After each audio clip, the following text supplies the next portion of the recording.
Shows how little you know politics. Choose your destiny. You can go left or you can go right. You can go forward, but never ever back. I want to hear your thoughts.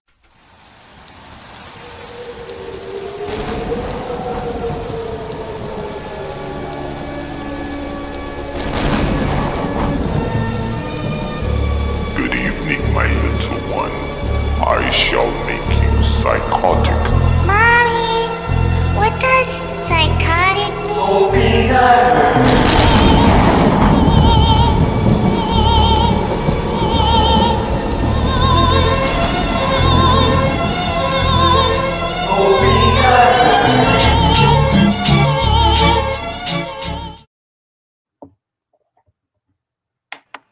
I want to hear your thoughts. Choose your destiny. You can go left or you can go right. You can go forward, but never ever back.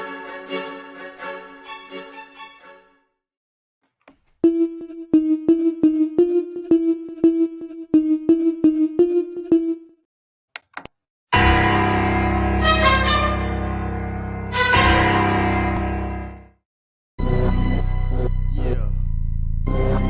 Woke up.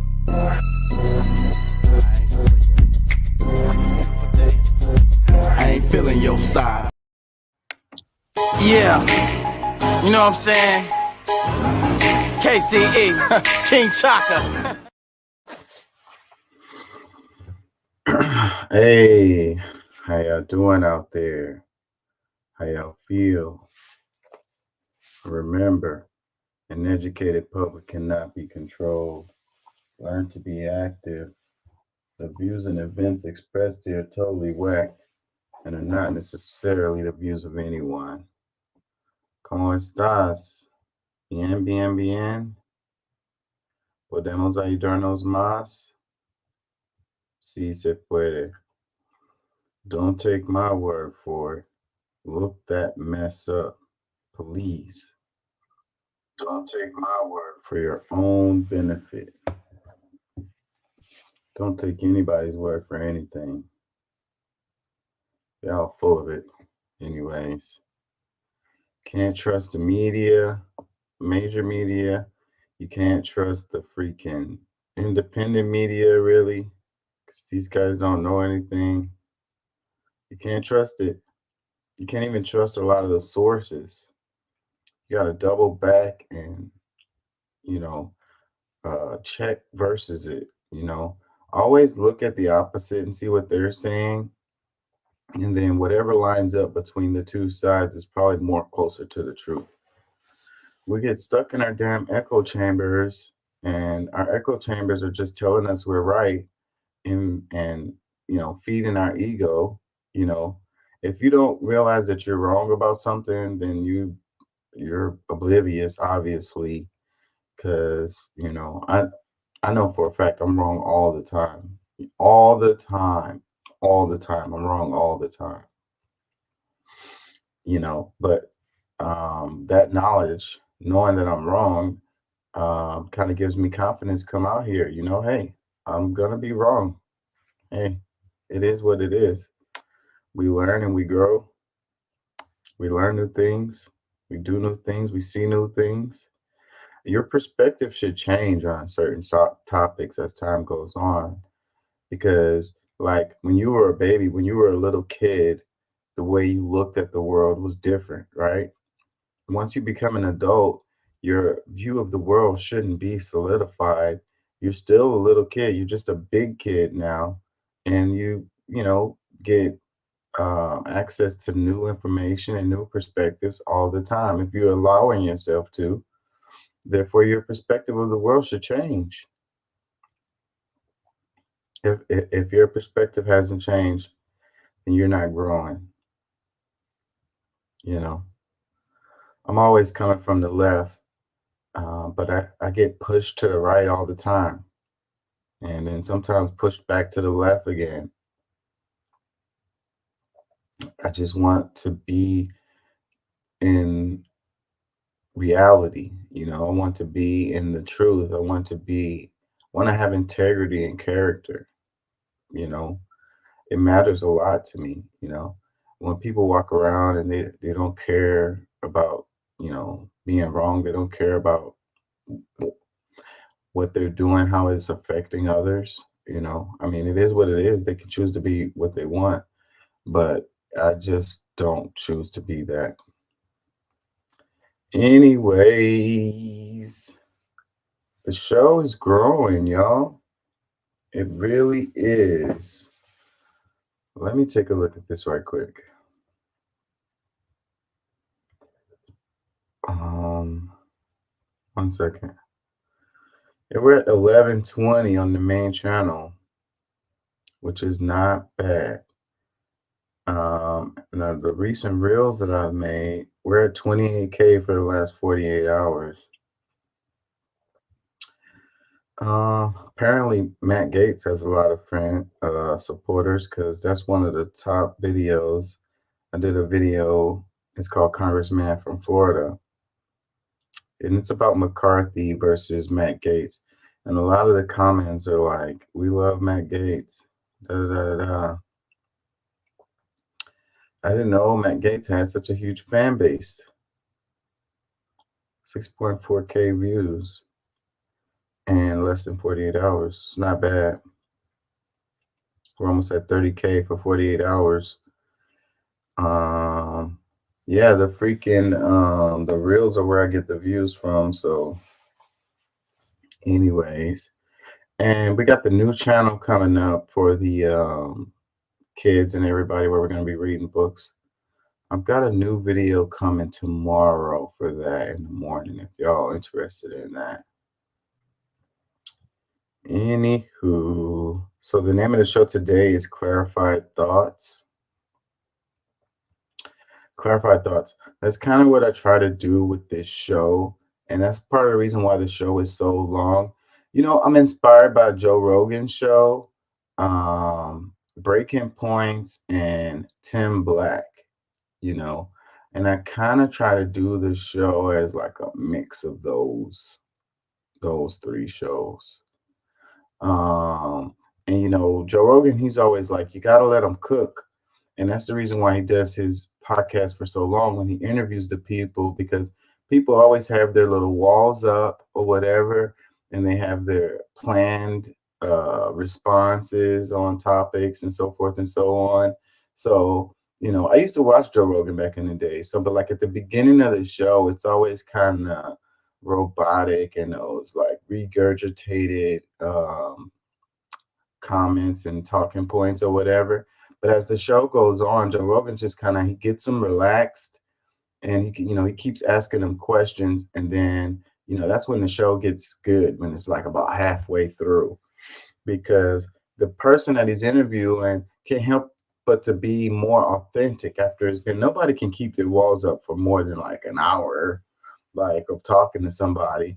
After a while, you start to trust the other person or whatever, feel comfortable with them or whatever, and you start revealing more what you really think about things. You know, I think that Joe Rogan's guests be working on him too, so it goes both ways. They'll be pushing Joe Rogan in a certain direction. Anyways, the point is clarified thoughts, and that's what I think I try to do here on this show. As the show goes on, we be on here for like 4 and 5 hours, sometimes more than that.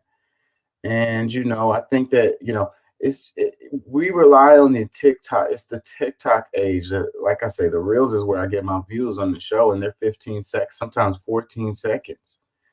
And that's what people get all the information from, like 14-second freaking TikTok or reel or whatever. And they think they know something about a topic, and it's like, oh my God, it drives me crazy to think that you know anything from watching something for 15 seconds. Like, you haven't learned anything, trust you.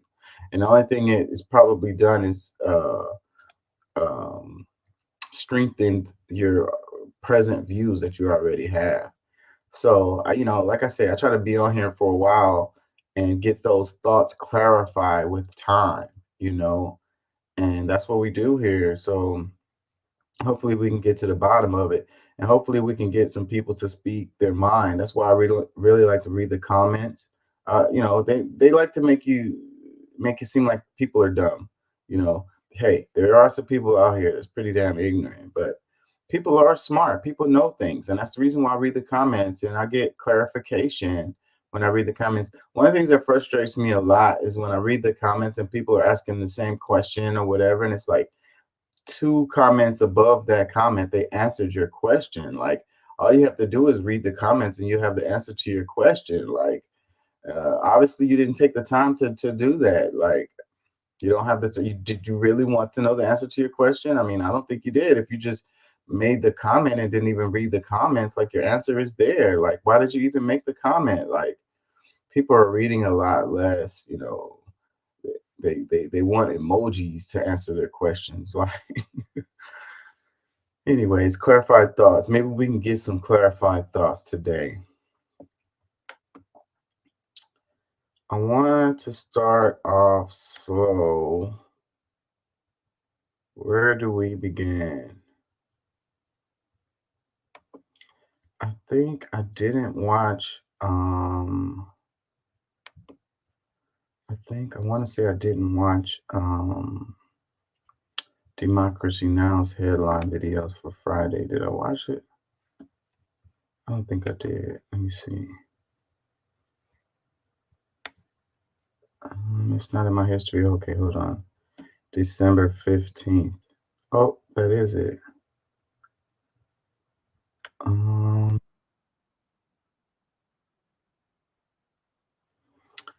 I guess I did watch it. Try to stay up on stuff for y'all. Democracy Now's headline video gives me stuff to look at.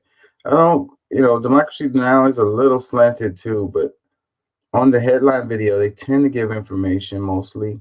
Sometimes it's leading a bit, and then there's no unfallible news source out there, or whatever. But I like Democracy Now. I don't have time to watch their full shows all the time, and sometimes it's just like a lot of dribble, you know. The Gray Zone is really good. I ain't gonna lie, the Gray Zone is pretty good. That's some of the best that we have out there, I would say. Uh, their stuff is a little complex sometimes, so not everybody can follow them or whatever. You kind of got to know something about whatever they're talking about, because they're not going to be explaining things very much, like, as far as, like, breaking it all the way down in layman's terms. So you really have to know some stuff to be able to follow what the hell they're talking about. So I don't know if that's the best for my audience. So, but Democracy Now is a lot simpler. So that's why I share their headlines on the show a lot more. But I watch Gray Zone. I'll be into that. Like, I don't watch Democracy Now full shows, but I watch Gray Zone full shows. Like, I literally learn something every time I watch their show. Those guys are great. That's some of the best journalism we got out there. There's another one. What's that lady's name? The chick. She's really emotional and she really cares, and she's got kicked off of every damn show that she's done because she don't hold her tongue. What is her name? Why can't I think of her show right now? It's gonna come to me and I'm gonna say it later. But that's another one that's really, really good, like over the top good. Let's do some Democracy Now headlines. Start us off, and I can get warmed up. This news is funded by viewers like you. Please support our work at democracynow.org/give. Welcome to Democracy Now!, democracynow.org, the War and Peace Report. I'm Mimi Goodman. In the Gaza Strip, at least 33 people were killed when Israel's military struck a UN school in Khan Yunis, being used as a shelter of last resort for Palestinians expelled from their homes. Israeli raids also killed and wounded Palestinians at hospitals in Deir al-Balah, Khan Yunis, and in Gaza's southernmost city of Rafah, where more than 1 million displaced Palestinians are sheltering. Abu Mohammed Klab was one of those gathered at the morgue in Rafah's Abu Yusuf al-Najjar hospital Thursday. They'd come to collect the bodies of loved ones killed by Israeli strikes. It's impressive to me how Amy Goodman says those words. She must speak some Arabic because the way she says those names and stuff, um, Arabic speakers, I mean, like, I don't know, she's very impressive to me as far as that. I think she has to speak multiple languages, and Arabic is, she got to have at least a rudimentary knowledge of Arabic, the way she says the Arabic words and names. They are looking at the images, but no one is saying anything. The dead are all children, women, and old people. They are not from the resistance. They are all civilians. You know the numbers of civilians, so why are you still silent? How long will you stay silent? Enough. Enough with this life. The death toll from Israel's assaults on Gaza and the West Bank since October is nearing 19,000. More than a third of those killed are children. An estimated 50,000 Palestinians have been injured. On Thursday, Israel once again cut phone and internet service across most of Gaza, further hampering relief efforts. The World Food Program reports half of Gaza's population of 2.3 million people is starving, while 9 out of 10 people are not eating enough and don't know where their next meal will come from. On Thursday, Philippe Lazzarini, the head of the UN's Agency for Palestinian Refugees, said it's become almost impossible to distribute the small amount of aid Israel's allowing into Gaza. People are stopping aid trucks, taking the food and eating it right away. And this is how desperate and hungry they are. And I witnessed this firsthand. In the occupied West Bank, Israeli forces killed an unarmed 17-year-old boy inside the Khalil Suleiman Hospital. Médecins Sans Frontières, or Doctors Without Borders, also witnessed Israeli soldiers blocking medical workers and ambulances carrying discharged patients home. Drivers were forced to get out of their vehicles, strip down, kneel in the streets. MSF says it's part of a pattern targeting healthcare workers in the West Bank since October 7th, which also has included shooting live fire and tear gas at hospitals, blocking emergency vehicles, and humiliating and harassing medical staff. Outside the hospital compound, Israeli soldiers desecrated a mosque in Jenin and read out Jewish prayers in the style of an Islamic call to prayer.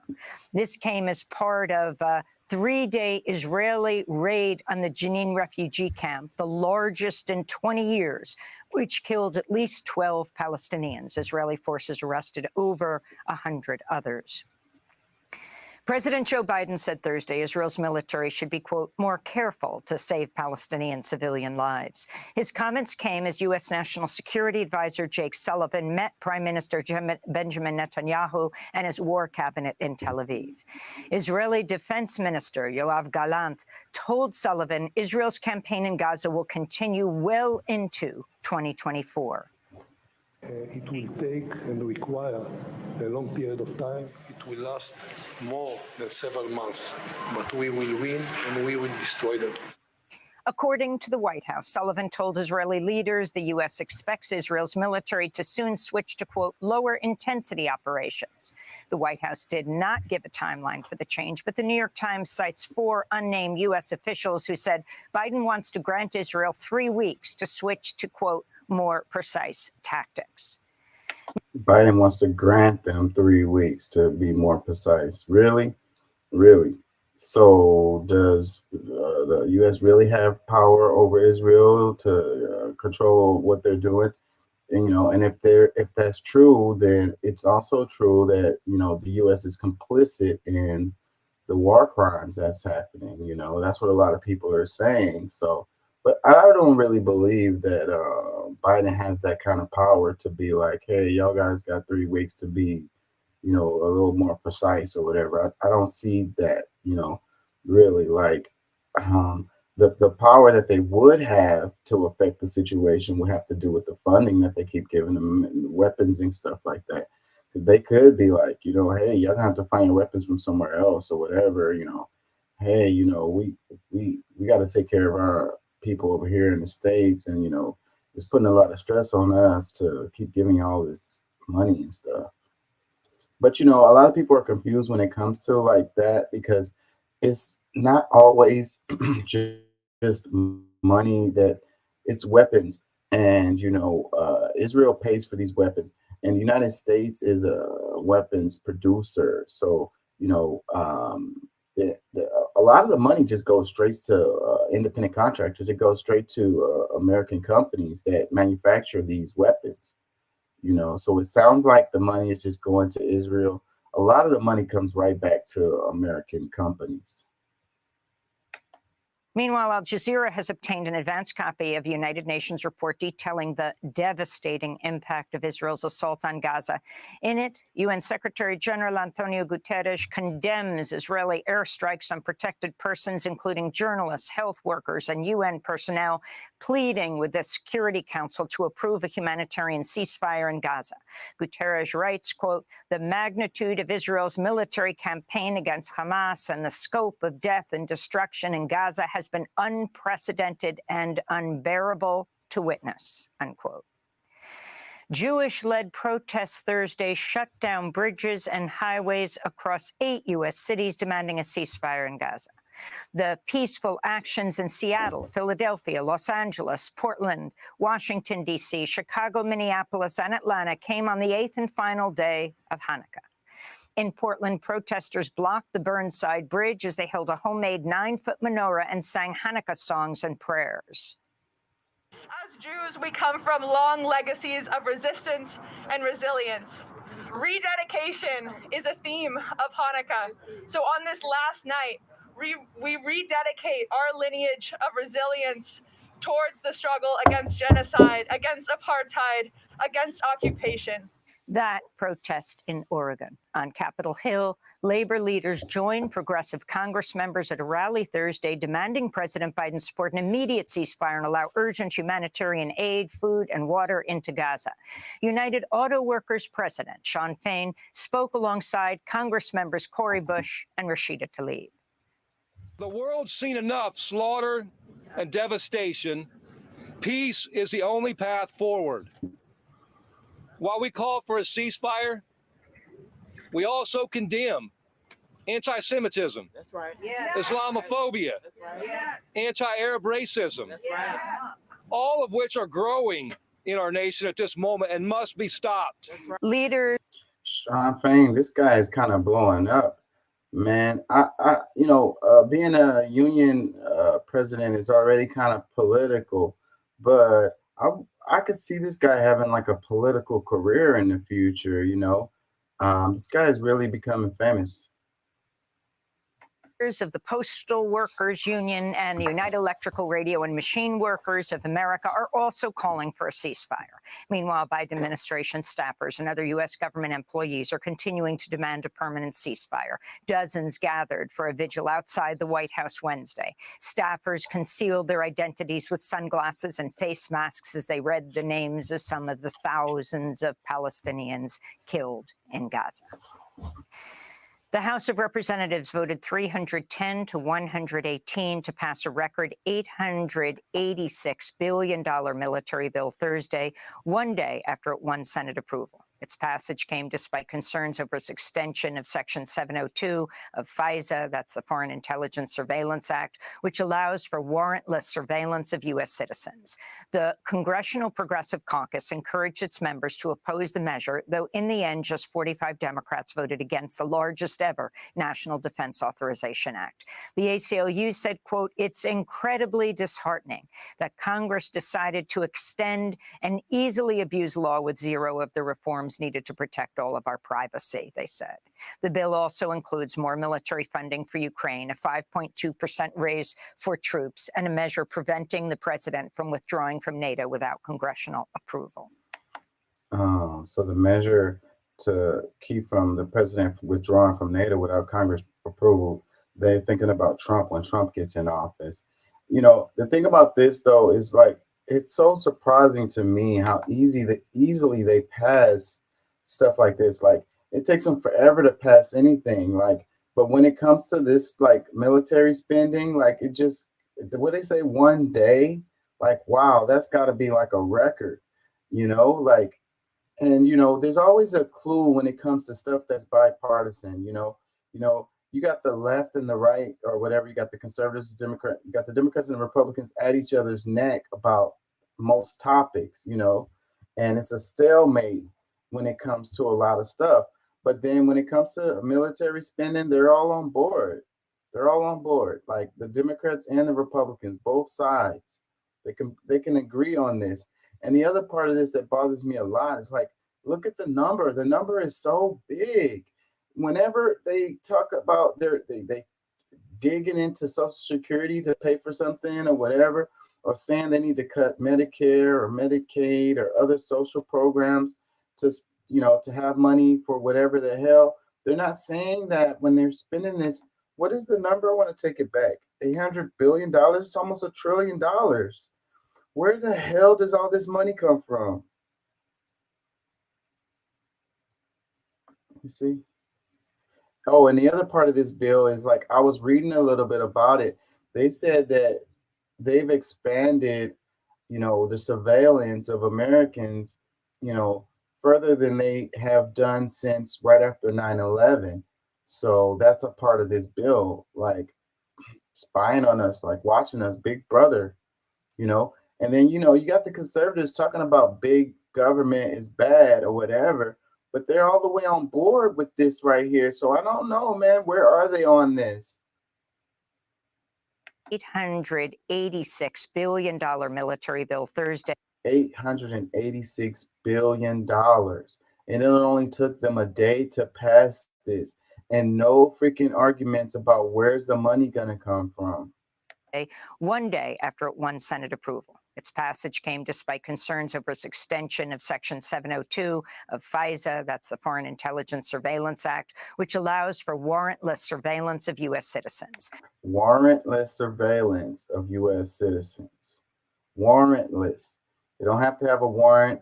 They can just watch you and surveil you and be like, random Joe Blow, random Tebow sitting in his living room or whatever. It's like, this guy could be a radical. Let's keep an eye on him. So they need plenty of money so they can watch all of us. Like, we're slipping and sliding into this totalitarian freaking government. And then you got the right who's saying that it's the left who's on board with that shit. And they're the ones who's pushing it.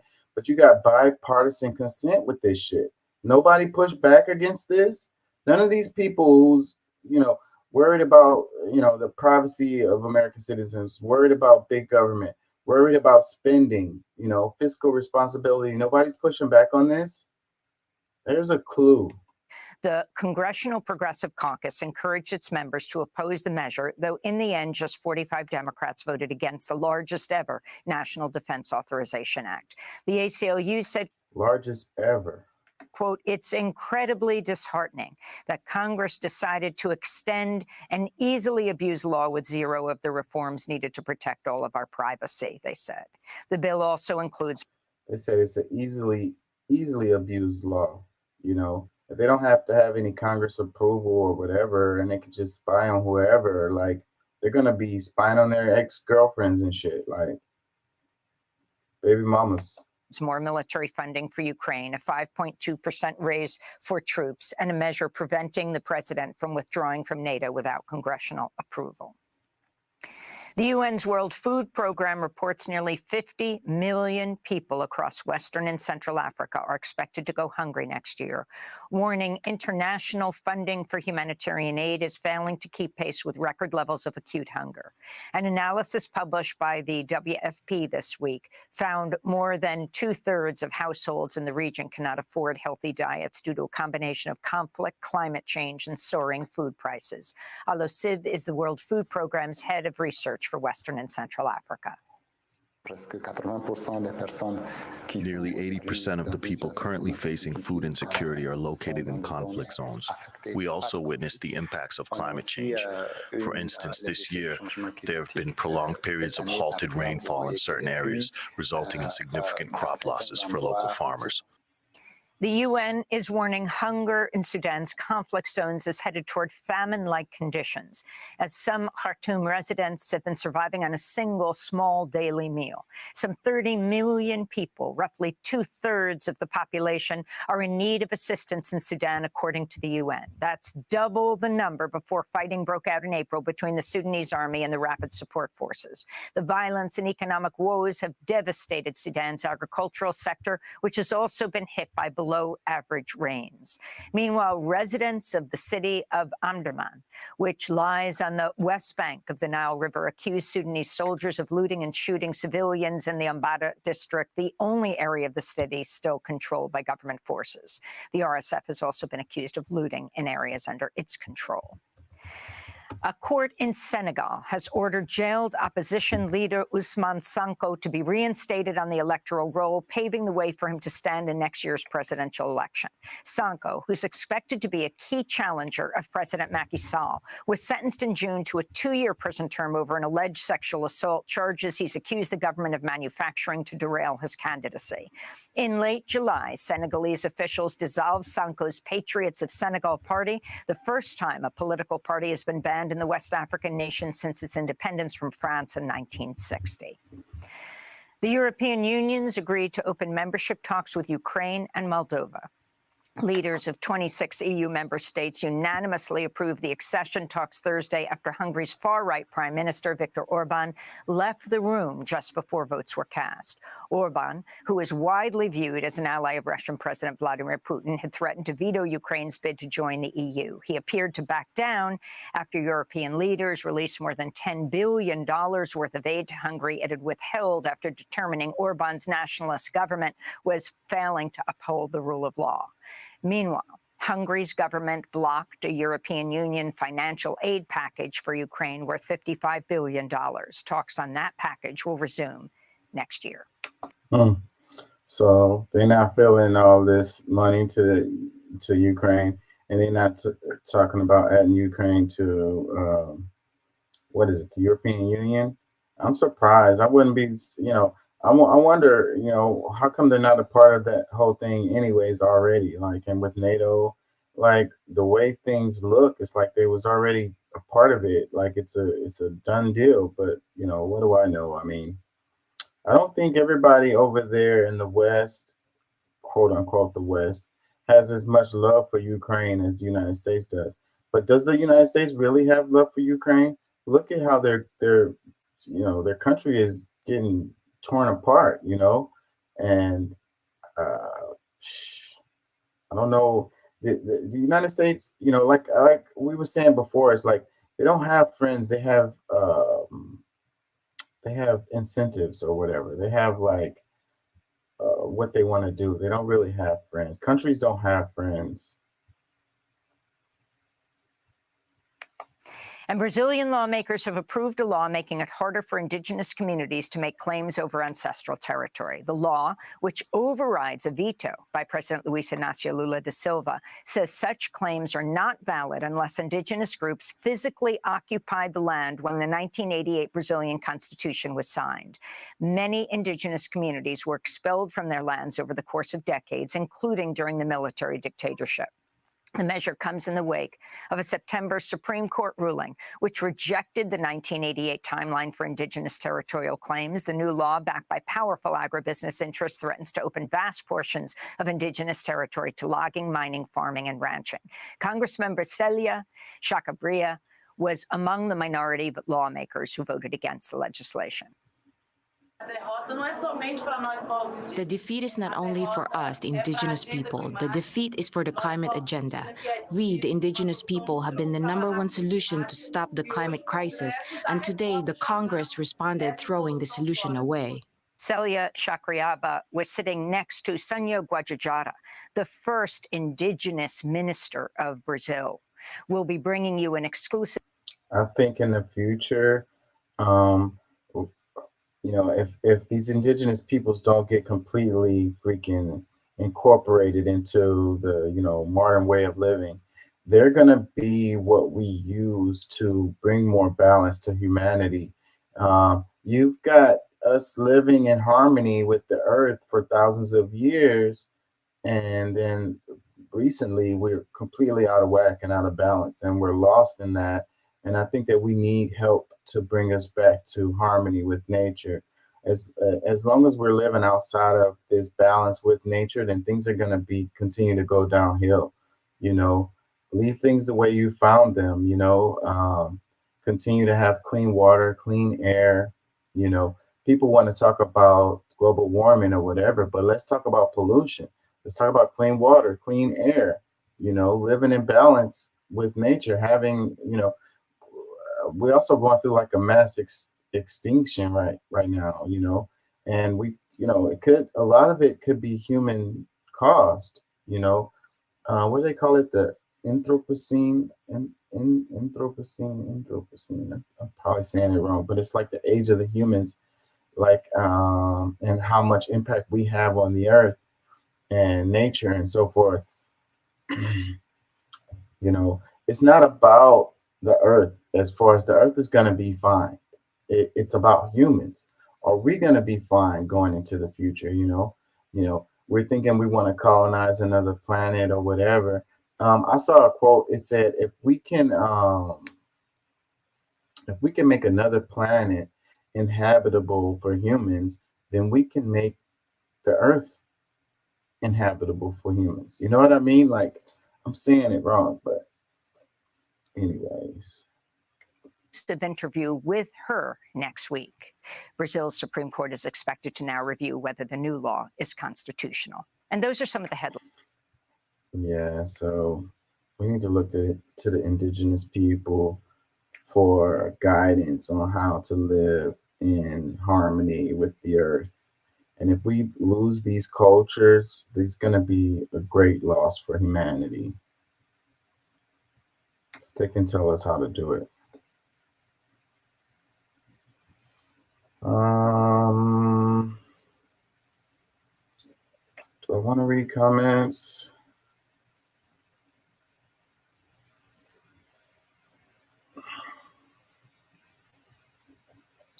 They're all pretty much saying the same stuff. Where y'all at? I need Doc or Pat, somebody in here, so I can clarify my thoughts. Where do we want to go from here? Do we want to do some doom strolling for a moment? Because I don't know right now. Like, I don't know where I want to go with this.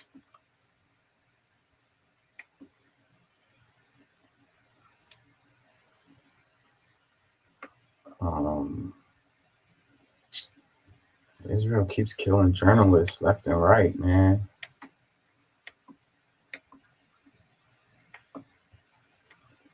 Really dangerous to be a journalist nowadays. Roaches City. Is that a word? It says Houston tops roachiest cities list according to latest report. You got Houston, San Antonio, Tampa, Phoenix, Las Vegas, Miami, Atlanta, Birmingham, Alabama, and Dallas. Yeah, I think a lot. These are all warm weather areas, so that's definitely have to be an impact on that. Houston scored 81.41. How did they come up with this, anyways? It says Houston, we have a problem. Houston topped the roachiest cities list according to PestNome report. The report gathered information from the Census Bureau and created a list based on the data observed. From the Census Bureau? So you have people that's coming in and doing the census, and what, they're looking around people's house like, oh, we got roaches in here. And that's one of the questions they have on the census thing or whatever, like the little note they put on the side. Like, what other information are they gathering when they're coming around asking us questions?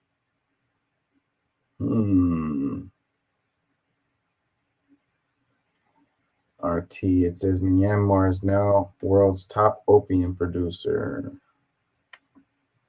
Myanmar has overtaken Afghanistan to gain the dubious honor of being the world's largest opium producer. A report published on Tuesday by the United Nations Office on Drugs and Crime revealed that 2022-23 production in the country increased by 18% to a total of 47,000 hectares, which is a hell of a lot of poppies. It is not hard to see why Myanmar farmers would take this step when the price of opium poppies has reached a high of $355 per kilogram. Somebody's making some money. Afghanistan, meanwhile, has seen its opium production plummet by around 95% after the Taliban passed a ban on poppy cultivation last April. having previously accounted for 80% of global supply. So yeah, like the Taliban, they say bad things about the Taliban. I'm not freaking here to say the Taliban is good or whatever, but things are more complicated than they look on the outside. And you want to talk about Afghanistan and the United States.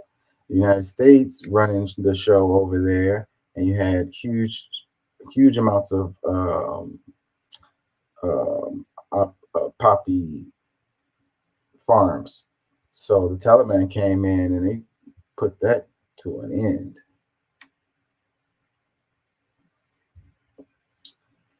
So this one, it says, pretty indicative that billionaires will crawl and hide and poor people face the consequences of all their planetary resource extraction. Mark Zuckerberg is reportedly building a 100 million Hawaii compound with a huge underground bunker. Good for him, I guess. You know, I mean, I think that any one of us, if we had the money, we'd probably do something like this, you know, just in case things go haywire. You have somewhere to go. Zombie apocalypse, you know, but things go to crap. These are the first places people are gonna freaking try to freaking. But I guess, you know, I guess you don't know where it is, but I've seen enough zombie movies to see that it doesn't work out the way you planned. You end up with some zombies in there, and you're in trouble. I saw this clip. Did I share this?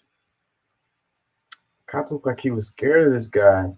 He freaking tased him, and the guy just gets in his car and drives away. I'm really surprised that the cop didn't lay him out. He's behaving really aggressive. I've seen the cops take people out for a lot less than this. I think they got him further down the road, I want to say. Oh, shit! Holy shit!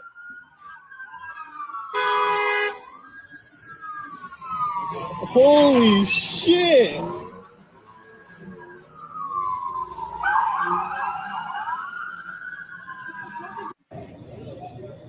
Get back! Shit. He ate that taser.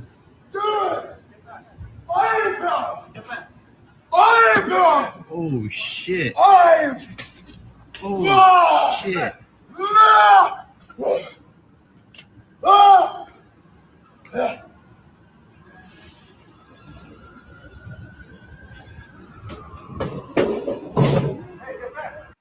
Dang, man, they tased him. The police sticks are heavy and hard too. He whacked him with that. The dude's definitely on something. Like he act like he didn't even feel that. I would have been crying. I would have been on, like, my knee. I'm not gonna be aggressive with no police, anyways. Like I'm always yes sir, no sir. You know, I don't have time to be risking my life with some police. Whatever the situation is, like, that's crazy. Who posted this? Talib Kweli.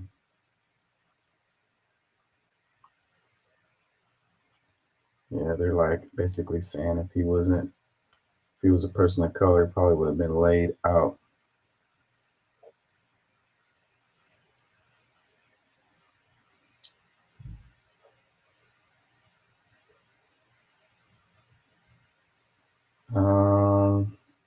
Let's do this. It says, it's breathtaking to consider we have two eyes, each composed of 130 million photoreceptor cells.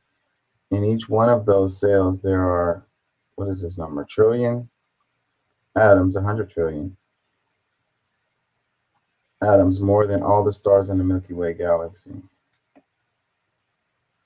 However, each atom in each cell in each eye formed in the core of a star billions of years ago, and yet all to expand the consciousness that we are.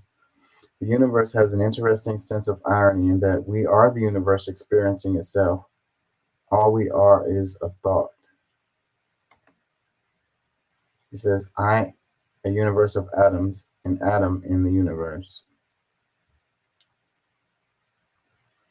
Yeah, I love that stuff. I love the idea of the universe like becoming aware of itself through us.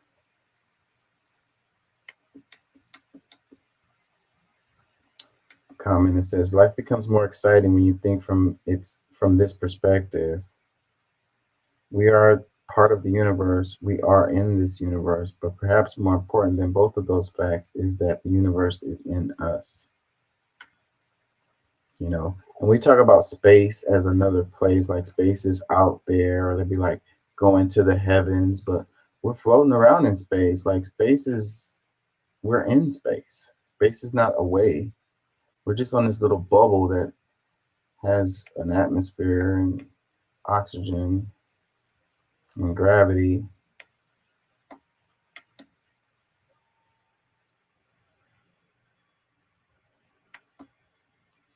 Says supreme understanding says everyone who is soft-hearted and want to survive in this hellishness got a hard shell like a ninja turtle because we can't be jellyfish. I'm telling you.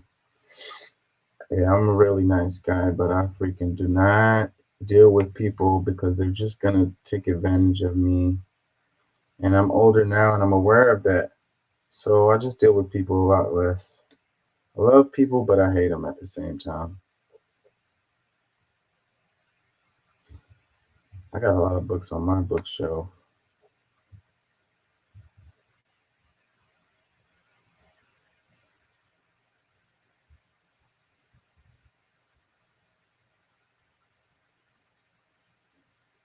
It says people don't care how you're doing anymore. They're worried how you're doing compared to them. I saw this thing. I don't have it. I wish I did. I would love to share that with y'all. But I saw this thing where they did a survey of people and they asked them, would you like to make $500,000 a year, but everyone else in the office makes more? Or would you like to make $250,000 and everyone in the office makes less than you? And it was like 50% of the people said they would like the $250,000. And it really blew my mind because like you'd rather make less just to like be making more than the people that's around you in your office. So it's like that's what drives a lot of people is they just care about how they're doing compared to the other people around them. Like instead of wanting to make more money, like I really don't understand that way of thinking at all. Like if 50% of the people went in that direction, that's really crazy. That's really crazy. If the numbers would have been smaller, it'd be like whatever, but it's like half. 1 out of 2, 5 out of 10 people would rather make less money just so they can be like the boss or whatever, just so they can be like, I don't know, doing better than the people that's around them. Like that's what really drives you people. Like that really doesn't make any sense to me in my brain at all. Like, but then when I saw that and I was reading about that, it really made me reevaluate things when I look at other folks. And it's like, you can have a position, like you're at a job and you have like a title and you care about that title, like it gives you whatever, like people ask you what you do and you're like, I do this or whatever, and it's like the title sounds all good or whatever, but you can have some guy who works in the restaurant, he's like, I'm a waiter, but he makes like 5 times as much as that guy who has that title. And it's like it's more important to them to have that title than to actually be making money. Like you here in Houston, you got servers who make 100 plus a year in some of these restaurants. No bullshit. And so, but then at the end of the day, they're just a server. So it's like, oh, well, you're just a server. Like that's how people are gonna say, like, oh, you're a server or whatever. But hey, I make like 110 a year, like after taxes. Like, and you're like, well, I have this supervisory whatever da da da da da title or whatever, but you make like 45, 50 a year. Like, I don't know. Call me crazy. But I'll take the 110 a year without the title.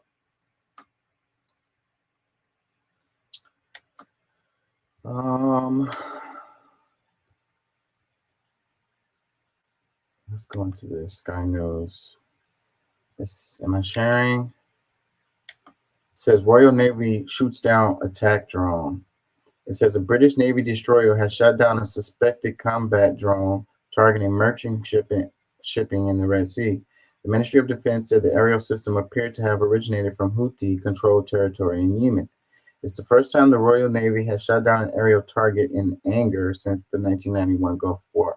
It's funny how the little phrase shot down an aerial target in anger, like that little phrase kind of sounds kind of weird to me, like, oh, I'm angry, wow, shoot down the thing. But so they've shot down aerial targets plenty since 1991, but this is the first time they've shot it down in anger. So this one is different. But this story is kind of important because this is what's happening, causing, it's really what it's all about, man. And I've really kind of been talking about this way before this whole thing's been happening. But, Yemen, the way that they have been doing Yemen, it's been a mess in Yemen for years and years. And I think one of the main reasons is because of that port that's there. And there's so much money that goes through there. The Yemen should be rich as fuck. They should be paying them to be able to go through there like that, but they don't. And so that's the reason why. So, but, since the Israel-Hamas war and the Houthis getting involved, they're shutting down these shipping routes. And it's causing these ships to have to go all the way around the southern part of Africa. Like, it adds so much time and money to the shipping process for these people to not be able to go through there. So this is heating up right here. It says the HMS Diamond fired a Sea Viper missile and destroyed the drone overnight. The first time the Royal Navy has shut down an aerial target in anger since 1991 Gulf War. Who wrote that? Defense Secretary Giant Shap said attacks on commercial ships in the global trade artery by Yemen's Houthi rebels represents a direct threat to international commerce and maritime security. Comments, it says, I don't see how that any business of theirs. They should patrol their waters and protect their own country. Yeah, that is interesting. Why would they care, British? But the West sticks together. It says, how does one determine that something was shot down in anger rather than shot down for invading airspace? I'm telling you, am I the only one that noticed shot down in anger? Who writes this stuff? It says, sorry, I don't pay taxes to protect commercial interests of an apartheid state. Another one, it says, Lioness of Yemen versus Zionists of Israel. It says, the Zionists will not be able to live in peace for the next 100 years because of the war crimes against the Palestinians.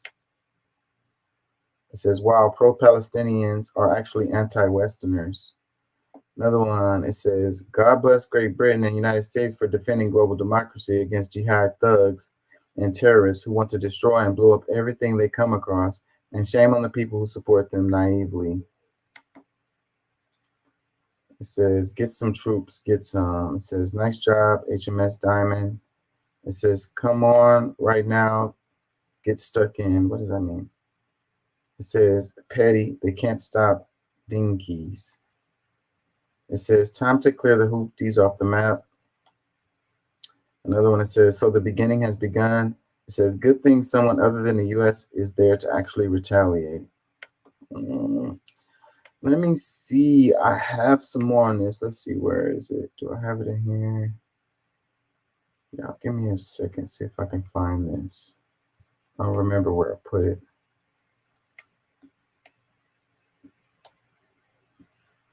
Is it in here or is it? Where is it?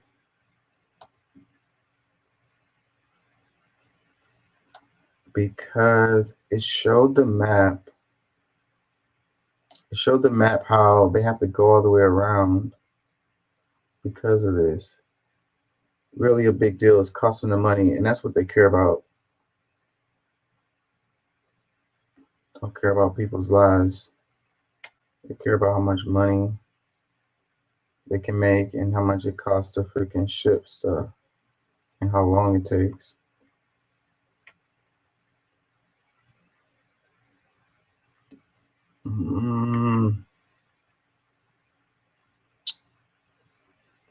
Dang it. Where is it? Where did I put this? Hold on, y'all. Let me see if I can find this. That's why sometimes I like to be random, because it takes the pressure off of oh shit, it's not in there. Where the hell is it then? It takes the pressure off of having to look stuff up in the moment.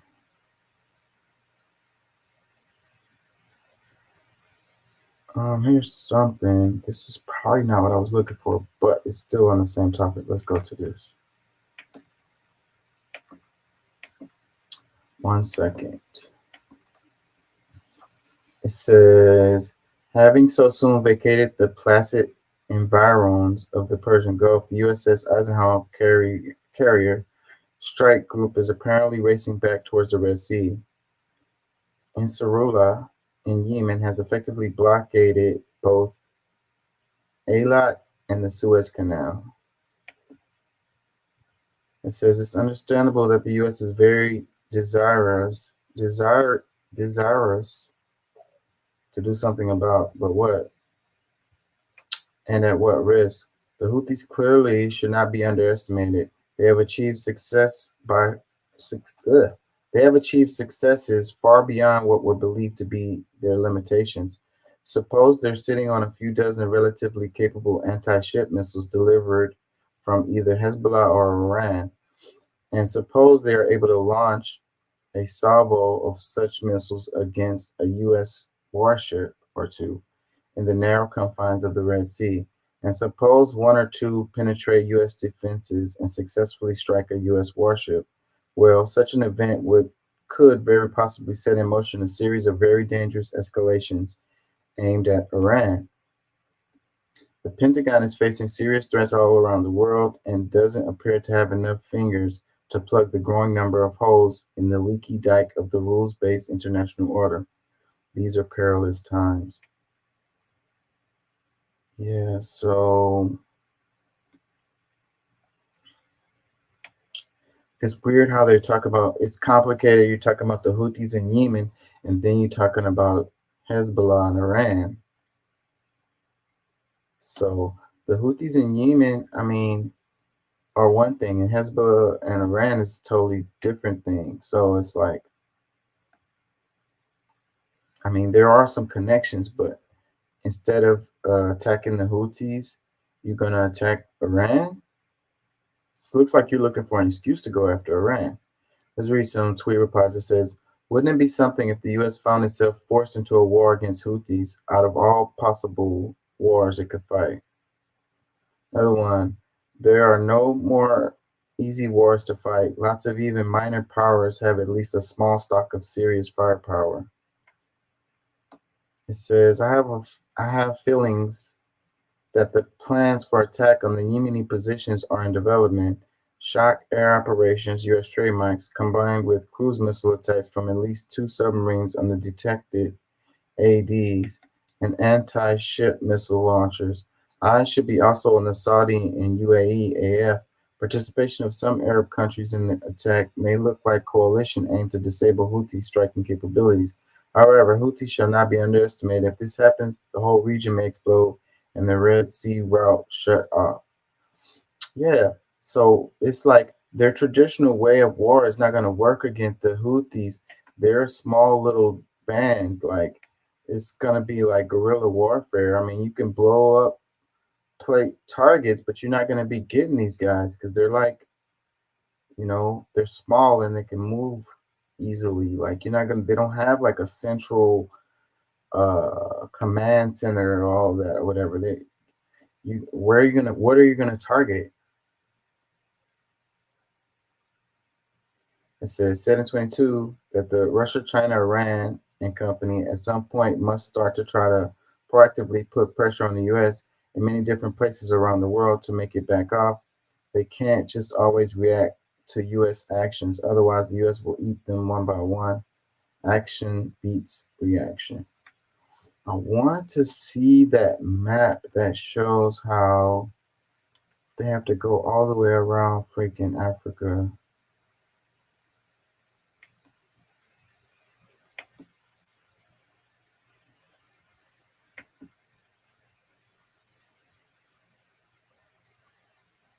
What the hell is going on?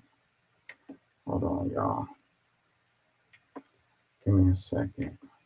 I want something random to pop up on freaking Twitter and I get freaking attacked. Let me see if I can find what I'm looking for.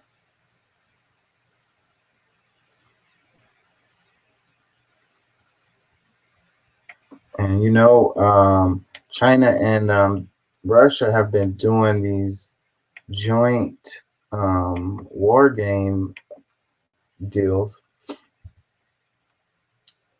more and more. I mean, and they're working together, so it's like they're getting ready for something. So that's what it looks like. What is this one? It says U.S. Secretary of Defense General Lloyd Austin will announce a multinational campaign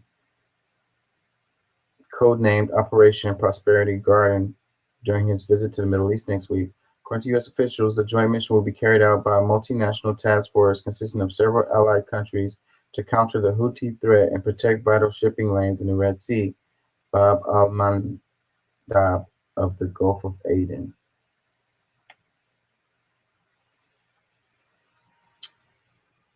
Oh, here.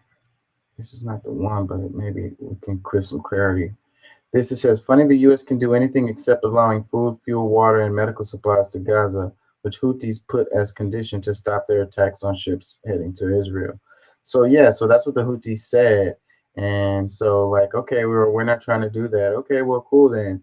Then we're just gonna keep on shutting down the shipping lanes right here. So they're like, well, then we're just gonna drive all the way around Africa then, because we're not doing that. So it says Yemen is forcing Israel ships to travel around Africa and suffer losses in the billions. Can we see this?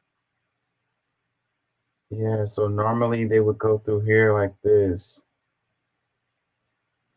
But Yemen is attacking all commercial ships that's coming through here. They don't even have to have Israel flag or whatever. And that's one of the things that the United States has a problem with, because some of these ships have nothing to do with Israel at all. And so because of that, they have to go all the way, literally all the way around here through the Strait of Gibraltar and around, all the way around Africa. It says Israel usual shipping route versus route forced by Yemen.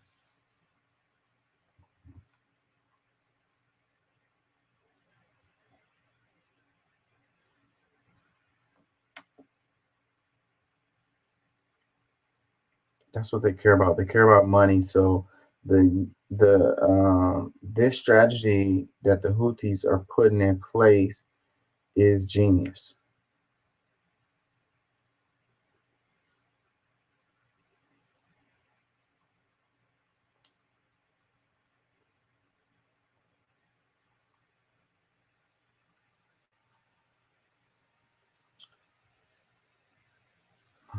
I really wanted some more explanation for this to clarify this a little bit more.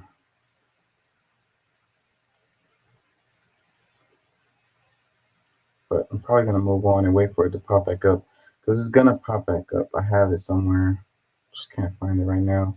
So no, you can never find something when you're looking for it. Wait, this one, it says, Saudi Arabia, the UAE, and Jordan are helping Israel bypass the Houthi blockade. It says the first batch of commercial shipments loaded with fresh foodstuffs arrived from Dubai to Israel through the new alternative land bridge to the Red Sea.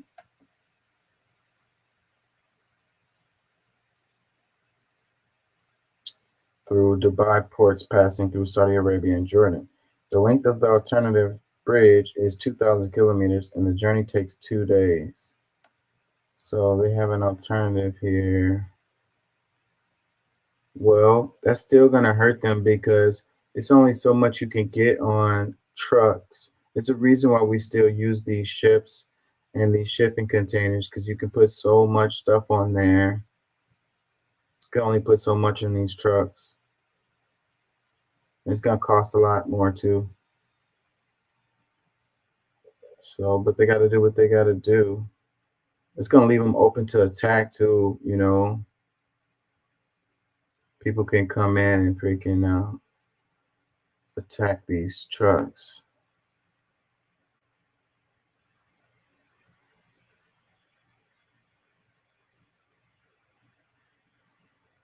Yeah, they only care about money.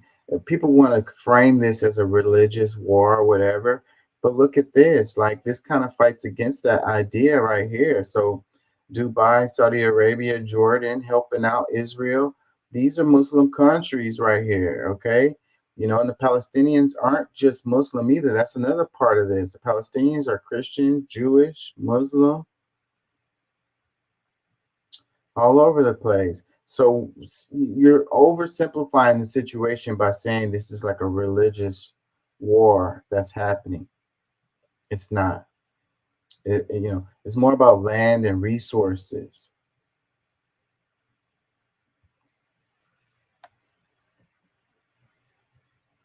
And they're like, oh, this conflict has been going on for thousands of years between Jews and Muslims. Like, no, that is not the case at all. Like, totally not the case. Totally missing it.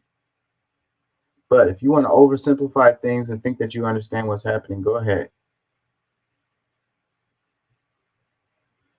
It says we can only count on Yemen and Hezbollah to help Palestinians. What a shame.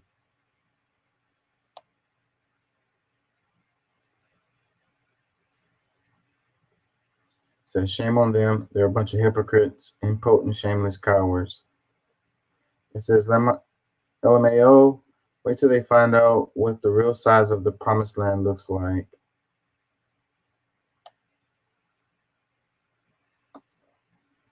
Yeah, going into Egypt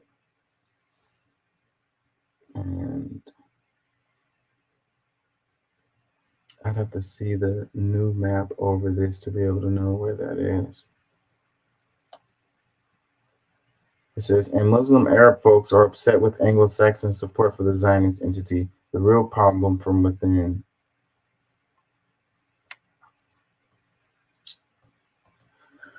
Let's play some videos so I can give myself a break from talking so much.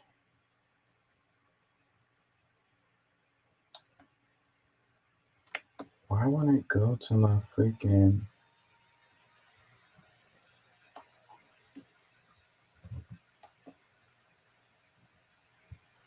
Hold on, let me reload this. 1 second. Where y'all at? Where's Doc and Pat? Pat must be sleeping. I came in kind of late. I meant to come on a lot earlier, but things didn't work out. So I apologize for that. Let's play this clip here. Check it out. That's what they've done. They poison mental institutions and prisons all over the world, not just in South America, not just the 3 or 4 countries that we think about, but all over the world. They're coming into our country from Africa, from Asia, all over the world. They're pouring into our country. Nobody's even looking at them. They just come in. The crime is going to be tremendous. The terrorism is going to be, and then we built a tremendous piece of the wall, and then we country, when they do that, we got a lot of work to do. They're poisoning the blood of our country. That's what they've done. They poison mental institutions and prisons all over the world, not just in South America, not just the 3 or 4 countries that we think about, but all over the world. They're coming into our country from Africa, from Asia, all over the world. They're pouring into our country. Nobody's even looking at them. They just come in. The crime is going to be tremendous. The terrorism is going to be, and then we built a tremendous piece of the wall, and then we... Yeah, so we were talking about in the show how the narrative has shifted about the immigration related to people coming from South and Central America to people coming from all over the world. Robert Wright, he says, claiming that immigrants are poisoning the blood of the country is literal language of Hitler, Mein Kampf. Trump and his allies are openly embracing fascism, and it's time for the media to stop being scared to use that word. I don't like how they use that word. I completely disagree with the use of fascism for, yeah, that's a stretch.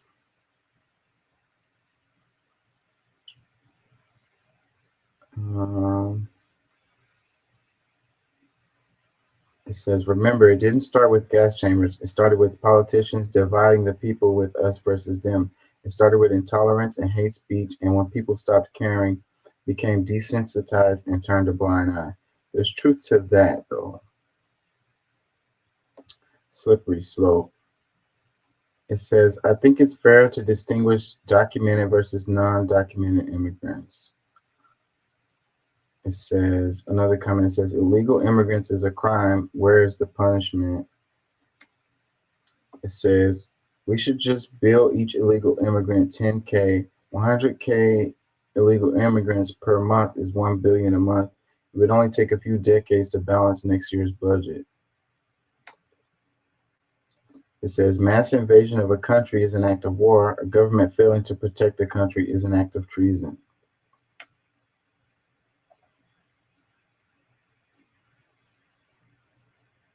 It says, border jumpers, they're border jumpers. It says, DNA matters. Those that have it don't care. And sad, sick, sick. What does that mean?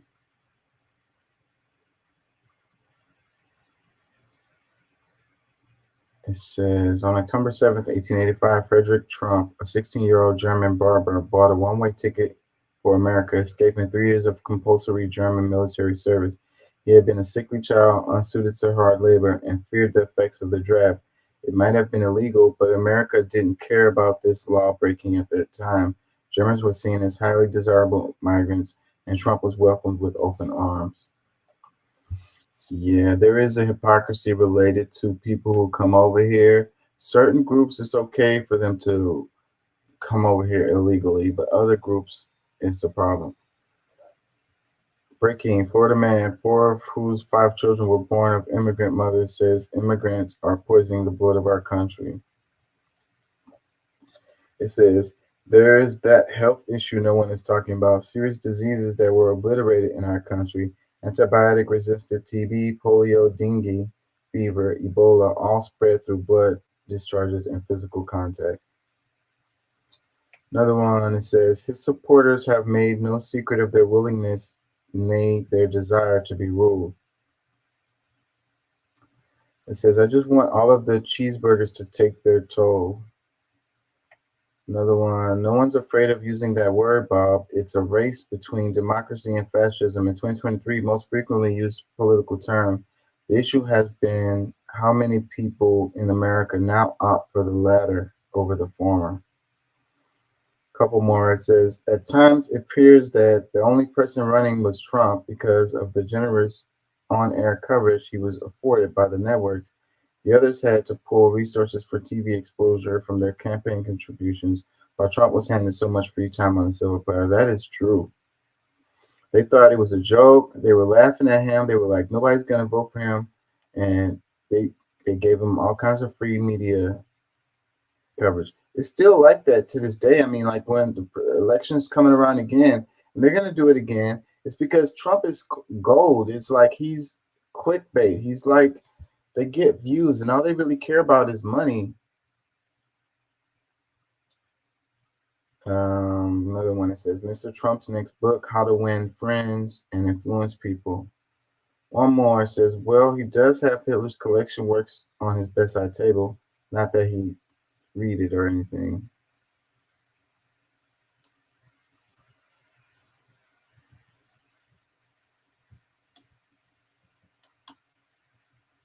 Yeah, it's so freaking good for the media. Trump is so good for the media. Like, he gives them views. Like, that's all they care about.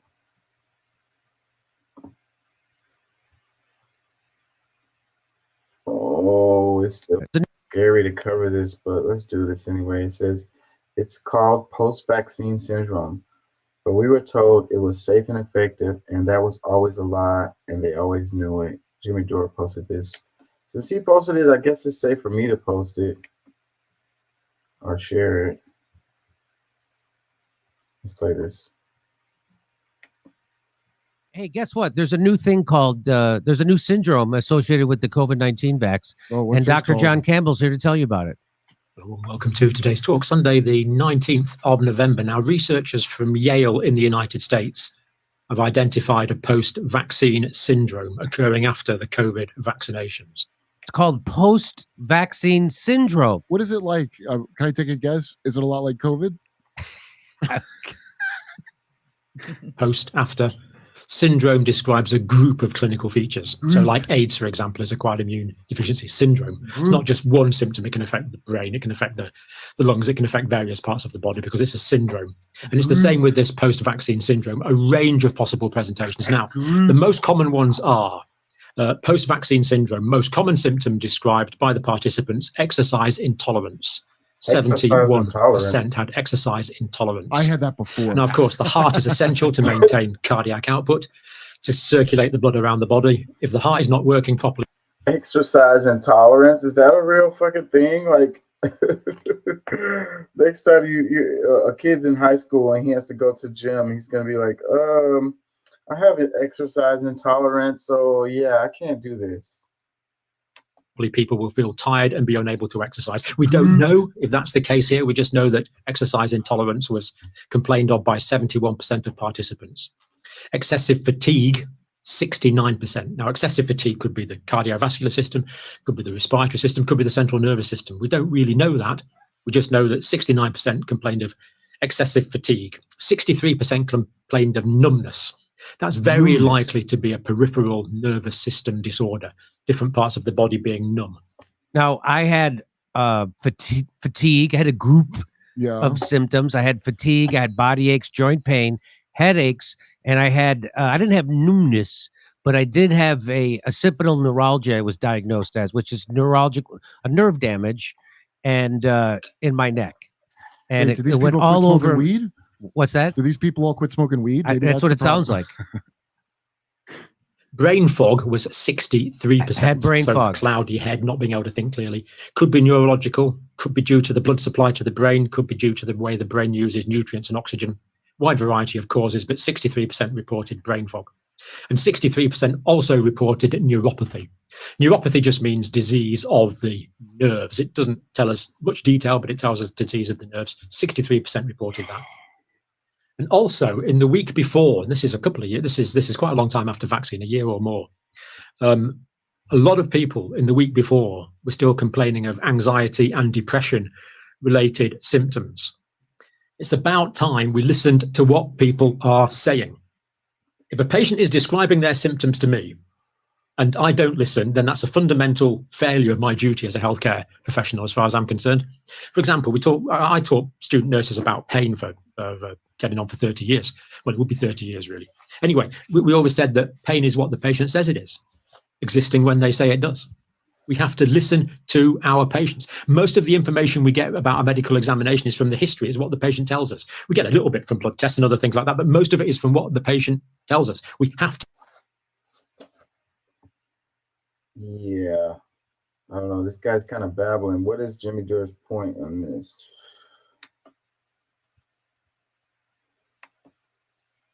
Let's see.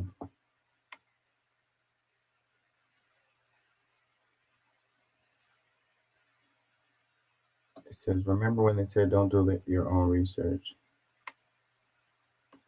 It says, I started watching John Campbell's videos in early 2020 while I was gathering as much info as I could. I believe he is sincere, but he was very slow to come around to the fact that the jabs were harming people and masks don't work. He just couldn't wrap his head around the idea that the government of the world and pharma were outright lying.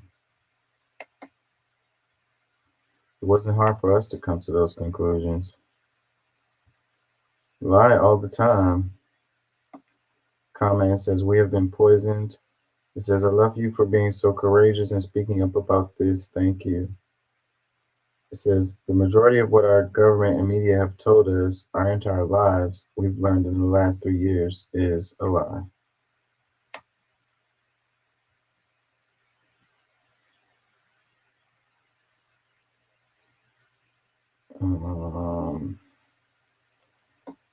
Meme, it says, trust the science is the most anti-science statement ever. Questioning science is how you do science. Yep.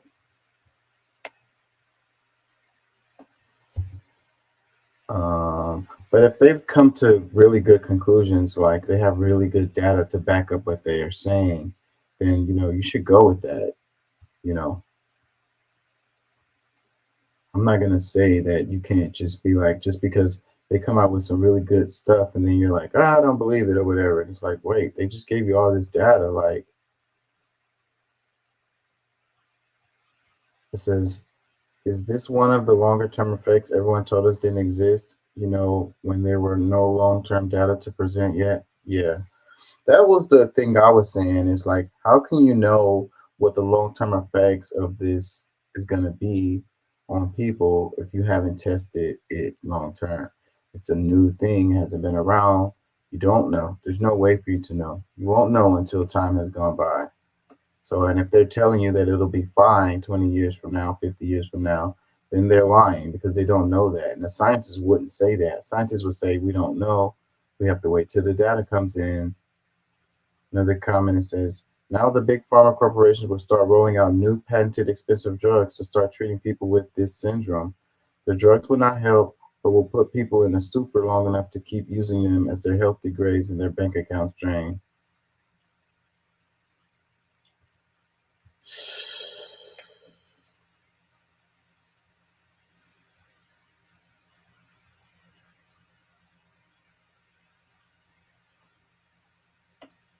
Comment says, we need to stop using the term vaccine hesitant and instead point out what this really means. They're afraid. They are kind of people often referred to as super spreaders. We can't talk about how they ended up that way, but first we need to bring them to heel.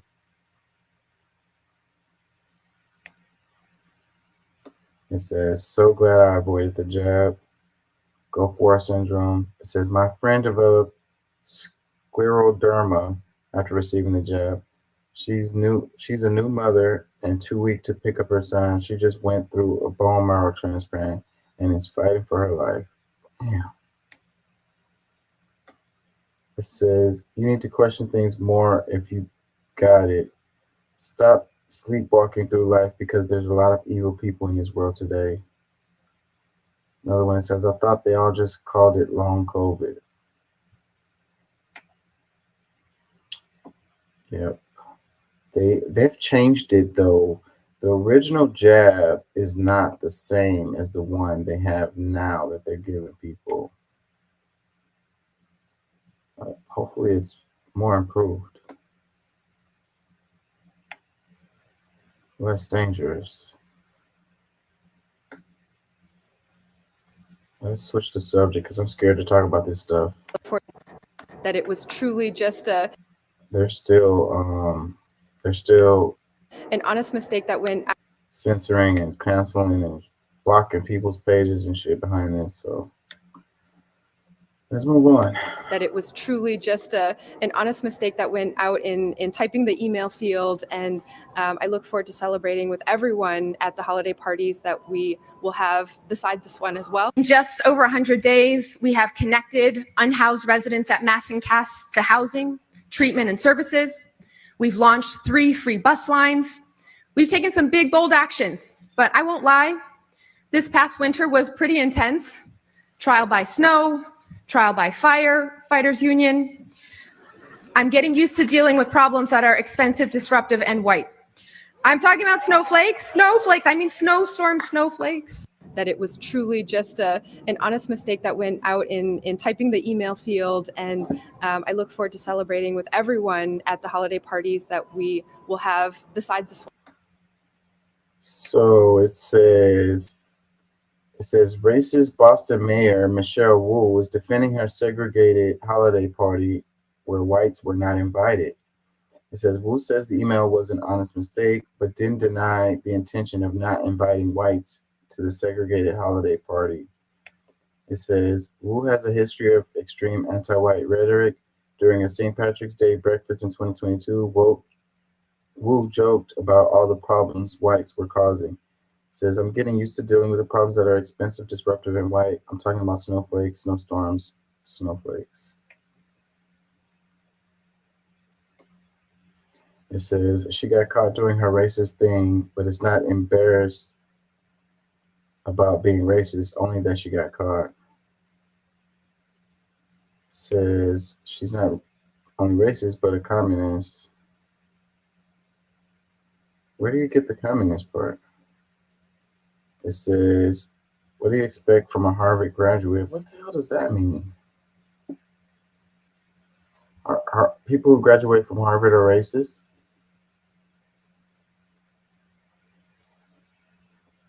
If they are, then it's the other way around, because most of the people who go to Harvard are white. Overwhelmingly white.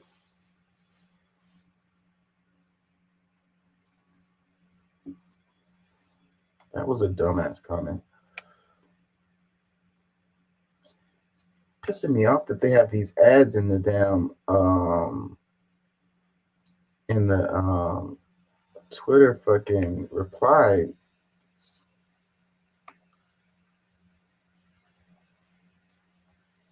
It says, flashback Mayor Boston, Mayor Wu at a St. Patrick's Day breakfast. I'm getting used to dealing with problems that are expensive, disruptive, and white.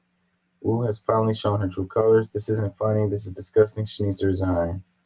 It says, she's not sorry. She is sorry that everyone found out she's a racist. The irony here is that she's married to a white guy. Okay, so, like, there you go again. Like, how racist could she really be? Does she hate white people? She hate them enough to get married to a white guy. I mean, that doesn't really support your argument. It says, racism and discrimination are always the topic until you bring up the fact that today white people are the only race you can legally discriminate and hate against. It's encouraged. When it's called out, it's denied, but we're not ready for that conversation. I don't know that I agree with that. Another one that said, it boggles my mind how the racist woman got elected in the first place. I'm pretty sure she was not making these racist statements as she was running for office. If she was, then Boston got exactly what they deserve. Boston has a reputation for being racist and not against white people. Another comment that says, it is time we remove these woke Marxists from the positions of power and education before they corrupt our country any further than they already have. Their ideology is detrimental to our society and it cannot coexist with it. We cannot play games with these kinds of people anymore. Follow us if you agree. Yeah, I think people try to tap into certain sentiments, but they don't necessarily have anything to really back that up.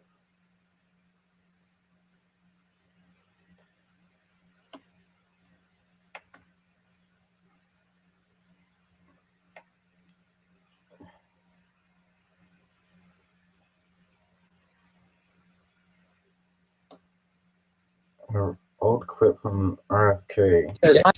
One of the reasons that I think that I had the revelation about how dangerous digitalized currency and central bank digitalized currency CBDCs are came during the truckers' protest in Canada. It was a peaceful protest. People who were protesting, asking for the rights that we take for granted in this country: freedom of speech, freedom of assembly, freedom of expression, and petition. And they were the government agencies went out, took pictures of their license plates, and used other news stories, etc., to get the names of these truckers. Peaceful protest, and then shut down their bank accounts, shut down their credit cards so they wouldn't work. They couldn't pay their alimony. They couldn't feed their children. They couldn't pay their mortgages. And for many of them, it took them many, many weeks to reconnect to their money supply. And when I watched that happen, I recognized that freedom of currency is as important as freedom of speech. Because if the government can starve you to death, none of these truckers were charged with a crime. They certainly weren't convicted. They were simply They were simply dissenting from government policies that they had a right to dissent from. And the government didn't like that, and so it was ready to literally starve them to death. If the government can do that to you, we are living in feudal serfdom. Feudal serfdom.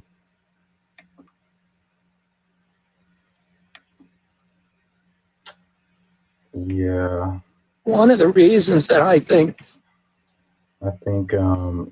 RFK is losing his likability. People like him when he talks like this, but this is an old clip right here.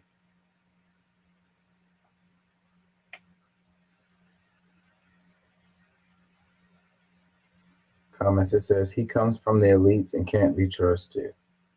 That's how I feel. I was liking him at first, but as time goes on, another one says, it would never happen, but I pray for the Trump Kennedy ticket, align the anti-establishment wings of both parties. Trump Kennedy ticket, that's interesting.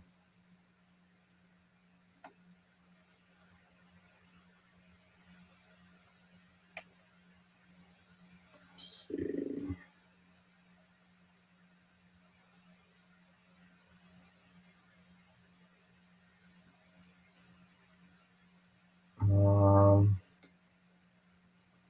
I'm feeling kind of thrown off. I'm feeling kind of like I'm not really being coherent.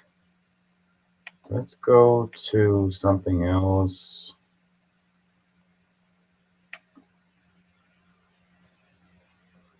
Let me see. Let's look at some headlines. How about that?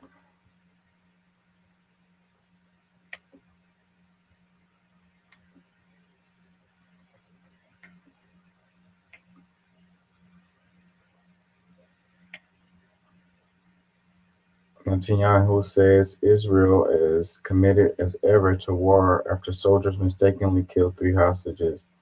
Yeah, that has come out. The hostages were running away. It was young guys. They had like a white flag, and they killed them. And that has come out, and the internet has been all on that. I think I have some clips on that. Do I want to cover this? Prime Minister Benjamin Netanyahu says the mistaken killing of 3 hostages, Israeli hostages in Gaza by Israel soldiers broke my heart, but there will be no change in Israel's military approach. And what people were saying is they're obviously indiscriminately killing people. That's how they were, mistakenly kill their own people.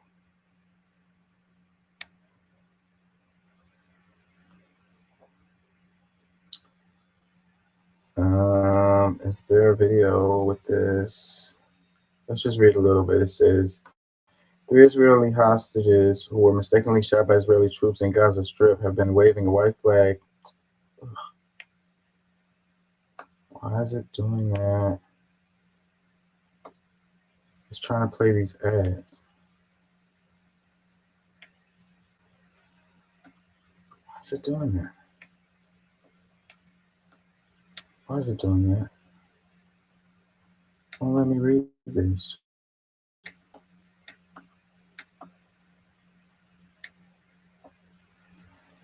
Israeli hostages were mistakenly shot by Israeli troops in Gaza Strip had been waving a white flag and were shirtless when they were killed. Military officials said Saturday in Israel first such acknowledgement of harming any hostages in its war against Hamas. Prime Minister Benjamin Netanyahu said in a nationwide address that the killings broke my heart, broke the entire nation's heart, but he indicated no change in Israel's intensive military campaign. We are committed as ever to continue until the end, until we dismantle Hamas, and to return all hostages. Anger over the mistaken killings is likely to increase pressure on the Israeli government to renew Qatar-mediated negotiations with Hamas over swapping more of the remaining captives, which Israel says number 129 for Palestinians imprisoned in Israel. A senior Hamas official, Osama Hamdan, reiterated that there will be no further hostages releases until the war ends and Israel accepts the military group's conditions for an exchange. Netanyahu said Israel would never agree to such demands. So does he really want to get the hostages? Says Israel's account of how the 3 hostages were killed also raised questions about its soldiers' conduct. Palestinians on several occasions have said Israel soldiers opened fire as civilians tried to flee to safety. Hamas has claimed other hostages were previously killed by Israel fire on airstrikes without presenting evidence. An Israeli military official who spoke on condition of anonymity to brief reporters in line with military regulations said the hostages likely had been abandoned by their captors or had escaped. The soldiers' behavior was against our rules of engagement, the official said, and was being investigated at the highest level. The hostages did everything they could to signal they weren't a threat, but this shooting was done during fighting and under pressure, Herzi Halevi, chief of the military general staff, said in a statement. Halevi added, there may be additional incidents in which hostages will escape or will be abandoned during the fighting. We have the obligation and the responsibility to get them out alive. The hostages, all in their 20s, were killed Friday in the Gaza City area of Shinjayaha, where troops were engaged in fierce fighting with Hamas. They had been among more than 240 people taken hostage during the unprecedented raid by Hamas into Israel on October 7th, in which around 1,200 people were killed, mostly civilians. Speaking at the rally in Tel Aviv, Ruby Shin, father of 19-year-old hostage Itay Chen, criticized the government for believing hostages can be retrieved through military pressure, but the best offer on the table to get the hostages home alive, he said, we don't want them back in bags. The Israel military official said the 3 hostages had emerged from a building close to Israel's soldiers' positions. They waved a white flag and were shirtless, possibly trying to signal they posed no threat. 2 were killed immediately, and the 3rd ran back into the building screaming for help in Hebrew. The commander issued an order to cease fire, but another burst of gunfire killed the 3rd man, the official said. Israel media gave a more detailed account. The mass circulation of daily Yediot and Ranat said that according to an investigation into the incident, soldiers followed the 3rd man and shouted at him to come out, and at least one soldier shot him when he emerged from a staircase. The Israeli newspaper Haaretz said the soldiers who followed the 3rd hostage believed he was a Hamas member. Local media reported that soldiers earlier saw a nearby building marked SOS and help 3 hostages, but feared it might be a trap. Delia Schindlin, a political analyst, said it was unlikely the killings would massively alter public support of the war. Most Israelis still have a strong sense of why it's being fought and believe Hamas needs to be defeated, she said. They feel like there's no other choice, she said. I don't know about that. You know, things like this have a tendency to have a much greater impact, you know, on people's perception of what's going on. You know, the people want to get the hostages home alive, and then when they hear stories about hostages getting killed by, you know, their own military, that can lead them to switch their position on things, especially if they still have people that are over there who are hostages. You know, it's like every day that their friends and family are hostages, there's another day where they could be killed either by Hamas or by bombings or apparently by the military, their own military just shooting them. You know, if they was to bring the war to an end, then they could get their people home alive. Another comment says the killings emphasize the dangers hostages face in areas of house-to-house combat, where 9 soldiers were killed this week in one of the war's deadliest days for Israel ground forces. The military has said Hamas has booby-trapped buildings and ambushed troops from a tunnel network it built under Gaza City. On Saturday, the Hostages and Missing Persons Families Forum asserted that another hostage, 27-year-old Imbar Hayman, had been killed in Gaza. The group gave no details. Hamas released over 100 hostages for Palestinian prisoners during a brief ceasefire in November. Nearly all freed on both sides were women and minors. Talks on further swaps broke down. Hamas seeks the return of all Palestinian prisoners. As of late November, Israel had held nearly 7,000 Palestinians accused or convicted of security offenses, including hundreds rounded up since the war began. The war has flattened much of northern Gaza and driven 85% of the territory's population of 2.3 million from their homes. Only a trickle of aid has been able to enter Gaza. Israel said it would open a second entry point at Karim Shalom to speed up deliveries. They're going to do another Willy Wonka movie.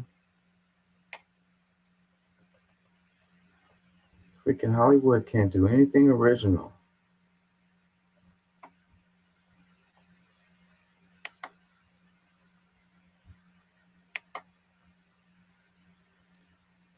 They're so scared. It's like all the new movies suck. Let's go back to headlines.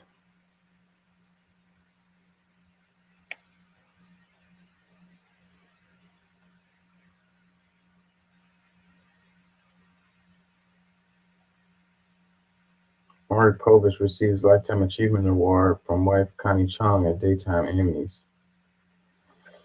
Oh, talk about some trash TV. He gets a Lifetime Achievement Award for that.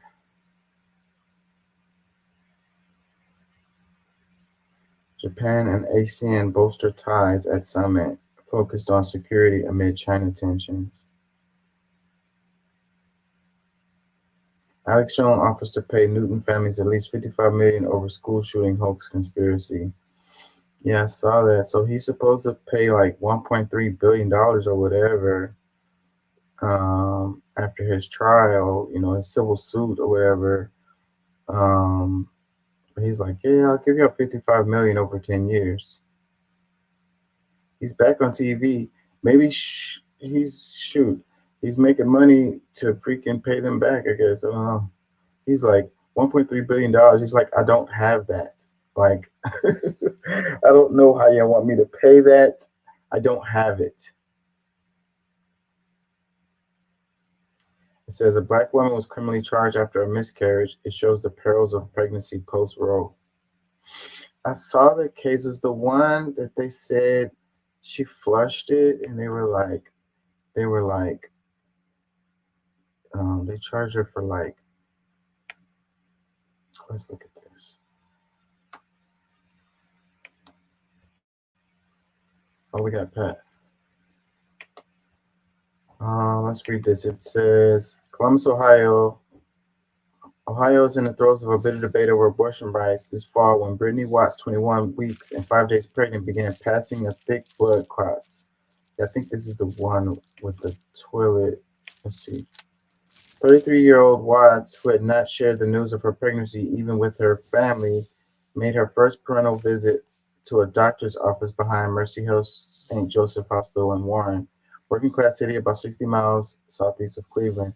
The doctor said that while a fetal heartbeat was still present, Watts' water had broken prematurely, and the fetus she was carrying would not survive. He advised heading to a hospital to have her labor induced so she could have what amounted to an abortion to deliver the non-viable fetus. Otherwise, she would face significant risk of death, according to the records of her case. No, this isn't the one I thought. That was Tuesday in September. What followed was harrowing 3 days, emailing, multiple trips to hospitals. Watts miscarried into, oh yeah, this is it. It says Watts miscarrying into and then flushing and plunging a toilet at home. A police investigation of those actions, and Wyatt, who is black, been charged with abuse of a corpse. That's a 5th-degree felony, punishable by up to a year in prison with a $2,500 fine. Okay, so yeah, so she miscarried into the toilet, and then it says she was plunging and flushing the toilet, and so the police charged her with abuse of a corpse. 5th-degree felony, punishable to up to a year in prison.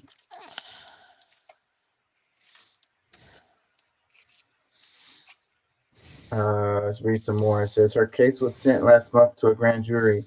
It has touched off a national firestorm over the treatment of pregnant women, especially black women. In the aftermath of the U.S. Supreme Court Jobs versus Jackson Women's Health Organization decision that overturned Roe versus Wade, civil rights attorney Benjamin Crump elevated Watt's plight in a post, and supports have donated more than $100,000 through GoFundMe for her legal defense, medical bills, and trauma counseling. Well, she gets $100,000 out of the deal. For law, law support, but she ain't gonna be able to get out there and spend it herself. And she still might go to jail. Yeah.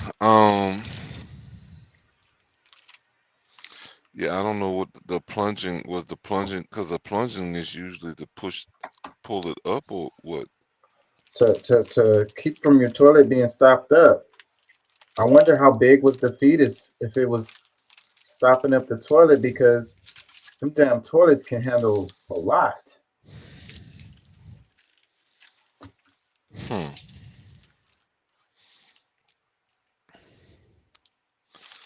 Yeah, man, I don't know, bro. It's just this case is just showing how, these are the repercussions of the law.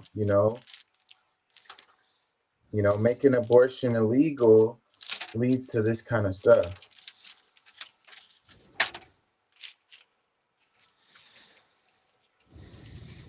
Like, I don't think anybody would feel like she deserves to go to jail for a year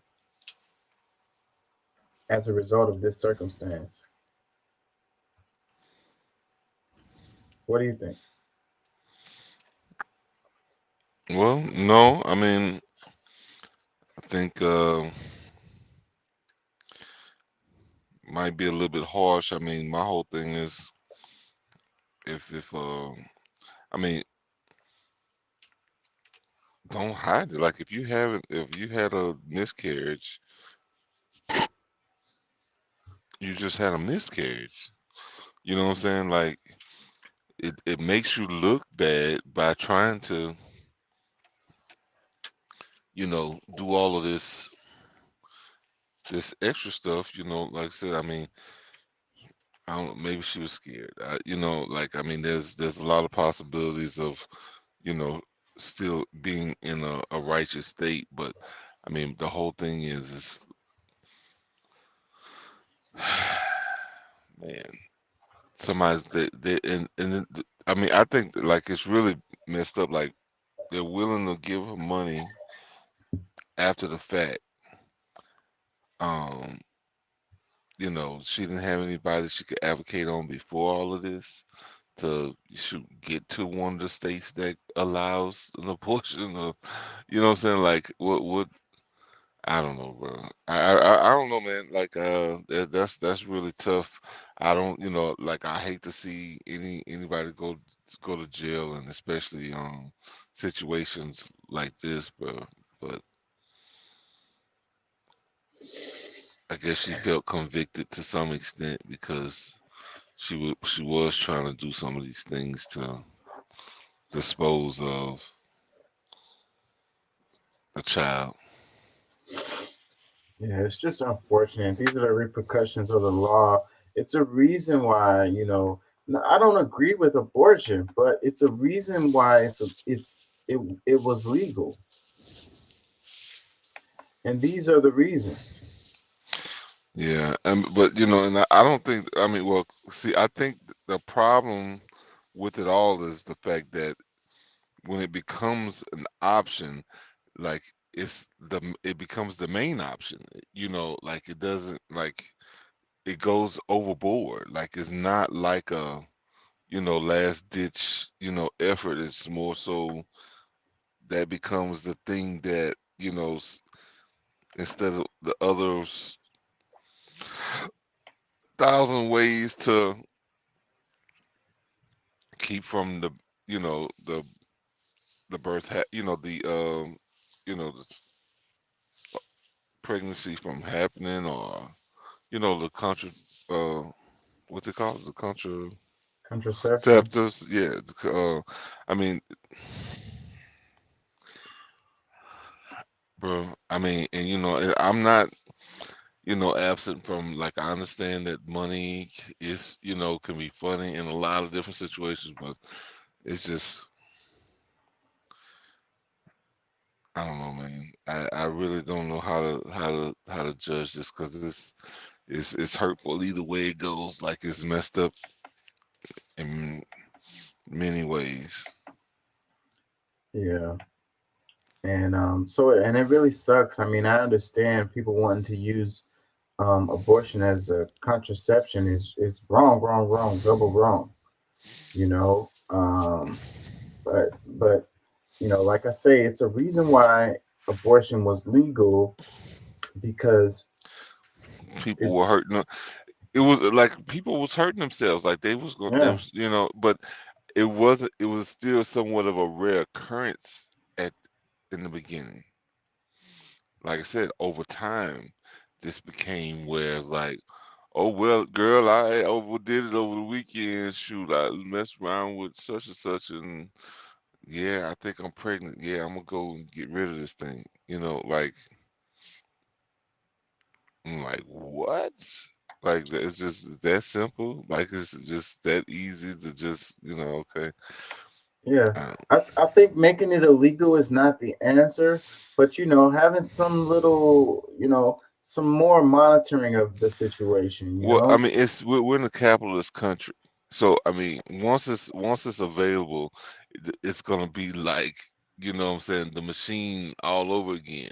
What I'm saying, people that's willing to do it gonna be happy to do it because somebody in some area, a doctor that's only able to open up in certain areas, will have it wide open and rolling. Yep, I'll take your 300, I'll take your 300, I'll take your, what I'm saying?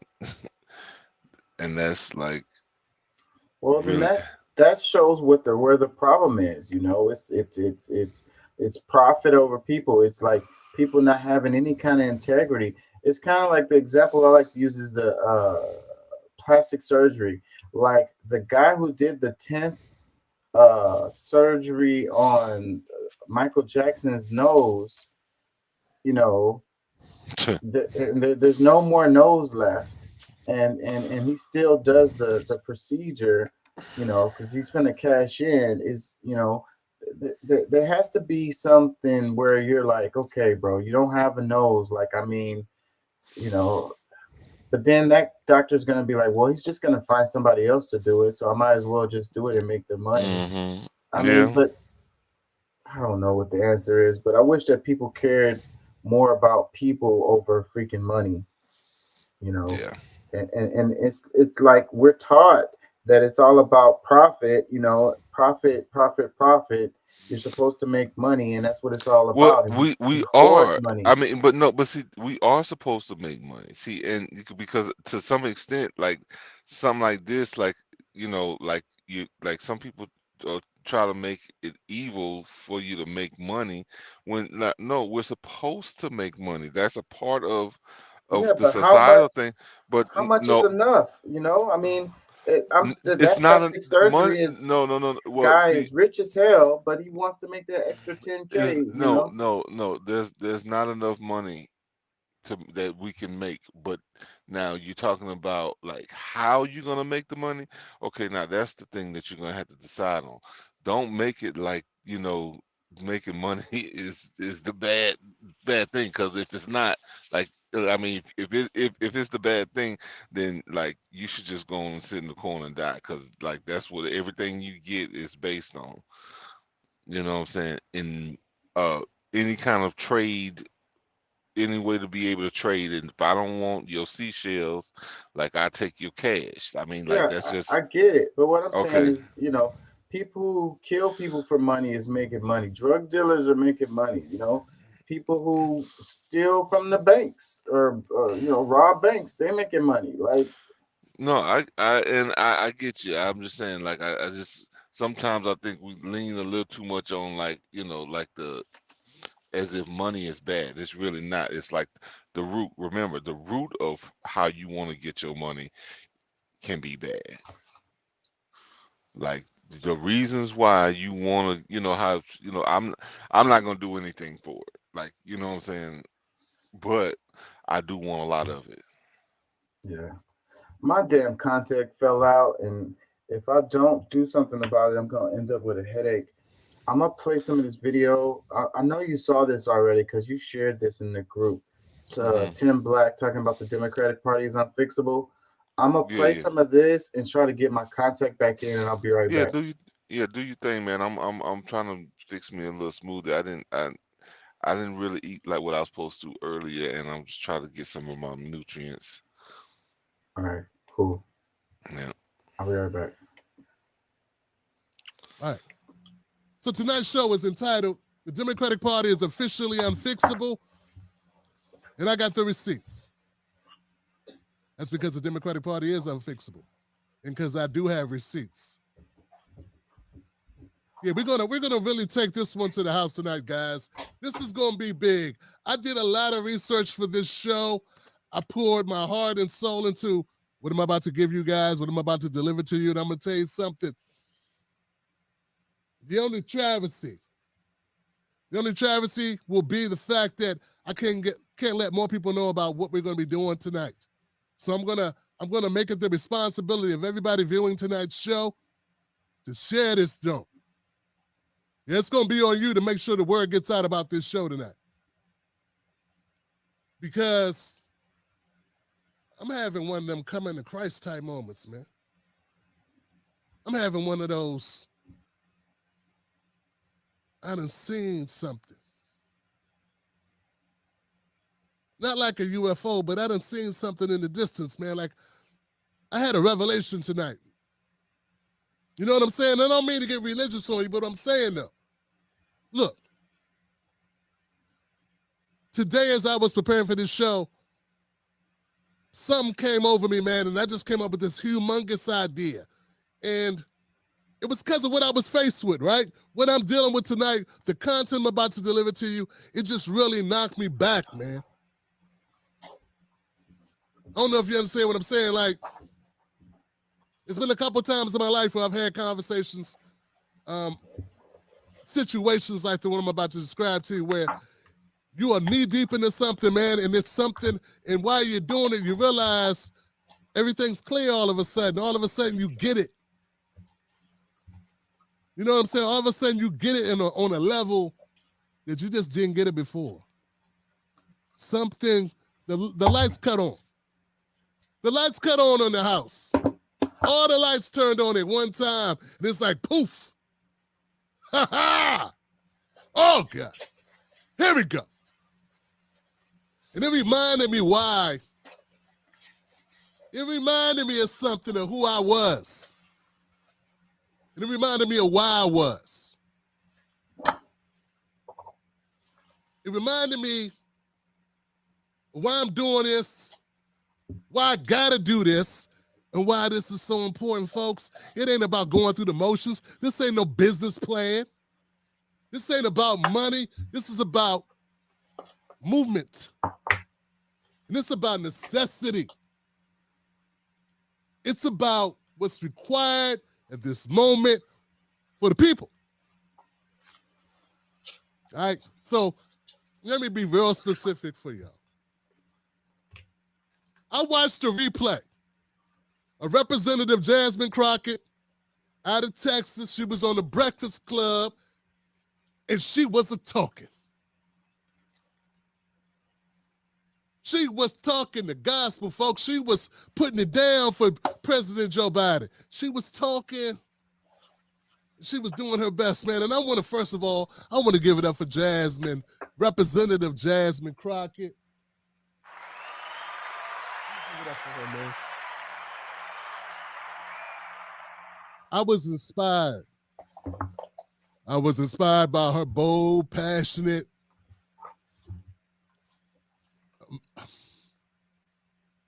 energetic defense of President Joe Biden and the Democratic Party. I was hypnotized by her words, man. Like, they really spoke to me. You know what I'm saying? Like, her ability to convey her points, the rapid fire of her delivery, It was a thing to witness, man. I want to encourage everybody to go check out Representative Jasmine Crockett and her appearance on the Breakfast Club a couple of days ago. And I'm glad one of you folks, like say, Tim, please take a look at it because you were right. You know, as a freshman congressperson, she laid out a clear, unbridled support of Joe Biden like I've never seen before, man. The way she articulated her thoughts about this, man, the way she rolled for Joe Biden in the Democratic Party, the way she represented for black folks, the way she was speaking to black folks, man. Like, you got to understand what I'm saying. Like,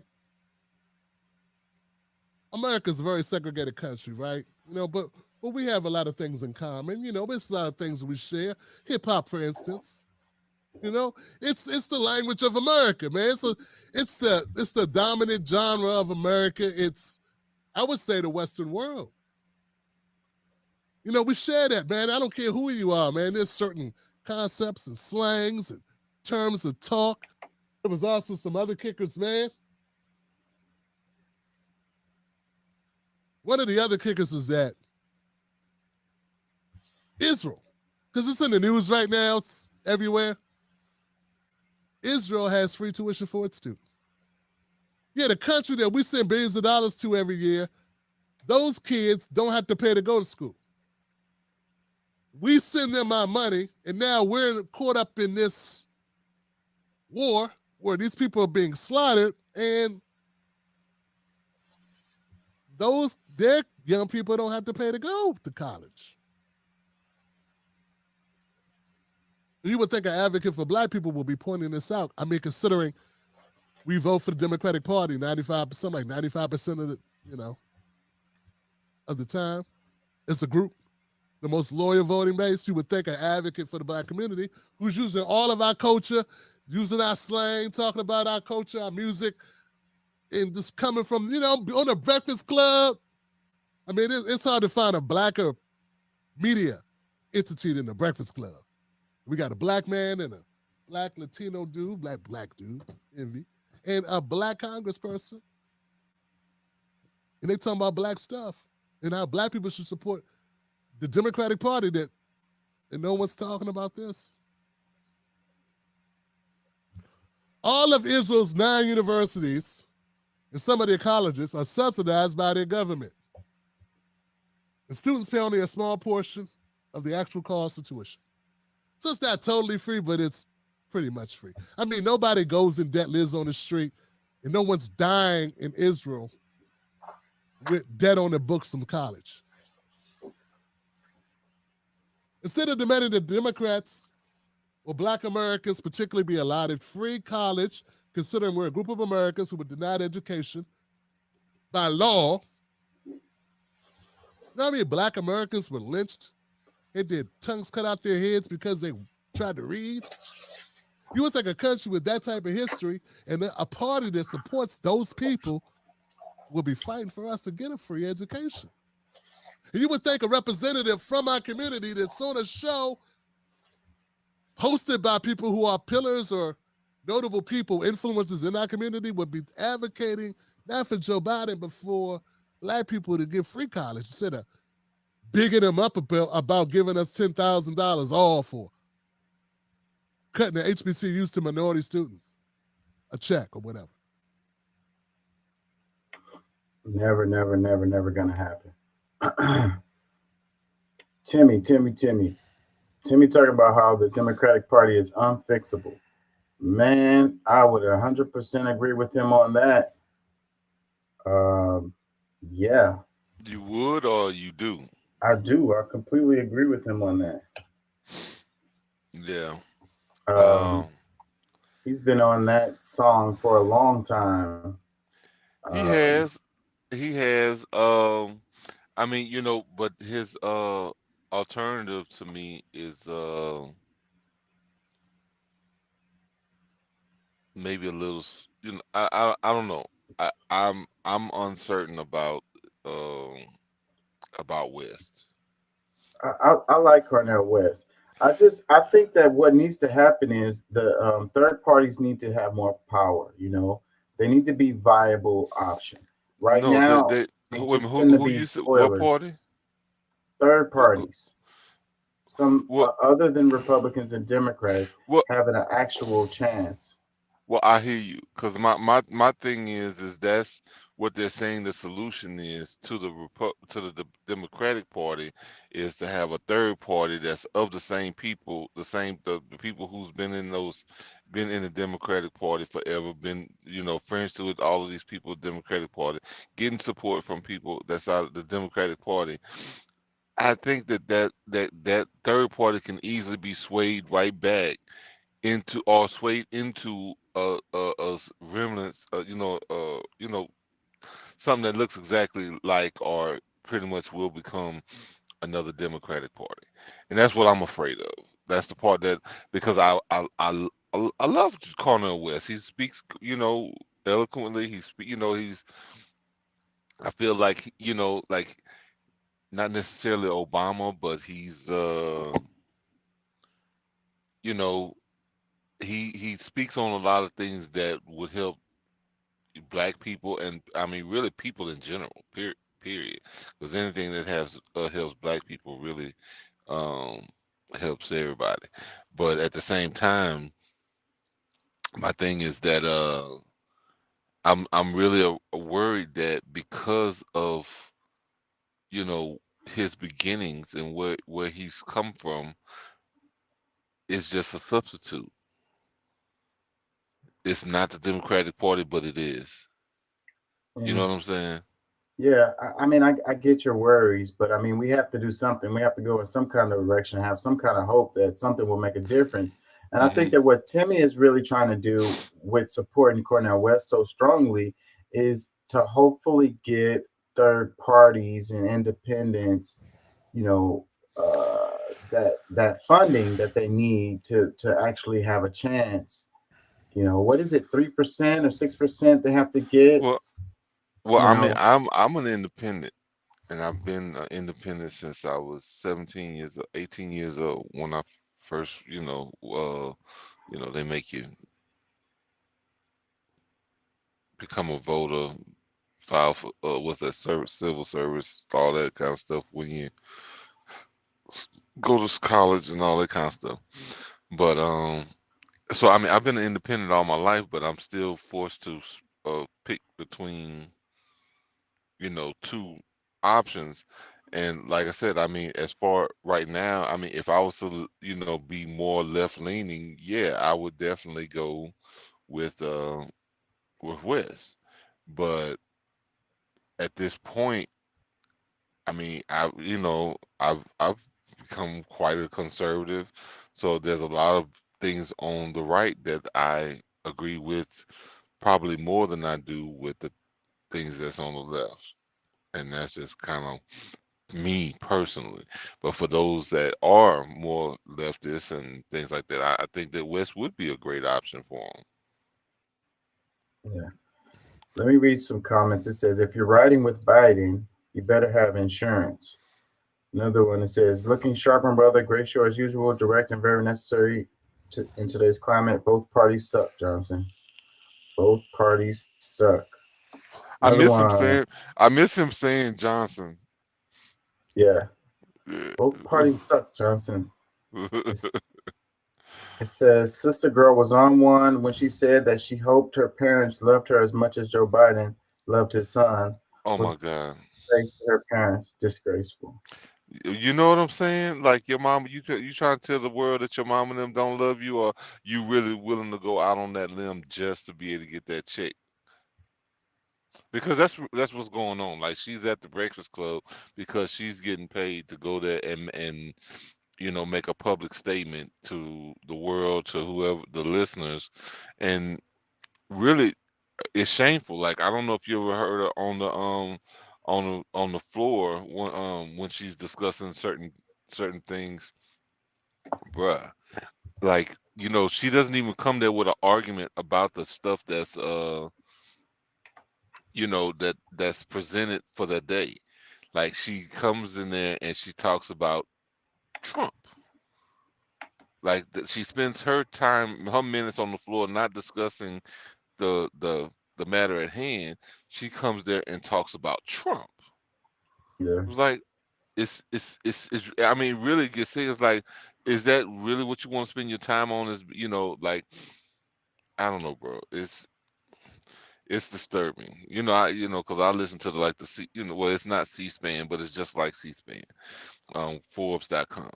But bro, I've listened to her many times, and I'm just like, I'm ready to turn it off at that point, because it's like she doesn't give an argument to anything else right now. Like, right now, it's just all about Trump, and try to tell people how bad he is, and submitting paperwork that has been submitted 120 times already.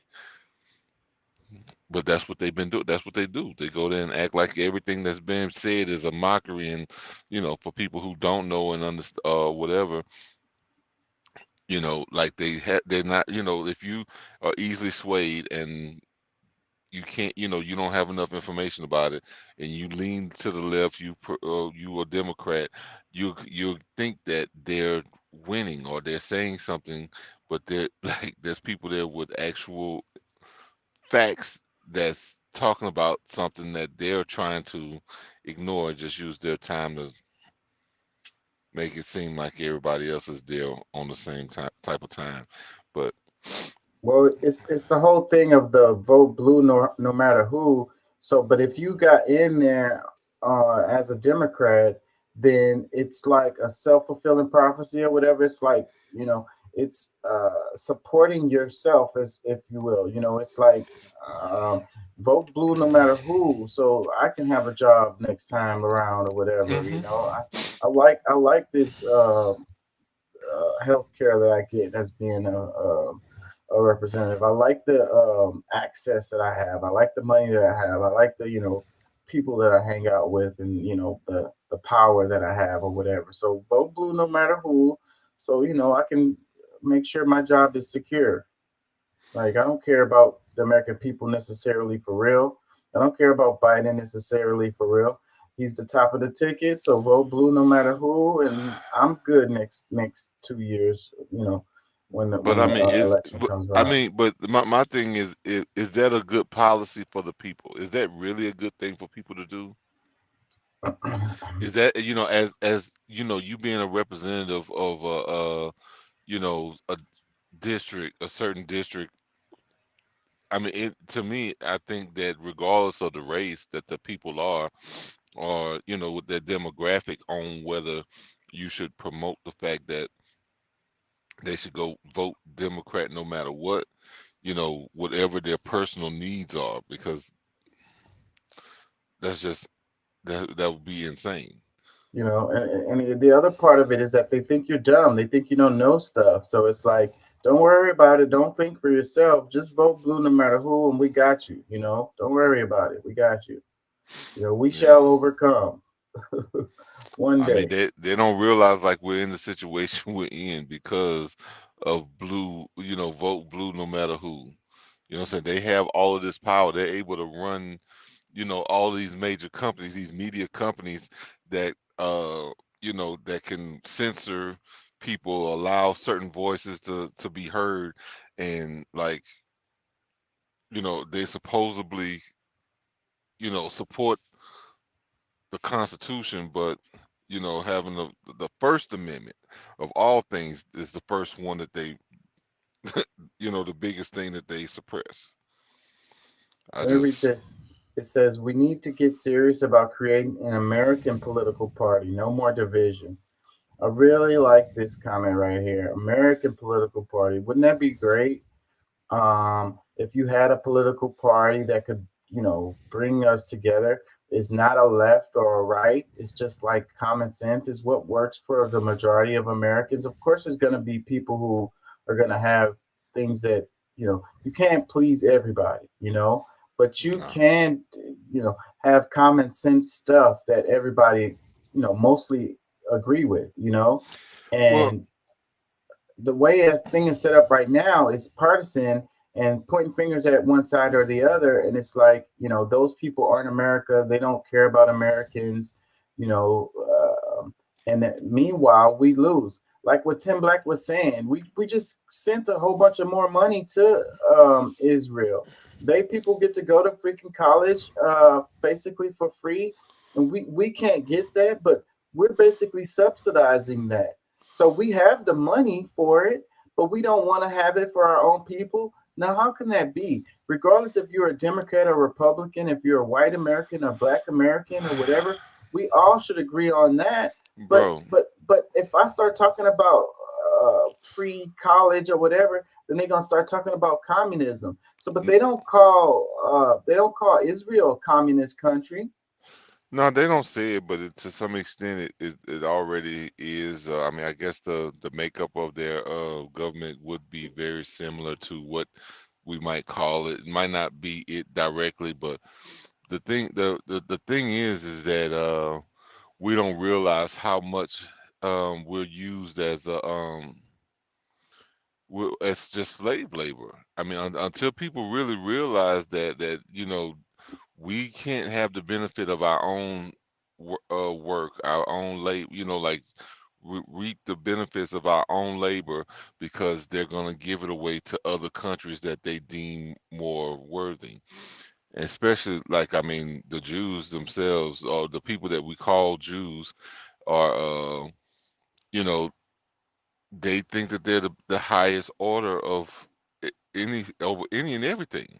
So they're not just getting money from the U.S. They're getting money from all over the world. Shit, lots of places in Africa, that their money is not getting spent back on them. So I mean, that's but where a lot of I the think you just made a really good point related to slavery, the history of slavery in the United States, and that being that, we can't benefit from our own labor. Like somebody else has to reap all the benefits of the work that we do.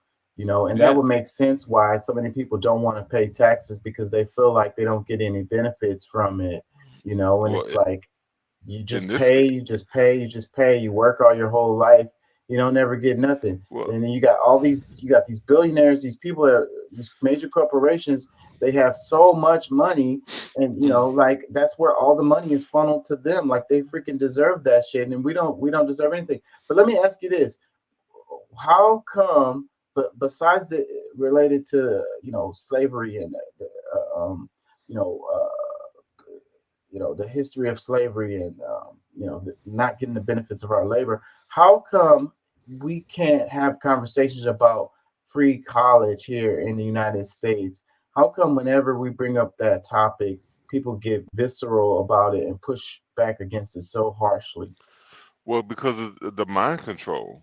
Um, the media always, because see, if we added up the dollars that we give away and we actually decided to use it for ourselves, it would be almost a no-brainer. Like, I mean, all these other countries, especially European countries, have been able to have free school, free health care, and all that. That's on our dime.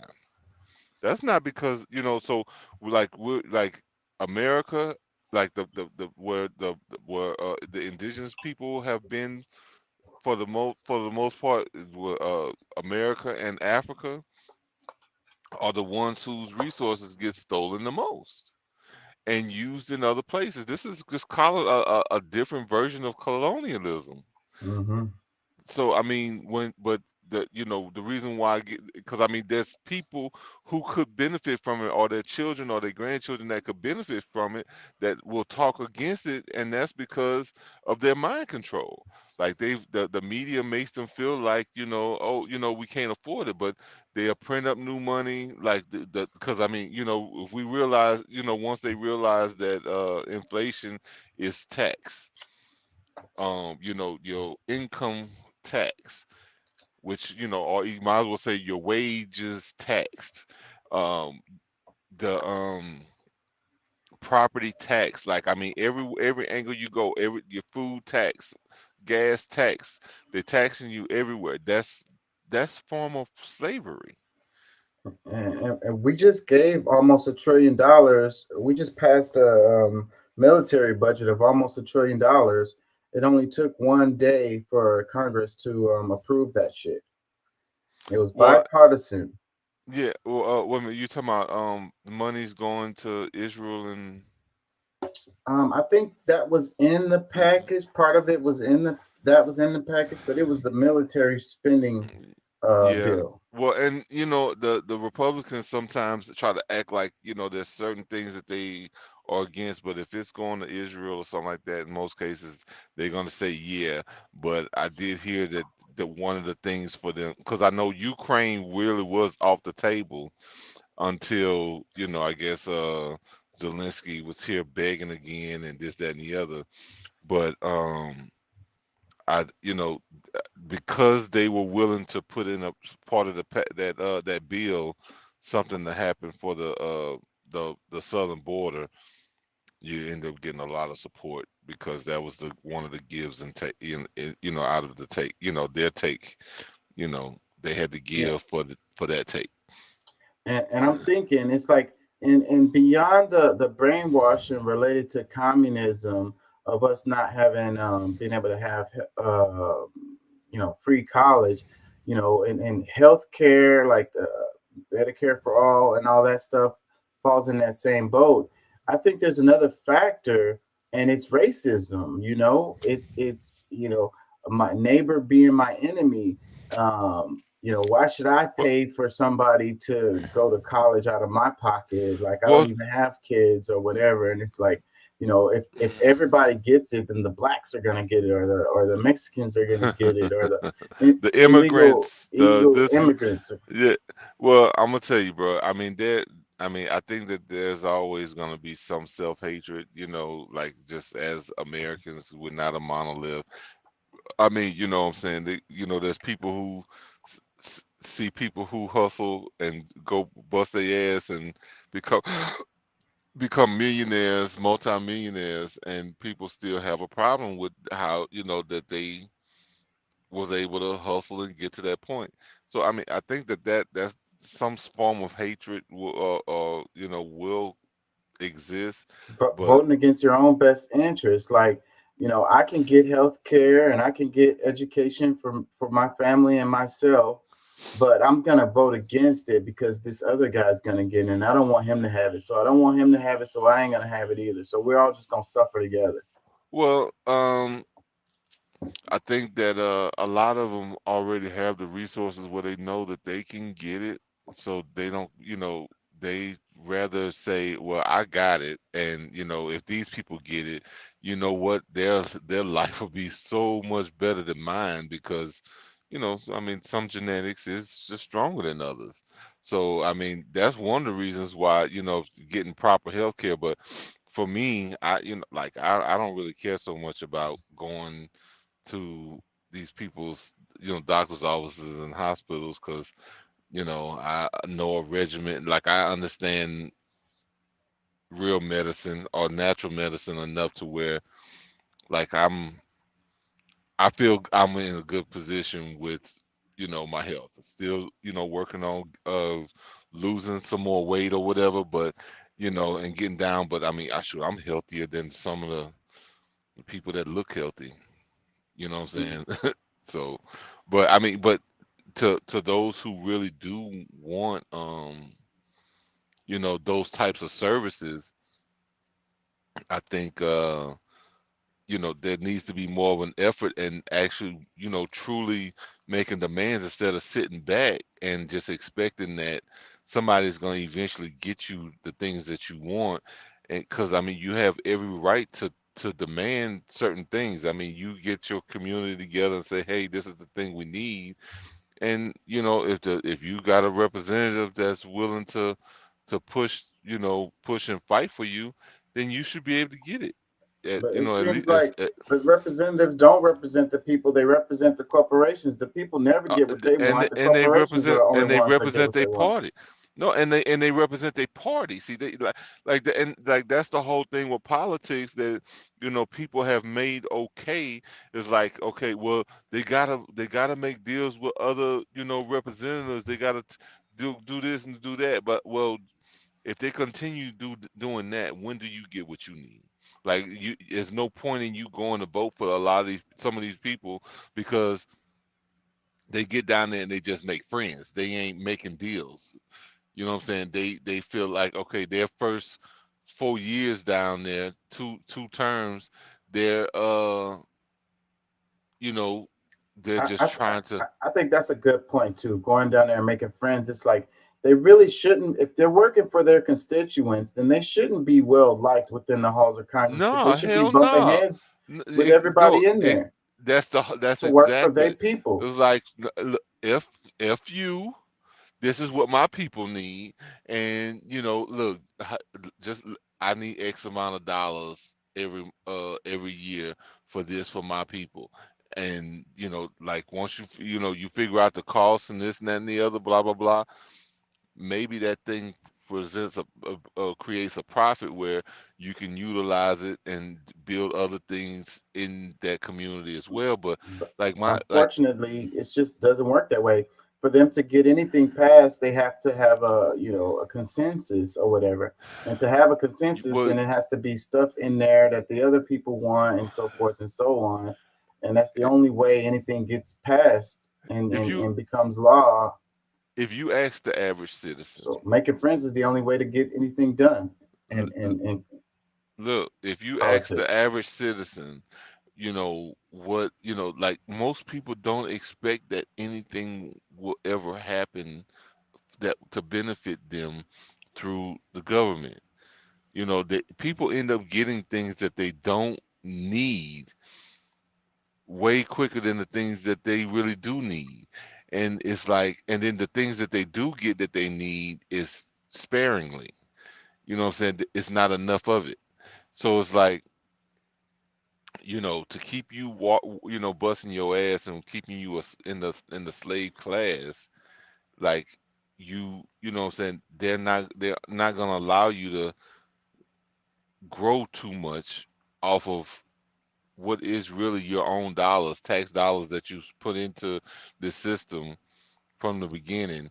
You pay for pay into Social Security, but shit, you can't even really benefit from it. You're supposed to be getting, because I'm just looking at some people I know, like they've been told they're gonna get 1,200, $2,000 a month when they retire, and then when they go in there and get it figured out, it's only $400. Like, who's Yeah. supposed to live off of that? Let me read some comments. It says, after how Bill Clinton and Barack Obama treated black people for 16 years, I've decided that I will never vote another Democrat to be POTUS ever again.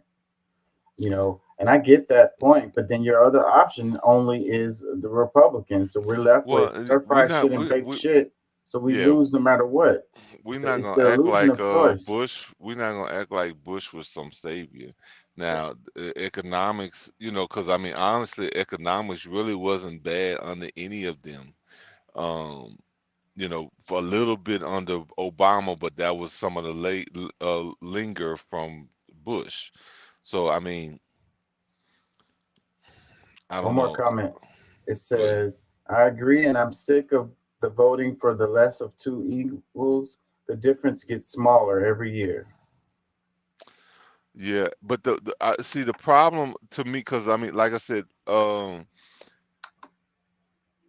West in this third party, whatever it is being called, to me is because we know the structure, the hierarchy, like the people who spends the money, if they put money, like they're gonna want things from them, and the people with the power is just like they spend money, with the Democratic Party, they spend this just as much money with the Republican Party, and they're gonna do the same thing with West.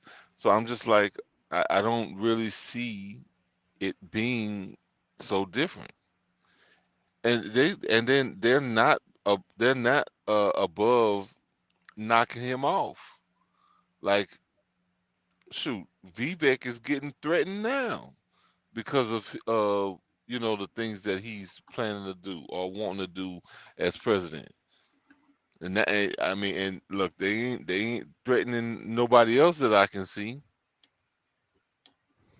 So I feel like Vivek must be offering something to the people that nobody else is. He's not bought and paid for.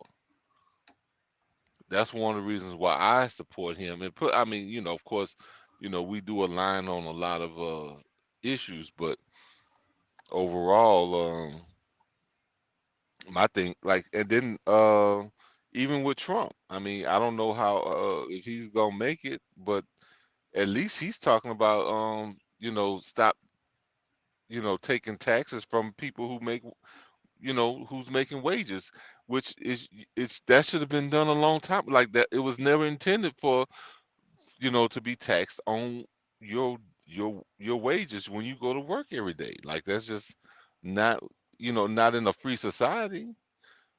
You know what I'm saying? Like, but if you doing business, you making capital gains, that was a part of the deal. And most of the people who are making capital gains don't pay like a dime of tax. So, I It's don't know, like, backwards. yeah, like I, I don't like Ramaswamy. I don't. I feel like he's a inauthentic. And does he really have a chance to beat Trump? no, I mean nobody does. Not on the right. If they was to actually, you know, block him from being able to run, yeah. But that's the main reason why everybody's running. But I mean, my thing is, I don't trust DeSantis to run the country. He's fine down there in Florida. Look, you going to look do what you're doing in Florida, but you know he doesn't have a balanced thought that's gonna be good for people who see, for right, people who live on, right thinking or left thinking. You know what I'm saying? I don't think he has enough balance to do it. But however, because I really believe that he would put a bad taste in America's mouth to where they're gonna be right back looking for some Democratic, Democrats to come back and save the day. Then we'll be kind of right back in the same shit we was in before. He's too extreme. Let's check this out. It says Alpha Private School is poised to revolutionize the way children learn in the years to come. The institution envisions a future where AI learning, coupled with life skill courses, become the norm for modern educational settings. Departing from traditional teaching methods, the school employs guides instead of conventional teachers. These guides, as adults, actively engage with students to help them navigate their goals, monitor academic progress, and explore their interests. In the initial 2 hours of the school day, students engage in one on one interactions with AI through app based tutoring. The AI utilizes historical figures, digital recreated to ugh, narrate their own stories, followed by basic comprehensive quizzes.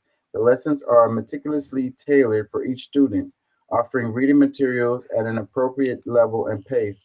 Notably, the applications are designed to present information aligned with students' individual interests, ensuring, ensuring sustained engagement in the learning process. Alpha Private School innovative approach heralds paradigm shift in education, embracing technology and personalization for an enriched learning experience. This is interesting. I think that the way we do schooling needs to be like dramatically changed. It's like been the same since what, the 1920s? Like even the desks and the classroom setups are Mm-hmm. exactly the same. And it's like they were making factory workers, and it's like we're still making Mm-hmm. factory workers, and there's no more factories. But this idea of no school, no teacher, it sounds kind of scary to me.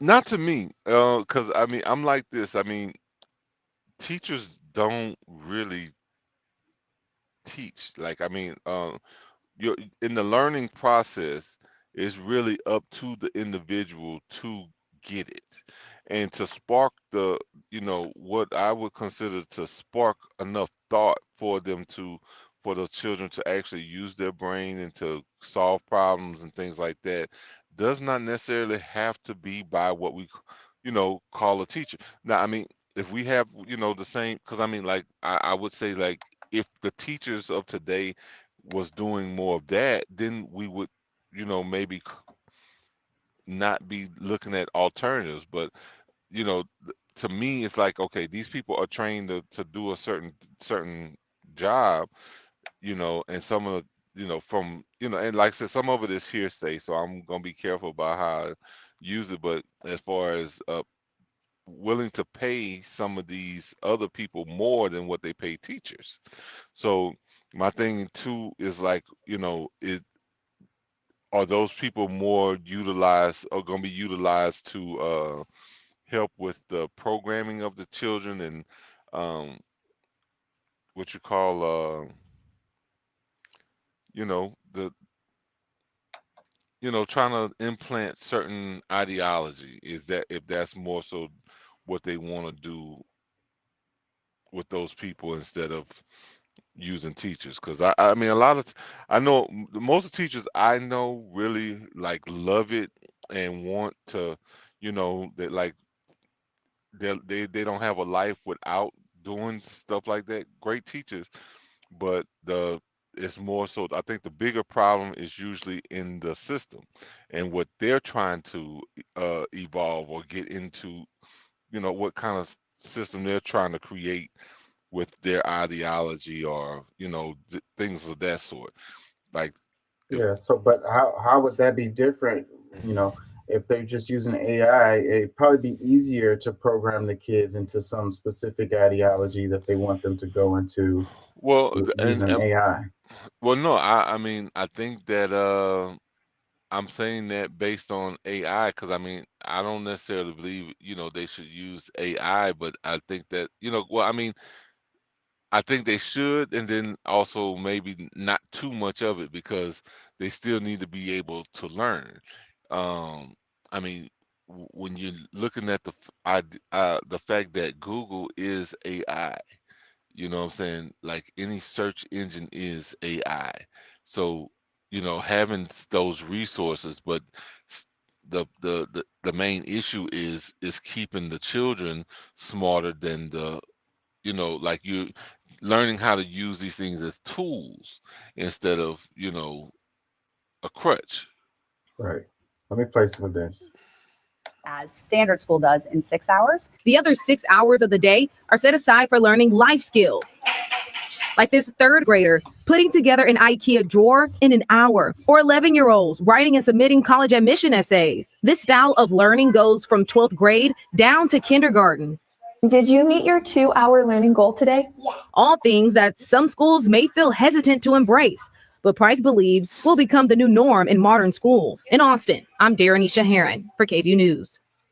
School with no teachers? It sounds like a That's nightmare. near But where my Mackenzie son went. Price, the co-founder of Alpha Private School, says it's actually the wave of the future. So how do they learn? The students work one-on-one with artificial intelligence for 2 hours at the start of the day. What we do have is a lot of adults who are in the room engaging with these kids, working as coaches. They learn more than twice as much as standard school does in 6 hours. The other 6 hours of the day are set aside for learning life skills. Like this third grader putting together an IKEA drawer in an hour, or 11-year-olds writing and submitting college admission essays. Yeah. So I don't know. And writing college admission essays. It's like that's what the whole point of it is.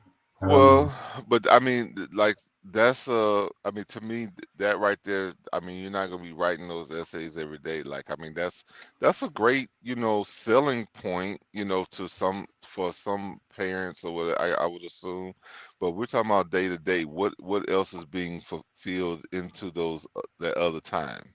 What other things are interjected into their minds through the EA, the AI and these coaches, shall we, if that's what we're gonna call them, life, because whether they be life coaches or what I don't know what they're intending to call them, but you know, my thing is that it need to be restructured. Like this whole school system thing should be restructured. Yeah, so But that makes this a good idea for me, just for fundamentally completely changing the way we do it. And like maybe we yeah, can tweak on it a bit. And let me read yeah. some comments. It says, uh, and how does a computer stop bullying and assault from spoiled, entitled students? Another one that says, OMG, nice intent, but missed the mark. If y'all think putting an IKEA desk together is a life skills, we are screwed. I agree with that. It says, I was iffy at first, but they had me at coaches and life skills. I can't lie. It says teach them finance, economics, and basic math, English and geography, and other, etc. It says that's what you get for abusing teachers. Blame parents for this one. So yeah, this is a part of this that I do have a scariness about because, they're gonna probably save money if they don't have to hire teachers. They just have quote unquote coaches. More They don't have to. unemployed people. More Well, no, I'm unemployed talking people. about the money that they spend. They have a lot of money coming into these school systems, right? And it's already being mismanaged or whatever. So then you don't have to have teachers. You don't have to keep buying new AI freaking materials or whatever. So to me, this sounds like a way to save money, you know, and that's the problem with a lot of the stuff is it's the economic driver is what it is. It's all about making more money, and not necessarily about what's helping the kids. They're gonna save money by not having to pay teachers, and they're using AI, and they just like, you know, the school is a business Well, turning a profit. well, no, I mean, like, yeah, that's definitely been a problem long standing. Like, it's been like that for so long. But I don't think that they can take that out of the equation anymore. And it's sad because I mean, I really think the more human interaction is just that the interaction has to be positive. And when there's when it's politically driven, such as trying to uh, I don't know why I keep overlooking the right word, but when these institutions are trying to program our children to think a certain way outside of just teaching them wholesome things that they can build on, instead of teaching them things that isn't necessarily as beneficial to them at certain ages. Because yeah, it is appropriate at certain ages, but for some I of it just is way too far. I just feel like the profit model is the root of the problem with a lot of this stuff because it shouldn't well, be that you're about making money when it's about well, educating kids. It shouldn't be that you're about making money when it comes to healthcare and so forth. no, You it take shouldn't. the But that's the same thing that's going on. Like, just think about this. Like, because honestly, we're getting that model is the same. Like the pipeline to prison model. Like, this is the exact model that people that they're what they're doing. Even because it's gonna be where you can invest and you can own your own school and make a profit based on what you invested. and, Like, and then you invest in the prisons and you making money of coming and going. yeah. I'm reading another comment. It says, does that mean independent school fees will be lower? Good question. Another comment that says, will AI teach kids morals, ethics, responsibilities, being respectful to elders, and so on? Good Nope. question. Another one, it says, A, sounds terrible, but then again, look at how abusive and uninterested these teachers are. One more, That's a rare. That's not the majority. it says colleges also, which is great, you can get degree that actually teach you something for a small amount and could get done in under a year. I have a clip that's similar kind of. I want to go to this. Where is it at? It's hold on, let me find this. Okay, yeah, here it goes. Because we're talking about when we're talking about teaching kids, but we're also talking about like molding people's minds, you know. Mm-hmm. That's what we're talking about. Let me play this clip right here. Check this out. See how community trains its teachers. Bear this in mind. Young people cannot be trusted to form their own opinions. This business about open-mindedness is nonsense. It's a waste of time trying to teach students to think for themselves. It's our job to tell them. And when teachers put such training into practice, despotism stands a good chance. These children are being taught to accept uncritically whatever they're told. Questions are not encouraged. How can you ask such a question? Have you got a textbook? Yes, ma'am. Does it say here that our law courts are always just? Yes, ma'am. Then how dare you question the fact? Sit down. And so we aren't surprised when... But it must be true. I saw it in this book right here. Whoops. Newspapers and the radio are efficiently controlled. The people will read and accept exactly what the few in control want them to. Government censorship is one form of control. A newspaper which breaks a government censorship rule can be suspended. It is also possible for newspapers and other forms of communication to be controlled by private interests. Wow, that was heavy, right? The parts like, why are you gonna ask the question? That's kind of what they did with COVID, right? Like they was like, man, you wrong for asking the question. It's like exactly what this lady just said in this You don't thing. care about your neighbor. Like what do you mean question? Like you question the medicine that they're gonna give us? Like seriously? It's gotta be good. They did it. It's like, wasn't it written in the textbook? Why are you asking these questions? Like, wow. Yeah, bro. See how community trains it. Hold on, I want to see how community trains its teachers. Bear this in mind. Young people cannot be trusted to form their own opinions. Young people cannot be trusted to form their own opinions. And not just young people, they're saying everybody really, because you look at the media and the way they talk at us with the freaking talking heads and the opinions on the freaking news shows. It's like they're the experts, so we're supposed to go with what they. You can't trust them to form their own opinions. But listen, he's older than probably everybody in there. So from his point of view, even like they can't be trusted to accept their own points of view, or learning, having developing a teaching style. He's telling, like, look, I can't trust that y'all gonna do it the way I want you to do it.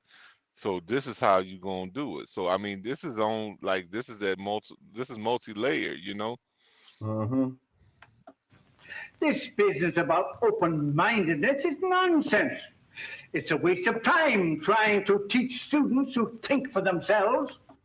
This business of open-mindedness is so having an open mind. And that's what it is. Like the way our society is structured, it's all about, You say, bro, you are a hindrance to society because you are skeptical, or you have questions about anything that you see or feel, or like you become the problem to our society if you try to have our leaders, so to speak, Yeah. if you question anything that they're doing.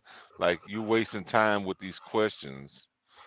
Like, bro, like having an open mind to other solutions or other cultures or other ways to do things or whatever, like, trying to understand other people and the way that they do things in the other parts of the world or whatever, or having an open mind that, the way we do things maybe could be done in a different way. It's like, we've always done it this way, so this is the tradition and this is what works. Stop fucking questioning that shit.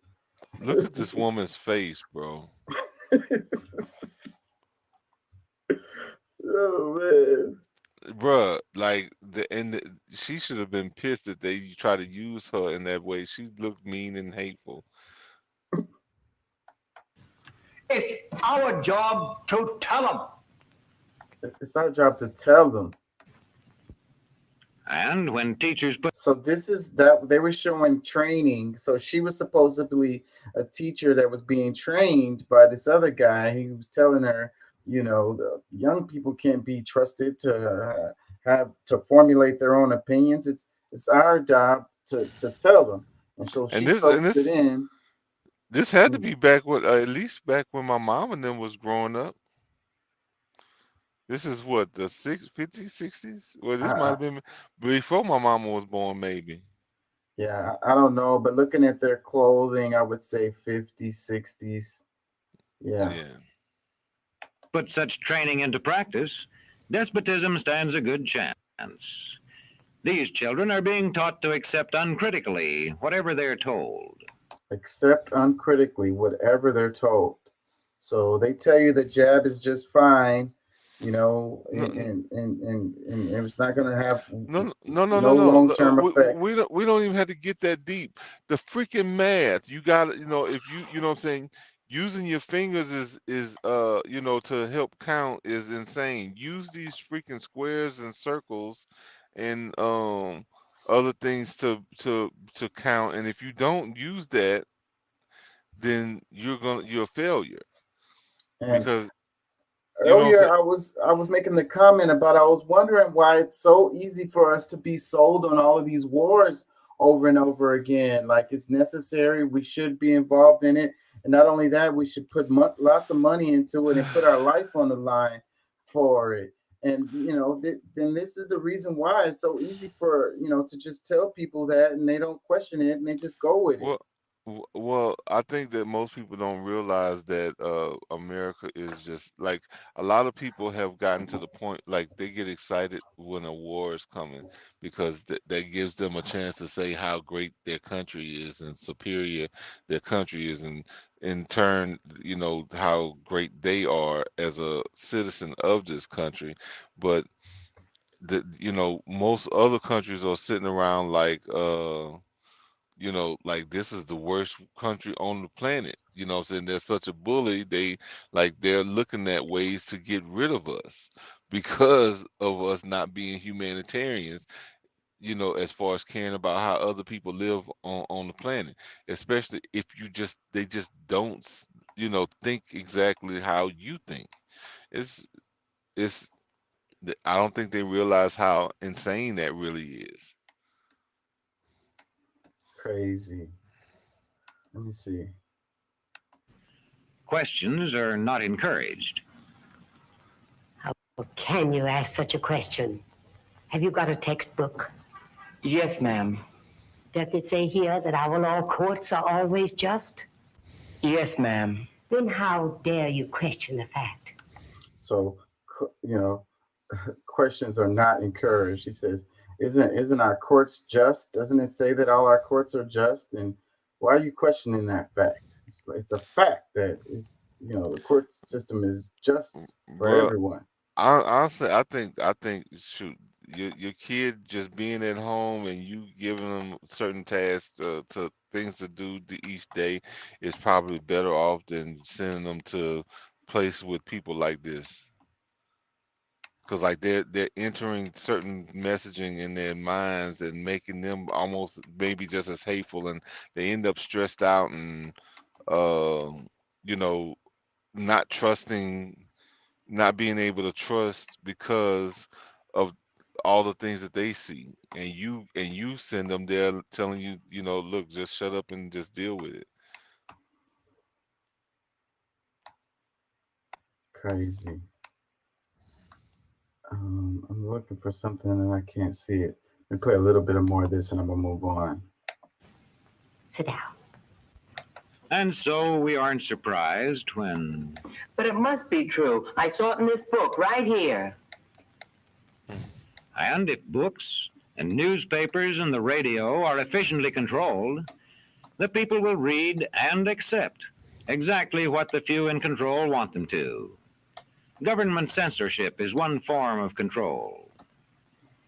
A newspaper which breaks a government censorship rule can be suspended. It is also possible for newspapers and other forms of communication to be controlled by private interests. It's like no wonder they're like want to control what books you read. You know, uh, they want to ban the books. They want to hide them. Whatever. It's like Well, they they they have they have a recommending reading list, and then they have ones that they're gonna take off, like you shouldn't read. So that right there presents a problem to some extent, because I guess unless there's a certain way that they're choosing this that's approved by everybody, like there's certain subjects that we're not going to teach at different levels. Okay, that's one thing, but that's in a lot of cases that's not the issue. It's things that's going to inspire you to actually live, think for yourself, and become the innovators of the world, and the creators, like things, bringing new things in that we can all, that can benefit society. They don't want, they don't want that to happen on a mass scale. They want that type of mindset to happen to the elite children that they've deemed elite.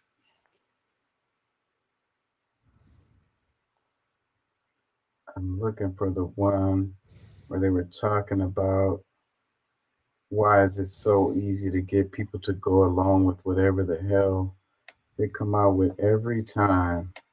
I don't see it. Let's go to Instagram and let's do something like, I need to get some reels out the way. Somebody posted something. Let's see this. It says, that's some serious brainwashing S. Somebody said. Faceless. Yeah, man, that's Is that serious a brainwashing. is that a YouTube or That's all for Twitch. Thanks okay. for listening. Thanks for watching. Yeah. Thanks for support. Yeah, man, and that looks all old and stuff, but it's not no different now. I mean, it's Nah, just it's the it's same. actually it's more updated. It looks cute and things. It's like, but it's the same ideology. Let's do this really quickly. CBS's Christina Ruffini explains. Growing up in the Bronx, Ashley Torres had never even heard of an apprenticeship. A 16-year-old working at a corporate bank. I took a leap of faith, basically. Yeah. That leap landed her in Manhattan, making $25 an hour and learning on the job as an apprentice at JP Morgan Chase. I don't think they should underestimate someone just because they don't have a college degree. Tight labor markets and the skyrocketing cost of college are causing companies to take a second look at education requirements for many higher-paying jobs, focusing on skills instead. Ali Morano, head of JP Morgan's apprentice program, says firms need to rethink decades of diploma-driven recruiting. When you start looking in different areas because of a socioeconomic background or because of how somebody grew up, you get people who are thinking differently, and that's what you need in a firm. A recent study showed the number of job postings requiring a college degree began dropping even before the pandemic, a trend that could unlock more than 1 million jobs to workers without a college degree over the next 5 years. At Delta Airlines, around 85% of corporate jobs, including pilots, will no longer require a college degree. For us, it's really about what you learn and what you know, not where you learned it. And for Torres, that real-world training helped her get a leg up on the competition and a full-time job. I'm not in a class learning the work. I'm actually doing the work. Christina Ruffini, CBS News, New York. While it was the second best year on record for jobs, there are still nearly twice as many openings as there are job seekers. So that has led some companies to drop a long-standing requirement, a college degree. CBS's Christina Ruffini explains. If there's so many openings, why is it so hard to get a job? Why do it takes so long to get on? Like, I know a lot of people have been looking for jobs for like 6 months. Like, if it's so many openings, then why is it so hard to get jobs? Anyway, so it says more U.S. companies ditching college degree requirements to fill positions, and here's why. So, yeah, this is the trend that we got going on. I don't know, man. It's like they sold us a dream. They told us, to get good grades and try to go to college and get a job out of college or whatever. And everybody is loaded with student debt, and their damn degrees don't mean nothing. And the people that went straight to work out of school are doing way better than the people that went to school, but they told us to do. But it's like, I Well, don't know. well, I'm gonna tell you, man. I think some of this is based on, because I mean, a lot of these jobs. The first question you asked was leaning toward why are there so many openings and this, that, and the other. But I think that's because they're not really pushing, like they're not trying to get any and everybody to come apply. They still want to, like they're saying on the outside that okay, they're willing to limit some criteria, but I don't think they want to open it wide open to where like there's a bunch of people that doesn't want to hire immigrants. There's a bunch of people that don't want to hire black people. They don't want to hire you know women. They don't want to hire whatever that thing is. They're trying to still keep it to a limit, like who they actually getting to apply for these jobs, because if it is about a meritocracy, then that means whoever's the best person for the job, they need to get the job. But everybody's not quite that open-minded because of how the schools was trained them to not be so open-minded about who can get these jobs done. And I So think they're full of shit too, because they keep screaming these Biden economic shit, and Biden is so good for the economy and there's so many jobs and all of this, and it's it's like, lies, I bro. think it's It's part of the narrative, and and that's what they're but selling us, that but everything is so good, but if you're everybody left around me is struggling. They're struggling to pay their bills, their mortgage, bro. the But food costs so if much. you're left leaning, you want to believe in Biden so bad because you're so afraid that Trump or somebody, the Republicans is gonna come and brighten your day up, and you got to accept the fact that they actually it's their policies that actually make things better for them. Like I mean, I think that would be a big thing, pill to swallow for some, is that the people that they despise the most are the ones who actually get things done that actually help people. You know what I'm saying? Like, Let me read the comments. Faceless says, same thing, no critical thinking and shutting down the marketplace of ideas, nothing new. He says, lots of entry level jobs, nothing for people with experience. So, yeah, it's a lot of jobs out there, but it's the jobs that nobody wants to work. There's low paying jobs, low skilled jobs, the jobs where you got to yeah, have 2 and 3 jobs to be able to pay your bills. And that's the other part where they're talking about Biden and the economy and it's so many jobs. Yeah, so many jobs. People got 3 of them and still can't pay their fucking bills. bro, I have a And, tough and, I and have if a you tough have time. experience, like what he's saying, if you do have experience, then you're the ones that they're not hiring because they know they have to pay you. So they go get Yes, some high school kid who doesn't know anything, and then they can pay him pennies to do the job and tell them they're entry level or whatever. yeah, because I mean that's one of the things that I was looking at, because I was trying to transition from being over the road, be able to have more time at home, and try to build up some of my other businesses. But everything that they would offer or was willing to hire me at, it's like, I mean, shoot, I got grown up bills, man. Like I can't, you know what I'm saying? Like making $25 an hour, for some might be, big deal, but that's chump change. Like I mean, so but I don't, you know, I don't really, I guess like I don't, not really expecting like just them to pay, give to pay some, I don't know, especially in Louisiana where I'm living at now. But bruh, it's just, if you really know what you're doing, they don't, they really don't, like they don't want you, because like I said, they know that they're gonna have to pay you, because I mean, in transportation alone, I've been in the transportation field for 25 years, off and on, like from like I since the 90s, since I like after I graduated high school, I've been doing in transportation to some extent, whether it was a part-time or whatever. And shoot, they're not trying to pay me, and I had to get back on the road. And of course, I'm trying to get me a position myself to get another truck of my own.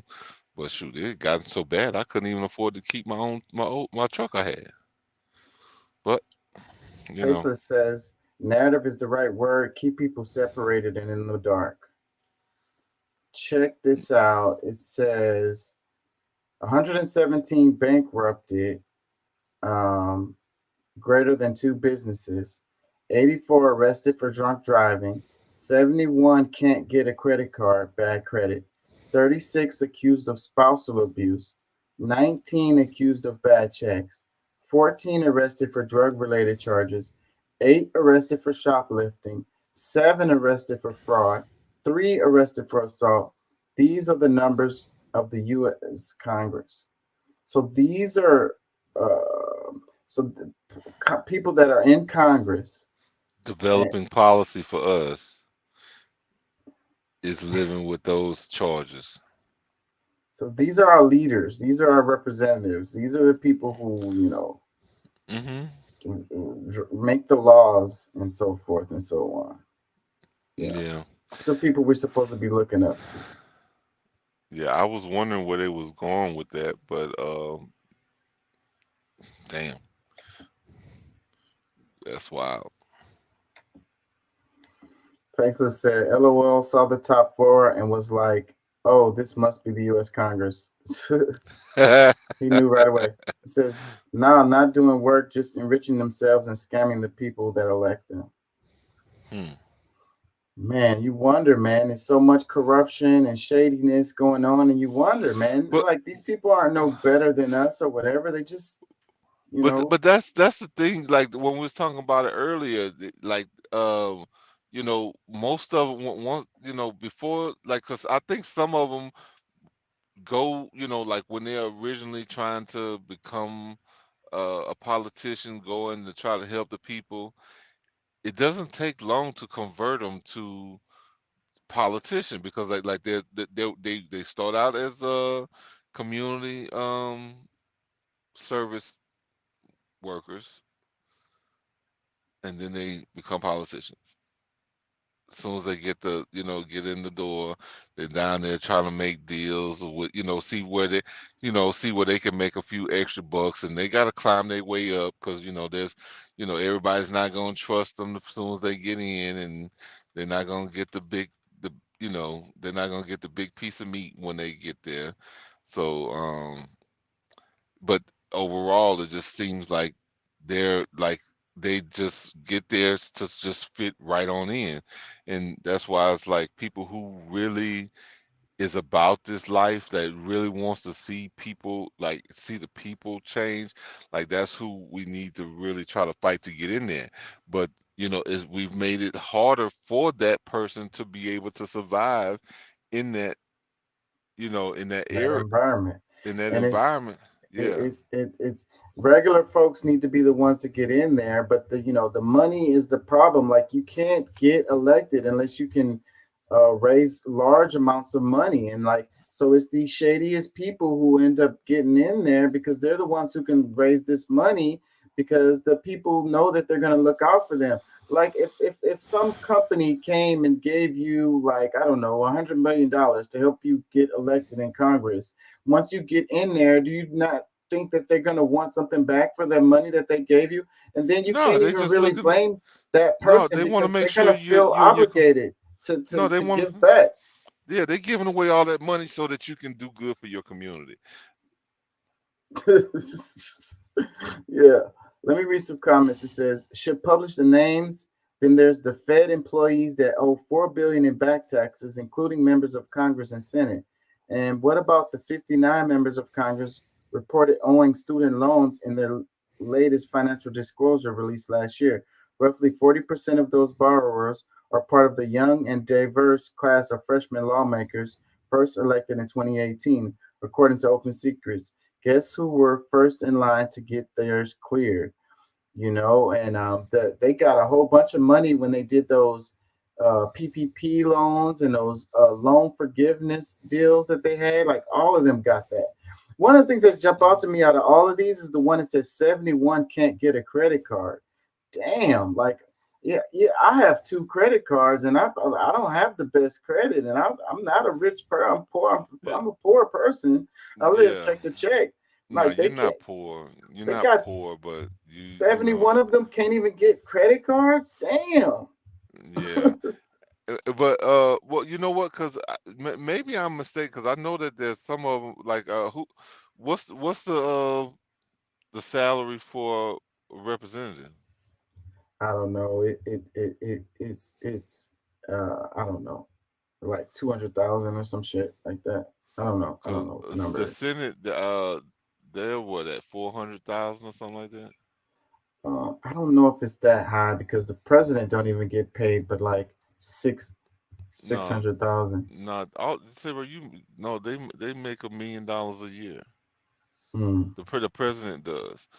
So the vice president might be around 600, but I think the senators and things like that, I believe they around that $400,000 range. So Let me read this. It says, if you want to commit crimes and get away with them, become a politician. It says, the question, it says, how many millionaires? And I covered one about, what was the chick's name? She just passed away not that long ago. Why can't I think of her name? Anyways, she died and she had so much money that she was given to her children or whatever. And it was mhm. like, the question was, how did she Where get did it so come from? rich? Yeah, where did all that money come from? Because as a congressperson, she didn't make that much money. So it really didn't make sense for her to have all of these millions of dollars to be able to pass on to her children. And it's like, that just shows like it's corruption and shadiness. Like maybe the whole reason to become a politician is to get rich. Like it seems to me like your motivation should be to help people. But if your Well, motivation is to get mm, rich, then you can't blame them for doing the shady stuff that they do while they're in there. They're making all of this freaking money. well, that's just like when I was taking the class for to be to learn about government contracting. Like one of the main things they teach you is that this is the biggest spinner on the planet. So, some people are really looking at the fact that, um, you know, that the money, this is where the money is. This is, Feinstein. That was the name. Thank you. Go ahead. yeah, this is where the money is. So, and especially if I mean, the Senate, Congress has the power of the purse. Like where the money gets spent, it's up to them. So, if you do have some level of control and you can make deals with people who are going to help you, solidify a certain amount of money going to a certain area, and if you independently have money to invest in those certain things that they're going to be putting a bunch of money into, like, you know, yeah, it's almost a no-brainer. Like like I would be rich too. You know what I'm saying? If I could have influence on what area of we're gonna put more money into, what's gonna be get heavily invested in, Yeah, what we already we're already set up to be the next big thing. yeah. And damn, it's easy to make some investments. You ain't got to be a genius to do that. He says, faceless, he says, I don't wonder, man. I know it's so obvious. Look at Pelosi and the stock deals. That kind of Oh, goes no doubt. exactly with what you're I, saying. that's And who I was talking about without talking about. yeah, You so know? and her husband is like got a great like they have like an AI that helps them do the investments or whatever, and this guy beats the AI. Like his average is higher than like Wall Street investment firms who do it for a living, and are supposed to be some of the best in the industry, and Pelosi's husband beats them. Like, how could that be? Could it possibly have something to do with the fact that his wife is privy to information that affects these industries? Man, that's say, bro. This is the one of the greatest financial minds of all time, man. What like I can't even believe you're sitting here questioning this. Yeah, he's a genius. He can predict the future. Like Faceless, he says, even those with the best intentions get seduced by the money and the power and learn quickly you are Well, early or part of the system or an enemy of it. well, and that's the part right there, because I think that Because any one of us will with the probably atmosphere, go with right now. We could say, I want to help everybody, I want to do good or whatever. And as soon as we get in there, we see how the system goes and we just say, fuck it, it's hopeless. Let me just yeah, take care of once my you get friends in and there, it's family. kind of like, all right, like fixing, like anybody trying to fix that system is like wasting their own time. And I think they get to the point where they're like, all right, you know what, I'm here, I might as well do something for my own family at the least, if I can help Yeah. other families on the way. But I do believe that a lot of people go in there With good intentions. with good intention. But once The you're in there system and swallows them up. yeah. Comments. He says barrier of entry is too high for regular people. He says, look at the last Speaker of the House resigning. He owed all kinds of people and couldn't deliver anymore. Yeah, McCarthy. I did a bunch of clips on him. Wait a minute, he resigned? Well, he's not. He's stepping out of his seat. He's got a whole year left, and he's not going to be in there for that last year. And I think it's a big fu to the party because they screwed him and took him out of the speakership. And he's like, screw y'all. So now y'all got one less vote. So y'all got less power. So Oh, that's that what they part. Okay, care well, about. yeah. All right, because all right, him being the speaker, that yeah, all right. I'm looking at it like, all right, but yeah, they didn't oust him totally like they're doing Santos. They but Yeah, he, they just kicked him out of the speakership. So when he's resigning, he's not going to finish off his term. He says, dude from New York that just got booted was stalking. Dude from New York, who is that? the Santos. Is that Santos? It says stealing credit card information from donors. It says the salary is under 200K, so that's what we were talking about, how much they get paid.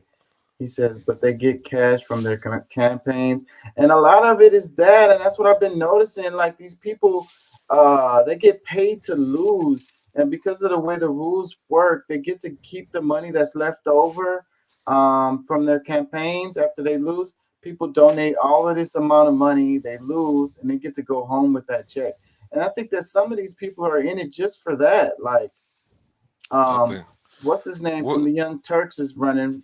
He ran for Congress and failed, and now he's running for president or something. And nah, he he don't can't run have for no no damn chance. president. I don't No, know. He's running for he something don't else. even he don't qualify. He wasn't born in the U.S. Either way, what I'm saying is, I think he's running to make that paper. Well, man, and yeah, bro, he's definitely a scammer, and like, but I don't like him for a lot of reasons, especially because of the way he tries to talk about, like he's one of those, like, he gets paid to talk against common sense things, in my opinion.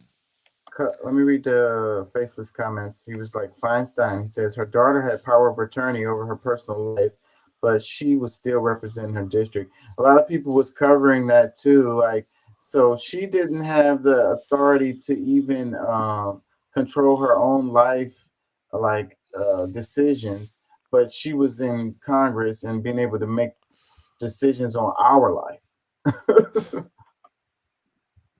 Well, but that's the whole thing. Because I mean, just think about the dude, like, in Philadelphia, in Pennsylvania. Fear. Wait a minute, what's that dude name? He had the Fetterman. Fetterman. Yeah, it's like he's really not. I'm not saying like his mental fit, like he can't think and this, that, and the other, but he should have given himself some more time. But just so that they could have a Democratic seat there, is why they forced him to take that seat. Like, and they don't mind somebody just being there to hold the seat just as long as it gives them the power that they want. Like, that's mainly what it's about. It doesn't matter what you do for your community. It's about what you're going to be able to do for the party. For the party. That's Yeah. So, well, Fetterman won his election, and he's been doing stuff. You know, they changed the rules because of the way he dressed. against Dr. Oz. Bro, Yeah, he that's still won. like that, bro. That kills me for real. Like, there's no way that really he should have won. He won, Yeah, he did. and like I say, he's been doing stuff, and he seems pretty coherent to me. And like I say, they changed the rules based because of the way he dresses. Yeah, They he's getting better forced now. everybody to wear suit coats and stuff like that just Yeah. because of him. The faceless comments. He says need term limits and serious campaign finance reform. I completely 100% But agree with that. who's gonna vote for that? It Like, who? says Go ahead. government contracts are the biggest game, and we talk about that a lot here on the show. It's all about government contracts. It's like freaking getting rich, man, and that's where a lot of the money goes. Like we just talked about the 800, almost $1 trillion for the military budget spending. I'm willing to bet like 85% of that is going to go to independent contractors. And I'm a lot of trying. those I'm. independent contractors, it's like my buddy, my cousin, my uncle, or Hmm. whatever. You know, like That's who I'm I'm a enriching. representative, but I'm gonna make sure Oh, my cousin, my buddy, or whatever, he gets this contract that we just and he'll hey, probably get I'm going in kickbacks. there and acting like I'm a representative or senator or something.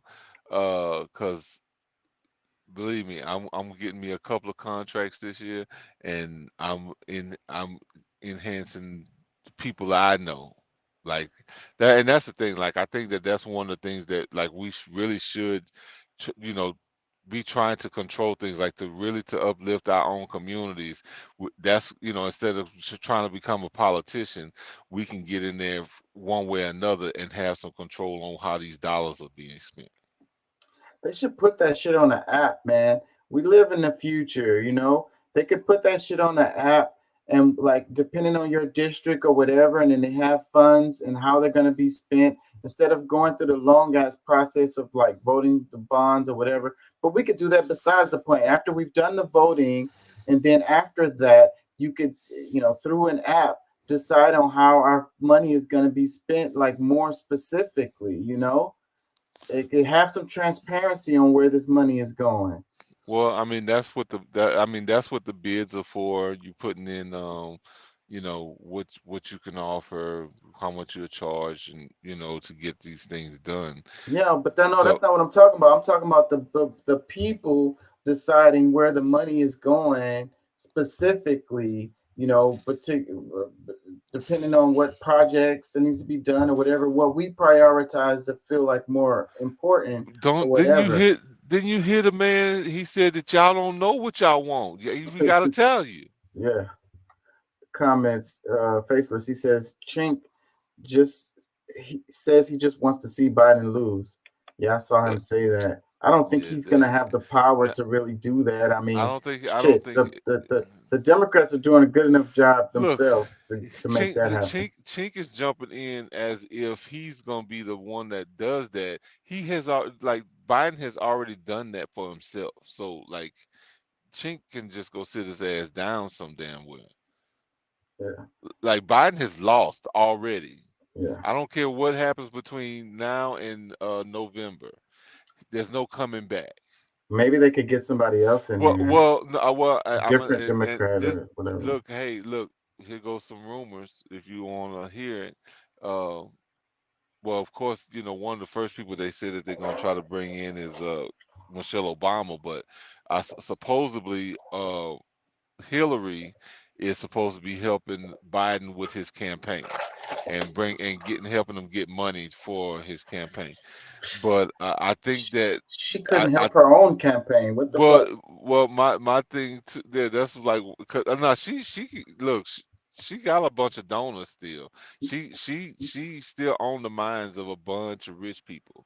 Uh, Uh, uh, but uh, Clinton's Bill Clinton released a book, and he said the Clinton campaign couldn't sell pussy on a military man, train or some shit. man, stop it. He didn't say that, bro. He did. I swear to God.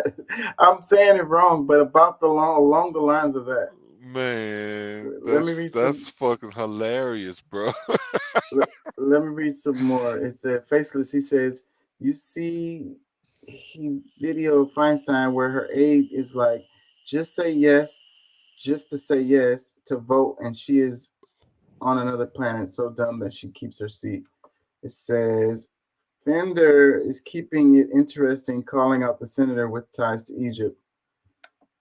Another one. I used to deal with some local state level contracts, and that was a racket even at those levels.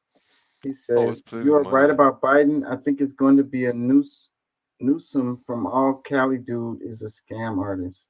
No, he ain't gonna make it either. Cause I mean, say, bro, I'm gonna tell you, there's a lot of minds that have been shifted. I like the fact that they come up with a third party, but at the same time, he leans too far to what everybody else is, like used to. Like Talking about Gavin it's Newsom?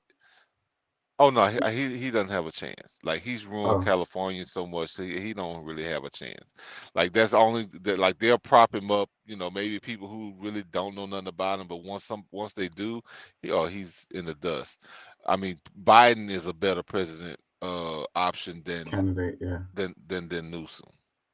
Let me read But this. go ahead. It says FBI chief who investigated Trump Russia ties jailed for Russia ties.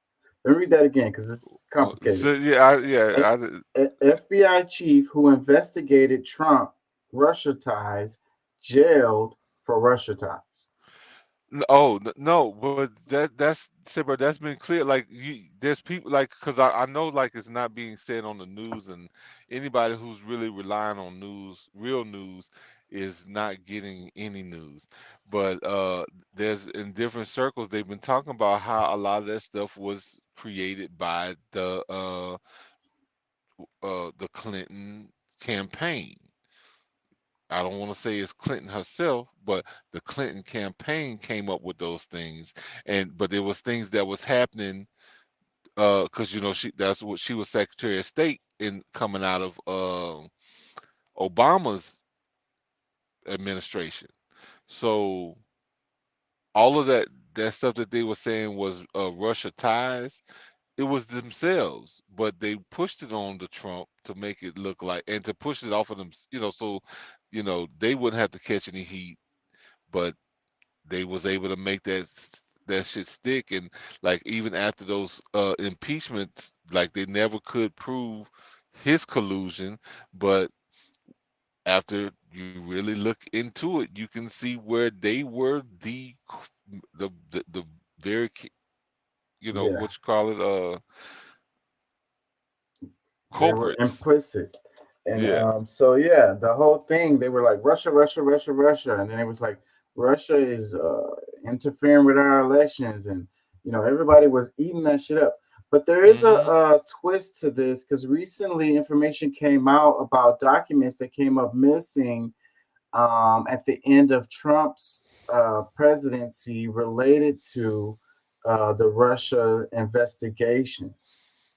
Well, So, you kn- that might have been some of the stuff that was at Mar-a-Lago because I mean, you got to think like there's had to be a reason for Trump to feel like he wanted certain things that certain files and just take them to his own personal home, or offices or whatever of his own because of all the stuff that was going on. He trying to keep some proof to something that he can be able to lean on and use because the FBI is not with him. They seem to be partisan. You know what I'm saying? Like they're not really for like it's almost like they are a part of the Democratic Party. In a lot of things, like decisions that they make, like they're willing to give up whatever they can on Trump or whoever they can on the Republican side, but they'll hide as much as they can for the Democratic side. I mean, if and I mean, this is something that I've noticed, but I'm very much into, like, that's one of the things that I investigate all the time. So I mean, but they are clearly, like, the people who point the finger the most Yep. are the ones who's got more fingers pointing at them, because they, Uh, That is the case for sure. Let me read this.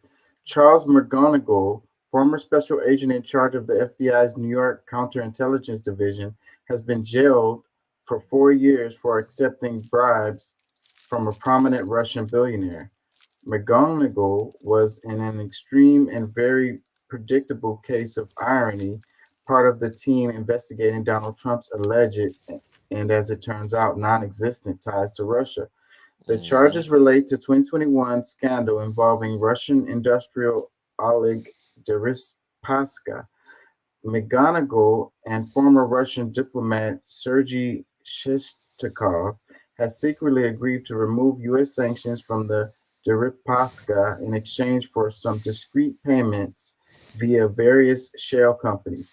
They also promised to attempt to get the sanctions applied to one of Deripaska's rivals instead. Why was Deripaska being sanctioned, you ask? Why he was accused of sending illegal payments to buy favor with Donald Trump, of course. Facepalm. It says, while McGonigal was unsuccessful in getting the sanctions lifted, he was successful in getting paid, which, according to the indictment, totaled approximately 200,000. His attempts at disguising the arrangement by only referring to himself as the big guy, where we have heard that one before, were not successful, however, and found himself under investigation for the very thing he'd been tasked to investigate. McGonigal has been sentenced to 4 years in prison over the affair, making him one of the highest ranking agents to ever be convicted. Really interesting. And that number, 200,000, is really small. Like, uh, I know that these people are playing around with numbers much bigger than that. yeah. So, like, W- mm, One of the things I think that we really need the American people to remember and recall when voting time comes, and all of the different things that that'll be spewing out of the media, is that this is a actual tactic. Like, I know a lot of people saying, oh, Trump bad, Trump did this, Trump did that, but a lot of these, the court system is being used as a fight, a, them can political. political, fight against him. Not giving him enough chance to build up the momentum that he has before, or would normally. You know what I'm saying? If that is the case, then it's failing miserably because it's making it more popular. And if he beats these cases, I mean, this guy's going to be Teflon Don riding the wave on top of everything. He's going to freaking steamroll his way into the presidency. And then once he becomes president, he's going to be even more powerful. He's going to be one of the most powerful presidents in history just as a result of these situations of how things have played out. And then he's Bro, going to go after all his political enemies. He's going to say, "Look, they did it to me, so shoot, I'm bro. going in on them." Say, bro, I mean, if you really dissect a lot of it, you'll see that the charges really don't, like, they're making accusations, and they know they're accusations. It's nothing that they can actually prove. It's all based on ideology and something that they're trying to make stick. So I mean, no real evidence, like, you know, I don't think, especially not in a superior court, like the state of Georgia, they're not gonna be able. I don't think the state of Georgia gonna be able to do anything to him. New York, yeah, the civil trials and this, that, and the other. Yeah, okay, you can continue to do that, but it's all about wasting time and your money. I like, and I say your money, other people's money, because they ain't getting none of mine to waste on it. But I don't know, man.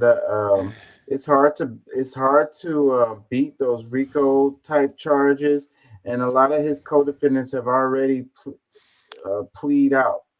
On what? But that's the part. On what? What did they do? They give the information on what they played out? Because if that was the case, a lot of it would be already over. Like if they got the evidence, if they have any evidence against Trump, like because that's like the black guy that didn't have the bail money, or like I forget what it, like he was, I think they were saying like he was pleading out, but to something that was not even a part of this thing. Like they just like he just wanted them to leave him alone. He was like, okay, I'll admit to this or whatever, but it has nothing to do with the case or Donald Trump. And that's the thing, like they're screwing people's minds by saying, oh well, this person already turned state evidence. Well, they're not telling you specifically on what. And that's the part that's a problem, because they're keep building the public up and making them feel like, oh, he wrong, he wrong, he wrong, and they're gonna try to steer it in the media as if, you know, all the things that they've been saying was true. It was just that the judge did this, or that, like, just the blame, like they're gonna continue to play the same blame game. They knew when they started that there was not enough evidence, or even, you know, because like you got to prove what his mindset was. Like, how can you prove what somebody's mindset was? Let me read some more of these comments. It says, we can't read this in USA News. Disgusting. Exactly. That's the reason why I like to look at RT a lot. You know, our media is so freaking slanted. You know, you can't say anything bad about the United States in the United States media. So if you want to get any good information about what's going on over here, you got to go over there somewhere else to get it. Let me read it more. It says, and is reported by Russia News. So that's ironic too. So this is like, that's pretty ironic. And it says, why is RT admitting that Russia basically has controlling our politics, LMAO? Another one, it says the left accuses their opposition of doing exactly what they're doing. That's kind of what you said earlier. Really interesting. That's why I fuck with RT. And like, you can't expect RT to be honest about what is going on with Russia either. So for the most part, a lot of times. But then, you know, it depends on who is the journalist, because you have a lot of journalists from the United States who works for RT, and they'll give information about, you know, Russia or whatever, give you better news reporting, because they can't find a job here in the States just because they like to tell the truth too much. So they go to somewhere like RT to be able to. And ever since the war with Ukraine, they've really been going in on RT. You have a lot less access. They freaking, you know, been blocking all of that journalism that's coming But out of RT is just like another internet type of this is not like a mainstream media of Russia, is it? It's complicated because it's partially Russian funded, and that's the part that they like to use as evidence that it's a Russia propaganda arm, which is not necessarily true, because those journalists make their own stories. They just need a host site, and it just so happened to be RT, because they can't get they don't have a base in the United States to be able to. And these people don't even be in Russia. They be here in the United States doing journalism here in the United States. It's just that they're hosted through RT. Yeah. I mean but I mean that's a lot of how a lot of this stuff does work. I mean, but you know, I am I definitely understand how is, you know, it's difficult to see, you know, if it's truly transparent, if it's truly honest, but just when we really add up the records, you know, who like in the world and how the rest of the world sees some of these other places, it makes you kind of, you know, you will start to lean in the direction you wouldn't expect to. Mm-hmm. Let me read this faceless. He says, LOL, of course, Russia is messing with our elections. I'm sure the CIA is messing around with Russian politics. It's just harder to do. Yeah, any major countries in the world are, meddling with other countries No, around they the all world. Like yeah. they all do it. There's No, nobody that's not. they're all doing it, but they try to act. The United States try to act like, you know, oh, like as if they're not doing it, but also like, oh, look, they're trying to what they're doing to you know, our elections and blah blah blah. Bro, say, bro, we talking about all right now? We're talking about Russia or whatever. Man, they do it to everybody's. Like they in everybody's business. Hmm. Face Shoot, this. well, I'm gonna hold that one. Go He ahead. says, "Yeah, that's some walking around money for a Russian oligarch." LOL. I'm telling you, that 200K, it's got to be a lot more going on with that. He says Trump might get convicted, then still elected. It might get crazy, and yeah, man. They, I covered in the other show about how they asked the Supreme Court to weigh in on whether Trump is what's the word I'm looking for? They were saying Electable. that Trump can't run for president because he was involved in an insurrection, yada yada yada. Saying that Hey, technically by the say, bro. Constitution he can't do it. So, but look, they pushed and said that we want to get the go to the highest court of the land and get them to make a decision on that because there's no precedent and they're on it. So, and I was like, man, the way the Supreme Court moves, they move so slow that they're not gonna be able to do anything about that before the election happens. I was wrong. But that's The Supreme Court is going to take up that case, and we will get an answer for that before the election. but listen. I think that because one of the biggest problems that we have as human beings in this era, this day and time, is that we don't even know what words really mean. And when you say insurrection, and there's hundreds of thousands, if not millions of people that went to that rally and that end up protesting at the Capitol. No, none of them had guns, bro. There's no insurrection. Like they need to stop it. Like there was no insurrection. Hmm. Let's do this. It says, we just passed the 19th anniversary of the death of one of the most important journalists in American history. His name was Gary Webb, and he sacrificed everything to give us a glimpse of the truth about the drug war. It says, after a series of articles entitled The Dark Alliance detailed the CIA's connection to the crack epidemic that terrorized the nation and destroyed countless lives, he was initially hailed a hero before a massive smear campaign destroyed his credibility, family, and career.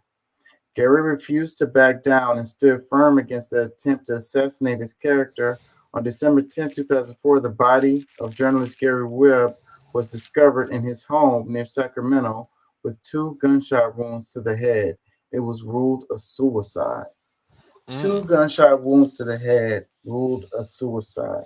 It was automatic. Since the rise of the internet, his story and work has been since seen by millions who recognize the heroic nature of his investigative reporting and the suspicious nature of his death. There was even a movie that came out in 2015 depicting his life that starred Jeremy Renner. It says, never allow his memory or sacrifice to fade away. This man literally lost everything to give us a glimpse of the truth. Because it tends to ruffle feathers. I mean, good investigative reporting does ruffle feathers, and it draws lawsuits, and it gets news. Oh shit! What? And I'll be doing that all the time. Hold on, y'all. I'm sorry. Let me go back to this.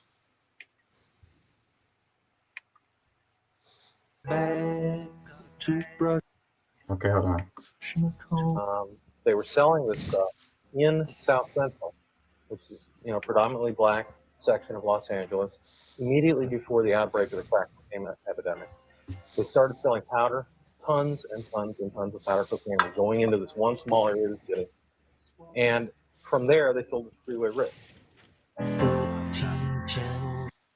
Investigative reporting is being sort of squeezed out of the picture, and I think intentionally, because it tends to ruffle feathers. I mean, good investigative reporting does ruffle feathers, and it draws lawsuits, and it gets newspapers in trouble. So there ain't no question why investigative reporting has pretty much gone away, and you can't blame these journalists. They want to have a career, they want to make money, and they want to be alive.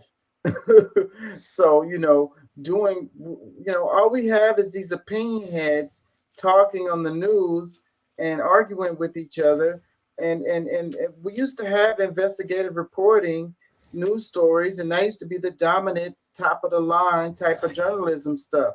It's like journalism is dead, man. And it's like the death of this guy is what we're talking about.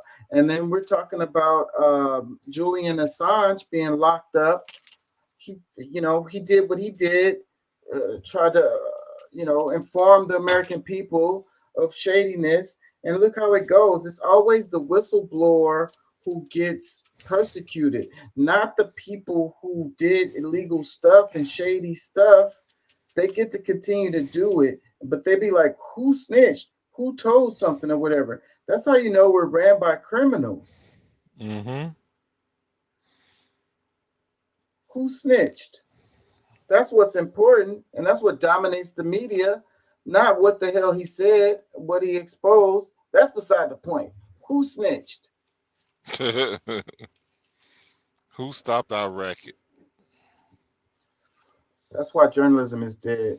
Let's read this. It says Webb's death was listed as a suicide, but Webb was found with 2 bullet holes in the head, indicating that he was executed.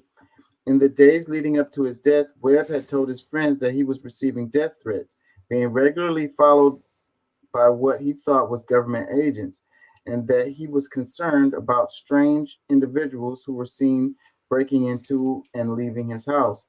In the late 1990s, Webb detailed how the explosion of crack cocaine in South Central Los Angeles during the 1980s was sparked by 2 Nicaraguan immigrants, Danilo Blandon and Norwin Menezes, who sold huge amounts of cocaine to raise funds for the CIA-backed rebel army, the Contras. Webb was a Pulitzer Prize winner whose Dark Alliance series went viral in the early days of the internet. It caused a firestorm that led to the resignation of CIA Director John Deutch after he was grilled by angry black activists at a meeting in LA. Webb was in turn banished to a small Mercury News bureau in Cupertino, California, south of San Francisco, 125 miles from his home and family in Sacramento, and forced to write stories normally assigned to cub reporters. His career was effectively destroyed, and he would never again get a job with a daily newspaper. Webb stood by his research, nevertheless, and continued to expose corruption as a freelance journalist. Some speculate this is what got him killed.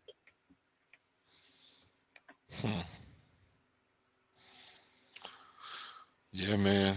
I mean, that's a common, I guess, ideology and the common conversation here of how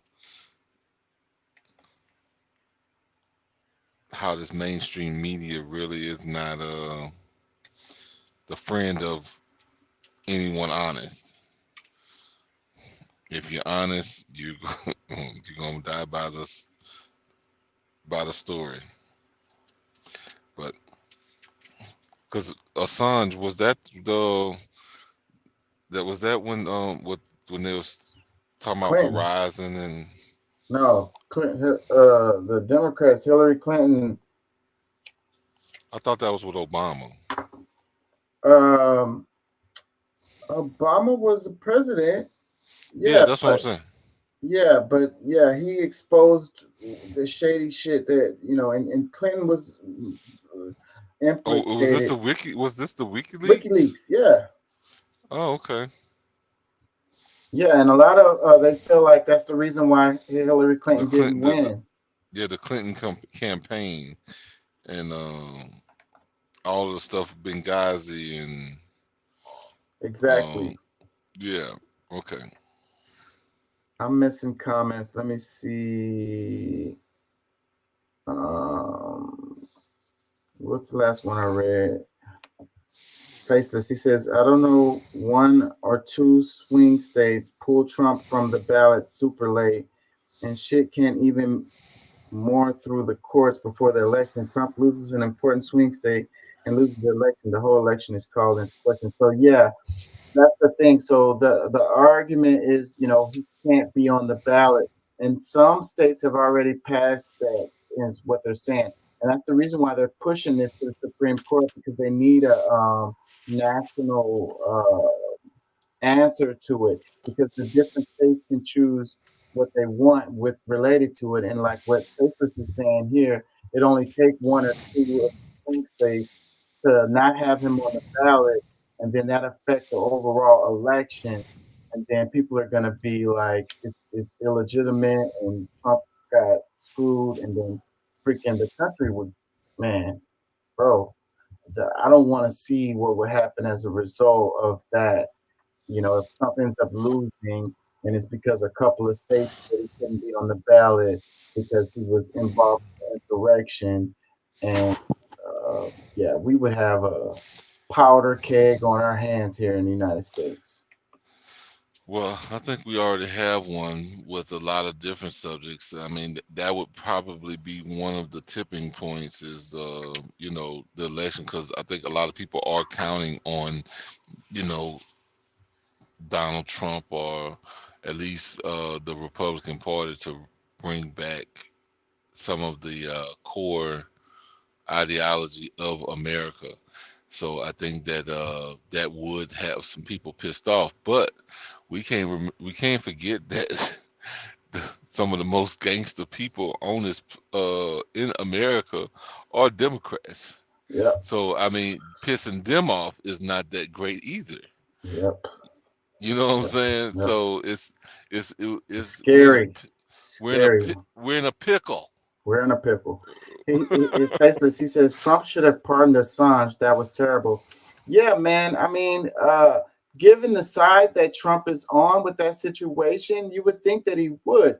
And you got Trump pardoning people like what's Kodak Black or whatever, but he didn't pardon Julian Assange. Like, there's another clue because, like I say, whenever you got something that's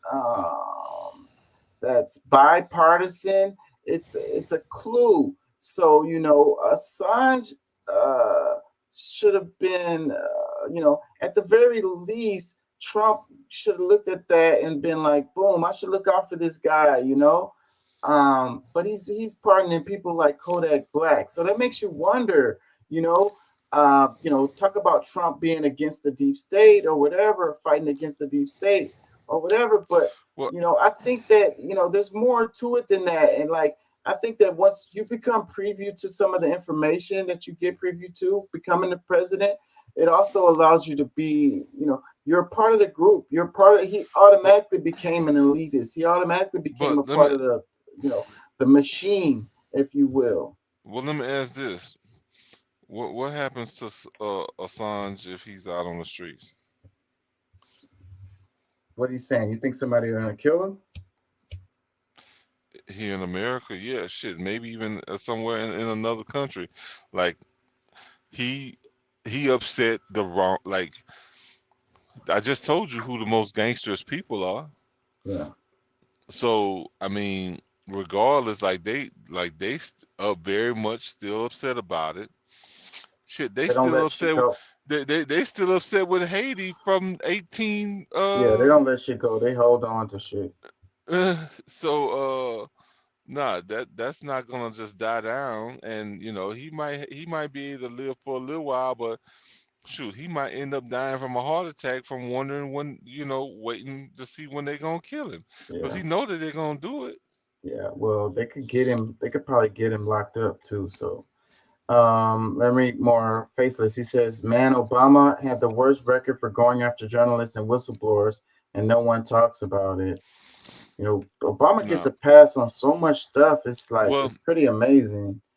well, see, the Uh, thing about it is that was one of the things that he was somewhat shielded from, but a lot of it was not necessarily based on his, his orders. It was based on, like I said, the bigger narrative. The party had more to do about how that was going to be handled. So the Democratic Senate and House and like laws that was enacted after that, the way that was one of the things. Like, it was under his administration, and I would say that he still had a lot. Was very much involved in some of those decisions, but it didn't just come straight from him. It came from the top. Faceless says it was while Obama was president, but yeah, it was Clinton did while Secretary of State. It says, yeah, it's going to be a mess after 2024, no matter how it goes down. He says, I think Trump to get Assange back to the States to use him against the Dems. He said, I think Trump wanted to get Assange back to the States. If he did, he could have did it. But I don't know. They've been trying to get Assange to the States. That's the whole thing. They want to try him here in America, in the United States. Yeah, I don't think it's a And good get idea. and yeah, and they've been pushing against that. He's gonna live a better life where he is. He's locked up. He's locked up. He's But gonna they're live a trying better to. life. He's gonna live a better life Yeah, if he's he not living stays. life. His life is fucked up, and they're trying to extradite him to the States so they can try him here, and that's gonna not go well for him. At all. It says Assange could move back to Australia where he is from. His plight is pretty much done unless I don't know how Somebody he could gonna get give out him of up. it. He's pretty much screwed. They've already ruined his life. He's been These are locked up for so long now. These are globalists, bro. Yeah, they don't care about which country. Like, way too much power. And I think that's what people really have to understand is like we get lost in this nationalism stuff, right? We want to be nationalists, and we're like, okay, America first, and I'm totally with that. But these corporations. America. These corporations don't have no freaking loyalty to the United States in any Hell kind of way no. or fashion. It's that's the reason why they ship jobs overseas or whatever. They're all about making their money. They get the benefits of being an American country, but they don't act like they care about Americans. They don't move that way. And we are stuck on this nationalist point of view, and these corporations, these globalists are not looking at it that way at all. So, we tend to lose because we are all like, yeah, nationalism or whatever. And the powers that be are not looking at things that way. Not those ones. Because, I mean, I think we have to be involved in international affairs, but I don't think to the extent where our people suffer. And that's my only issue with the globalist party, these neo cons, these neo libs. That's my biggest issue is that they advocate more so for other countries to have a better life than the people who actually provide that life for those other countries. So, but we In the should end, we we get should be screwed. involved. Oh yeah. In the end, it's the most of us Same die reason why what with Timmy was saying insane about disease. Israel having their people be able to go to college for free, and we don't. And meanwhile, we're paying them giving them all kinds of money, basically subsidizing their shit. Breaking: Congress just passed an $886 billion Pentagon budget Time and time again, we're told we can't afford to address homelessness, poverty, or provide adequate health care in this country, but there's always money for endless war. What an absolute disgrace. Hmm. Well, I mean, a lot of it is, you know, their ultimate agenda, which for some of them happens to be the extinction of others. So they're very much doing what they intended, or what, you know, they're following their recipe book. You know, and so yeah, the argument always is, we don't have money, we can't even pay Social Security, we can't pay for Medicare or Medicaid or whatever, we can't pay for SNAP, we got to be fiscally responsible. Uh, we're in debt to all these countries. We have a debt ceiling and all of this. And it's like, well, damn, what the fuck about this?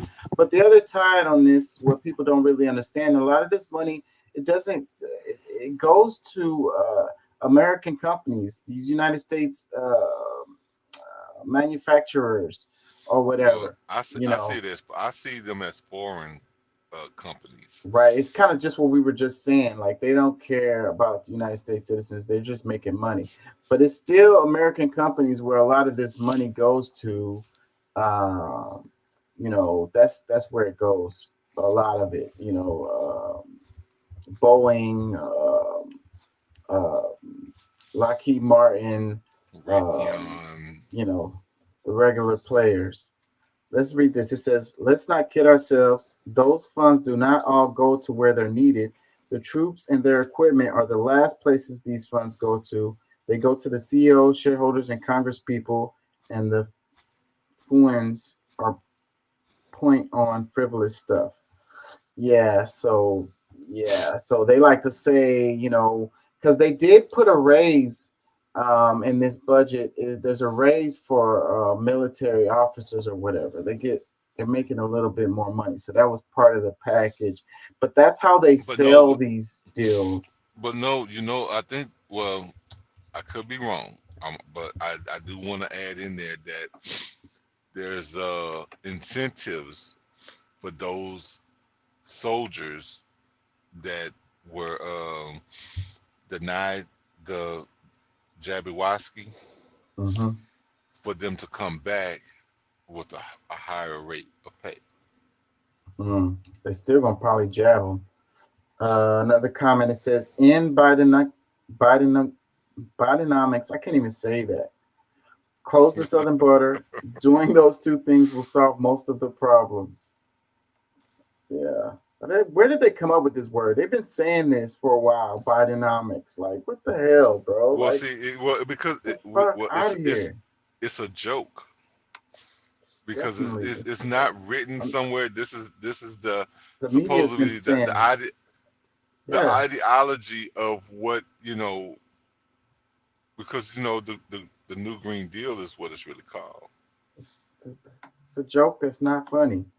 Another comment says, that's one area Democrats and Republicans agree on. Screw the Americans that really need help. Nothing brings politicians together like killing people. And like I say, whenever something is bipartisan, there's always a clue there to help you understand what's really going on. Because they keep us fighting with each other. We're fighting about cultural issues or whatever. Like we talk about LGBTQ and all of this. We talk about the abortion and different topics or whatever, books in schools, diversity, equity, and inclusion. We arguing about this stuff. Meanwhile, nothing gets done in politics that helps the American people. But when they need to pass some money for the freaking military, then they're all on board with that shit. No arguments, and it passes in one day. It's like, I don't know how high on the list this is for most Americans. Like, we worried about, how much it costs for food, paying our mortgage, paying our rent or whatever, these are the things we're concerned with. But yeah. Let me read another one. It says, and you keep telling us how much better Democrats are. Yeah. It's two wings, same bird, good cop, bad cop. You know, if they got you on that shit, pointing fingers at the Republicans or pointing fingers at the Democrats, then you are falling in exactly where they want you to be instead of looking at things as the way that they really are and, pointing Because out. it's still separating Americans from other Americans with their ideology. Because it is I do believe that it is true that their core beliefs of each party, but overall, I mean, there really shouldn't be anything. I mean, I guess trying to prioritize what's more important should be really the deal. There shouldn't be really anything to split Americans from other Americans, but that's a part of their plan. The reason why they're able to get away with a lot of the stuff that they do is because those divides do exist, and we propagate them, like we Yeah, lift them up. yeah, You know, because we're all like, oh, it's the Democrats, or oh, it's the Republicans, oh, it's Trump, oh, it's Biden. Well, both sides are on board with this shit right here, but y'all don't have nothing. It's crickets when you talk about this. oh, it's the Muslims, oh, it's the Christians, oh, it's the Yeah, whatever the O is. Like, it's really full of shit, because overall, when it comes down to a national budget, it really should be down to where the greatest needs are, and right. those greatest needs are usually overlooked because they're looking And outside of. most of us agree on this stuff. Like the main stuff is what we agree on. The few things that we disagree on is what they focus on, so they can keep us at each other's throats, and we lose at the end of the day. They get to run out the back door with the bag. Let me read this. It says, "How about they find the missing money first and get better contractors?" Right. So these people, I covered in the show. Like all the money lost, unaccounted for, don't know where it's at. So, but then they just keep giving them more money. It's like, where is the fiscal responsibility if you can't even have no good, um, what's the word I'm looking for? Accounting. You can't even do good accounting, but I'm gonna just keep on giving you money. If I'm losing money left and right, I don't even know where the money is at. And then I ask you for some more money, you're gonna be like, bro, where the hell is that money that I gave you last time? Oh, I don't know where it's at. See Now what you're had asking me happened. for more See money. what had happened was, It's like, would that not be ridiculous? But in this situation, is not considered ridiculous. Like, no, because see, that's like, they're able to operate outside of themselves when it comes to that. Like, they're able to use other people's money to do to to to lose, and like, it's not really lost. I mean, they know where it is, and but as far as the how ignorant the American people are, you know, to a lot of these conversations, or really to be able to understand the depths of some of these things, they they're able to continue to get away with it the way they do, because we've given up the power to them to handle those things. But a lot of, like, I really feel like they know where the money is. Like their main thing is to money grab, to be able to rob all of these different funds as much as they can, and still try to produce something that would, I guess, supposed to be some proof of them doing something. it's lots and lots of ways. We talked about that fighter jet that they made, and it became obsolete like before it was even finished with production. And it's like the reason why people are against Medicare for all, because they're like, the government is wasteful, and Hmm. they're not going to spend the money properly. They're not going to manage it properly or whatever. So, but then, okay, you don't want Medicare for all because you feel like they're going to mismanage the funds, but you're okay with them giving $1 trillion to the military, who has proven that that they're going to mismanage the funds. Well, my thing is, or at least one where I would point the finger. So it's like, okay, we're talking about healthcare. Why is it that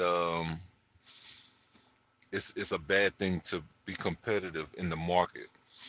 You can subsidize different companies with our money, but they can still charge us $100 for a pill that we've already paid for them to produce for us. You know what I'm saying? Like, so it's a lot of these things just don't make sense, but the average person is still looking at it like, well, at least it's available. Like, no, like it should be available to you for free.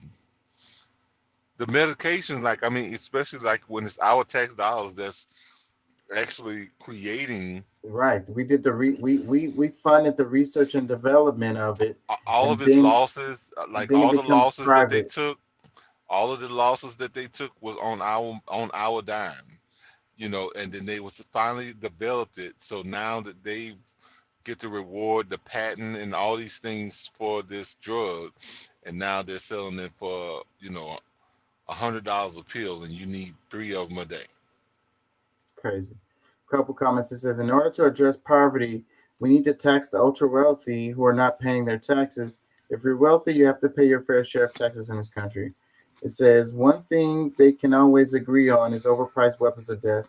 Another one, it says, money for war but can't feed the poor because America will be like, shame on you. Pull yourself up by your bootstraps and work harder.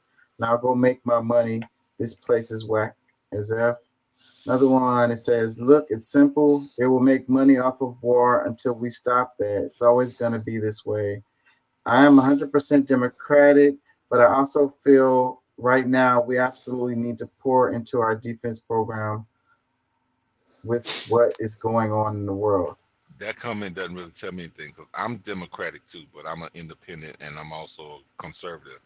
Like, I mean, being a Democrat and being democratic, I don't think is the same thing. But Says we need to pour money into it with what's going on in the world. We're causing these situations, you know, and it's like, when was the last time we had a war over here in the States? Or, you know, they're like, it's making us safer or whatever, but I just don't see it. I mean, like, I don't see the justification for it, you know, and things are revving up, you know. You got Russia and China working together on military drills. You got the Houthis shooting at the vessels, shutting down the transportation. I don't know. I mean, like, things are going crazy, but maybe that's what about what's the going on. They're what gearing about up the for a wars major that's going war. on down in South America, Central and South America? There's like people still fighting to try to keep their land, and I mean, it's stuff going on everywhere, really. But I think that we're still in a very much privileged standpoint because there's, like I said, I mean, we see dying all the time.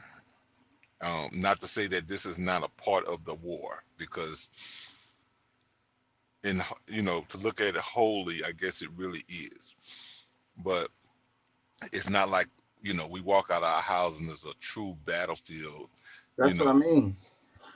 Let me read some comments. It says, Faceless, he says, yeah, look at all the countries that have public health because the U.S. funds their defense. yeah, we. Well, is he? Because we kind of said that earlier, right? Hmm. Yeah, these Yeah. it's kind of old. I'm catching up. I'm about 14 minutes behind on these comments. It says defense contractors are the one group that haven't been outsourced to other countries. Yeah, like we don't manufacture anything over here in the States but weapons, you know, military gear, shit like that. Yeah, I've been into some of these facilities. You know, I used to, you know, transport a lot of these weapons, and that's one thing I could say. They do have they spend some big money on some of this stuff, man. Read this. It says, damn right, the uni party is real, and both parties are only concerned with maintaining their power. That's it. And they maintain their power by balancing off of each other, by pointing fingers at the other side. So it's really like the Democrats maintain the power of the Republicans, and the Republicans maintain the power of the Democrats. It's like, and that's how we get to have the continual system that we have, and everything still continues to stay the same. You know what I mean? It's the within illusion they of keep that. choice. Yeah, my bad. But yeah, for interrupt. But yeah, they keep a healthy balance between each other, and that's the part that we need to see and understand, that like they understand that, if one outweighs the other too much, that they're causing each other or causing themselves at the time of problem. So they do allow a certain level of balance. But you would, just like me and Chaka was talking about a week or so ago, about how the the conversation of censorship, we see the change like overnight for people who are advocates of, not censoring, to, Right. making concessions on why it's okay to censor. So, they're all hypocrites. I mean, let's not be fooled. And, we need to, definitely, if we're gonna vote, we need to vote for people who, that actually is working on in our interests right now, because I mean it'll swap at some point. Somebody, the other party is gonna be like, oh, that's what they use. This is, and they'll start to utilize it one way or another and put a spin on it and make it look a little more attractive. And okay, maybe they're Yeah. the ones. So Yeah, but that choice of Democrat or Republican leads to them both continuing to have their power. And it just every 4 years or 8 years, it flops to the other one. And that's why we don't have any viable third parties. Third parties aren't viable, and independents aren't viable. what The my Democrats and Republicans maintain the power. Yeah, well, and see, my thing is that regardless of what party, because I mean, I think even if we had 5 or 6 parties, our superpower is when we can look past any party and see that what person is providing the work, You know, uh, but ethics, the but you moral can't get ethics. elected. They should disband the Republican and the Democratic Party and have everybody just run as independents. And then that Or, would force people to follow the policies and vote on who they want to vote for, who's voting for their interests, instead of voting the R or the D, because a lot of people just vote that way. Is if they have an R next to their name, that's what I'm voting for. They have a D next to their name, I'm voting for them. They don't even have to think. So, but if you just get rid of the Republican and the Democratic Party, everybody is running as independents, you know, then, that would be it right there. So then you could just vote for who you think is going to represent you. But they don't want that. And it's because of the way the funding goes. There's so much money in the politics. They need the money to be able to run. That's the big problem. You can't have a chance if you don't have the money. But see, the party is the ones who, you know, build the funds. That's the reason why you run as a D or R, is because that's where you're going to get your funding to be able to do your campaign. You so know what who I'm saying? But if you got rid of the money and made it a lot less to be able to run or whatever, or whoever ran could get those funds, then you wouldn't have the power of, like, the DRC is really powerful because they're the ones who raise shit tons of money, and the Democrats get paid to lose. They just, that's the whole game. It's the money in politics. Take that shit out. They need ads. They need radio time and TV time, and they need to flyers and all of that shit. And that shit costs money. Like it's been costing more and more each time the election comes around. They're breaking records on how much money was spent um, for the election. So that is the problem right there. Take the money out of the politics and just disband the whole idea of a political party. No need for Well, it. I mean, and I agree with you.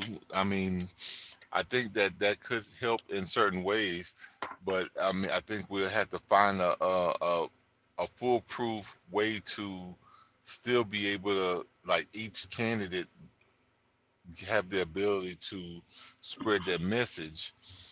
Whether, like, do they get free airplanes to just fly just to just different? make it publicly funded, and everybody has to get their funding from like the people.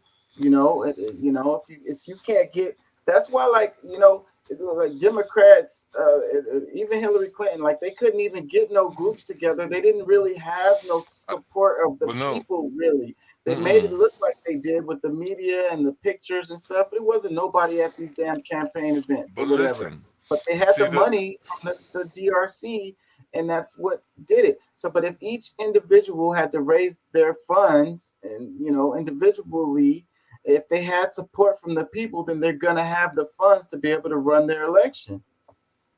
well, I think that the very thing that you're saying we need, we have, because if you're saying the people, so whoever has the money to come out and fund is what these candidates will end up with, and it's going to be like there's some people with more money and with more influence, and the same thing that we're seeing happen will continue to happen. No, That's it's why. these corporations that they get all of their money from. These big Well, companies but give that's them still that, money, and then but they that's get money still. from the party.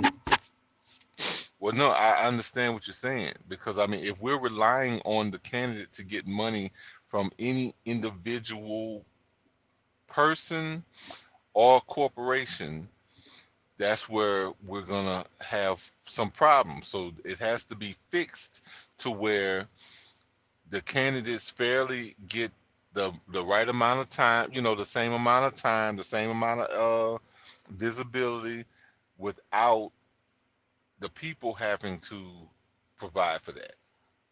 It would have to be something that's automatically fixed into Like our a cap and an even distribution of funds, if even and if keep a like, I level mean, no, playing field. like each media channel has to donate X amount of time to each candidate, regardless if it, Fox, because they're more conservative, they got to give just as much time to liberals as they do conservatives, and CNN and MS, all of them the same. So, like, these media, because I mean, they owned by I look, they owned by the government anyway, or the corporations who run the government. But Let me I read think some. that, Let me read yeah, some that, comments. go ahead. Faceless. He says it's all bullshit, man. I live in Austria. He says Australia and my kids. He said Australia and my kid needed surgery, even with private insurance and the government health care. It cost me 5K. Hmm. It says Venezuela is making some noise, claiming parts of an other neighboring countries. Yeah, I covered that, and it's really turning into a big deal. What Venezuela is saying is that it was colonialism, the way that they drew those lines, those borders, and Venezuela is saying that that territory was really a part of their area, and they got screwed out of it from the jump. So and then but there's natural resources in that area that they want or whatever. So I mean, I think Venezuela has a fair argument for that situation, and they're using their military to they passed they did a vote and let the Venezuelan people vote on it, and the Venezuelan people overwhelmingly voted to annex that territory. So that's what's happening with that, and that the West is not liking it, and they're gonna But I they're would gonna get too. involved in that. I mean, I think I would too, if it gives my country more power to be able to, take on that other position. Because I mean, like, I But I mean, think they have a good what they're historical. yeah. Does historical maps line up with what they're saying? Yes, I think so. Yeah, I was looking at it, and the they kind of got screwed when they drew those lines up for where those countries were. Like the colonial powers are the ones that decided where those borders were. Yeah, my brother-in-law is from Venezuela. I'm reading that one Faceless. He says Australia has 5 or so major parties and ranked choice voting, and it still comes out he the same as the states. I like the ranked choice voting. It made some differences. Where is it? California, they were doing it. And they do it in they do it in the UK too, I want to say. I like the ranked choice voting deal. So like I like that. I think that's a good thing. And read another one. He says, Rank. Wait a minute. Say that again. Rank choice. yeah, ranked choice voting. So like you make your second and third choice or whatever. So your if your candidate doesn't get enough votes, then your second choice goes up there. Hmm. I He think says it's that worth a try. he says the outcome still turns out to be the same in Australia. I don't know. I have to see more on that. He says states two sides against each other publicly, but working together behind the scenes. And that's what I say Mm-hmm. all the time. Like they argue with each other on TV, but then afterwards they go and have coffee and a martini together. And their kids are go to the same schools. They all live in the same. Washington D.C. is small, you know. It really is. Bro, And they're they're sharing. all They're sharing friends. They're sharing hookers with each other, man. Yeah. You can't get more personal than that. Sharing No. STDs. Faceless, he says the DNC and RNC control the money and whose names can get on the ballot. Exactly. He says you're 100% right. He says, yep, publicly funded with a set amount that can be spent based on the office you're running for. Boom. He Mm-hmm. says corporate donations to super PACs that goes mostly undocumented and unaccounted for. And a lot of times they don't know where this money is coming from. It's like dark money because they can use shell companies and like you'd have to do a whole freaking deep dive and research to try to figure out where the hell the damn and then once you get through with it, you still won't know where the hell the damn money came from. Well, I tell you what. Any of that money that comes about should be gone right. Should not be used by any party. It should be used as to fund the government. I mean, fund some program for one sector of our the homeless, the battered women. Like I don't know something like stop. The parties can't just keep sucking up the money and being able to use it because I mean them being policymakers can't be the people who decide what happened to that money. Yeah, well, they like they say, it's a rule, so they get to go home with that money after they lose. So maybe that's what they should do. If if they lose the election, then they gotta donate that money or something like that. I don't know if they get to go home with that money. It No, incentivizes them to, try to run and lose, and then go home with the damn money. Get yeah, rich but, off but of I running don't. for office. If it's a couple 100,000, I wouldn't be upset. Like, okay, they needed something to live on for the year that they was. But I mean, when we're talking about multi millions of dollars, I mean, honestly, like if we had it where this country where like the average person, like the senators and all that, like if they were making the same money that the average American citizen was making, then we will see a difference in how they handle these funds because they would be like, okay, well, this is what the average person get, this is what I should get too. You know what I'm saying? So that them making whether it's the 175 200,000 a year for the house and up to 400,000 or so in the Senate, then we would have more of a, even if we looked at a somewhat of a median, at least looking at the average American making 150 200,000 a year, in different things, because this is what's necessary to live. So I think that we've given them too much of an incentive, and then once they get there, they overuse their position to enrich Make more themselves money. even more. So it's like, where does it give? You know what I'm saying? Like if America's not invested in these companies where we can profit share as a whole, what what what are we doing? Yeah, so just like what we said about the research and development of these drugs and then they're owned privately afterwards, what's wrong with the American people getting a return on their investments? If they used taxpayer funding, 90% of taxpayer funding to do their research and development, then how come the Yes. American people can't own that product, that drug or whatever that came about, and the profits that come out of it goes back into the pot for the American people, Any you know, profit. I mean, I mean, shoot, a and that lot could of the go straight to social programs or whatever. yeah. I mean, if you think about it, I mean, ultimately, everything comes from our earth, from our piece of land that we majority, and even if we get it from another country, we've invested in Walmart enough, all these different companies to be able to have these things available for us.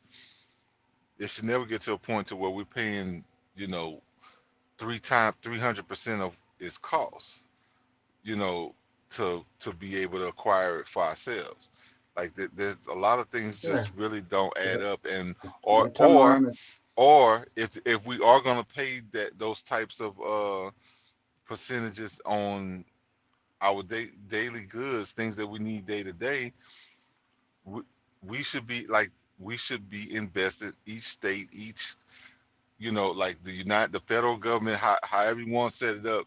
Like if there's 1,000 Walmarts in your state, you should be not. We ain't talking about like because it could be taxation. That's I'm fine with that. But if not, like a dividend, yeah, because we're the biggest investors of that company. yeah. So it's socialism for the companies, and it's rugged capitalism for the individuals. We subsidize them left and right, and then they charge us for the same shit that we just Well, they're fucking benefiting pay from for. both sides of the coin. They able to reside in capitalism and socialism. They're able to receive monies from the government to subsidize them, and then the employees still are not in it like that. I know this is probably like this is an argument I've been having for the longest, time and time again. But why are we subsidizing somebody who doesn't even give a fair living? A wage for their What? people, and then the people have to get on health care, government assistance, SNAP, and so forth and so on, because the people aren't getting. Walmart doesn't pay them enough. Yeah. Meanwhile, we're subsidizing Walmart left and right. Let me read this one. It says the problem with ranked choice here in Australia is the top spot is highly coveted because so many people just vote to the top of the ticket. He says, and Yep. voting here is mandatory. If you don't vote, you get fined. Whoa. See, our Really? participation here in the States is a big problem. Like a lot of us just aren't, involved, and we don't get involved, and we don't Well, participate in it. the We're not reason. motivated to. They could do a lot. They could do like a voting holiday. Whenever we have like the presidential election, make it a holiday so where you don't have to go to work and you can go vote. We don't incentivize it. We don't make it easy Well, for what for people. that's one point right there. Because I'm gonna tell you, I'm a truck driver. Like I mean, and with the way technology is, like I should be able to still vote in my state with on my phone, my Right. laptop, or something like that, and truly be able to prove who I am. I got an IP address, all these things. Like they should be like that. That should be available for me to still be able to vote my state and this, that, and the third. But however, they have to leave. You know, like the whole because as much of slaves we are, they still want to give the visibility or the, you know, make it look as though make us feel like we're free. So I mean, if they forced us or fined us because we didn't vote, that would, be taken from, that the ability to consider ourselves free, whether we choose to vote or not. So that's why it happens that way in the U.S. But um, finding someone for not voting anywhere, I think, is somewhat criminal. Let's read some more. It says, couldn't afford to live in D.C. area on what the average American makes. It says, average salary in the U.S. is under 60K. Median household income is like 80K. Would love to see Congress people making less with maybe extra if they pass a balanced budget on time or something. It says, yeah, I grew up Kentucky and lived and worked in Ohio for a long time. Moved to Australia 8 years ago. He says, here's my hot take on the labor. Let's move on. Let's do this one. People that have a lot of money. I know about 20 of you, and you're rich as hell. We're going to give you tax cuts. We're going to pay off our debt. We're going to give you tax cuts. We're going to give you tax cuts. We're going to give you tax cuts. We're going to give you tax cuts. And we're all people that have a lot of money. I know about 20 of you, and you're rich as hell. We're going to give you tax cuts. So it says Trump didn't want people to see this. You know what to do. So basically, he's in a room full of rich people, and he's telling them he's going to give them tax cuts. How can we prove Trump don't want somebody to see this? It's being recorded every time. This is one of those bits where you chop it up and try to make and give it some kind of different ideology. You're lying to people and trying to give them a false idea of what was actually happening in the moment, which, I mean, you're never going to really get the full context if you get thrown in on a 5-second clip, 10-second clip, and then that's that.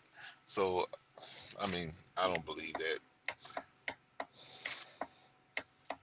Well, I mean, he's historically, that's like the first thing he did when he got in office was pass a massive tax And he's break. never been ashamed. That's what I'm saying. Like, what would be? Why would he? That's a part of his culture. That's a part of his who he is. Like, he's gonna do tax cuts. So, like, why would he say you want people to believe that he don't want other people to see this? Because Well, that part was silly, but the point of the post was that he was in a room full of rich people, and he told them he was going to give them tax breaks, and that's what he did when he was president. I mean, the wealthy people overwhelmingly benefited from the tax cuts that he did. Okay, so Average folks didn't. What did the tax code do under Biden? Who's getting taxed more now? That tax break that he put in is still in effect. That hasn't changed. Oh, well, even though Biden is in there. Yeah. Okay. Well, I'm like this because I don't know how much more he's gonna be able to change it, because him personally, he's not gonna change it, but he may try to get some of his constituents to put a bill together, something to try to stiffen it up, get some of the things he didn't get before.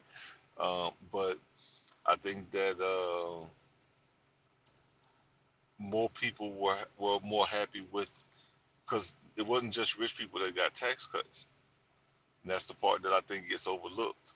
He didn't raise tax. He cut taxes for everybody. Well, it overwhelmingly benefited people who were wealthy. Overwhelmingly. Well, it always does, because they got more that they could, we're looking at a percentage base, so it's gonna always affect them more on how much they're, the amount they're gonna be taxed than somebody who's not making as much. I mean, if you make $100,000, I mean, you're not gonna pay into pay in as much taxes as somebody who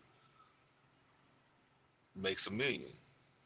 But that tax code that he passed was written in a way for it to benefit wealthy people more than everybody else. That was the intention of it.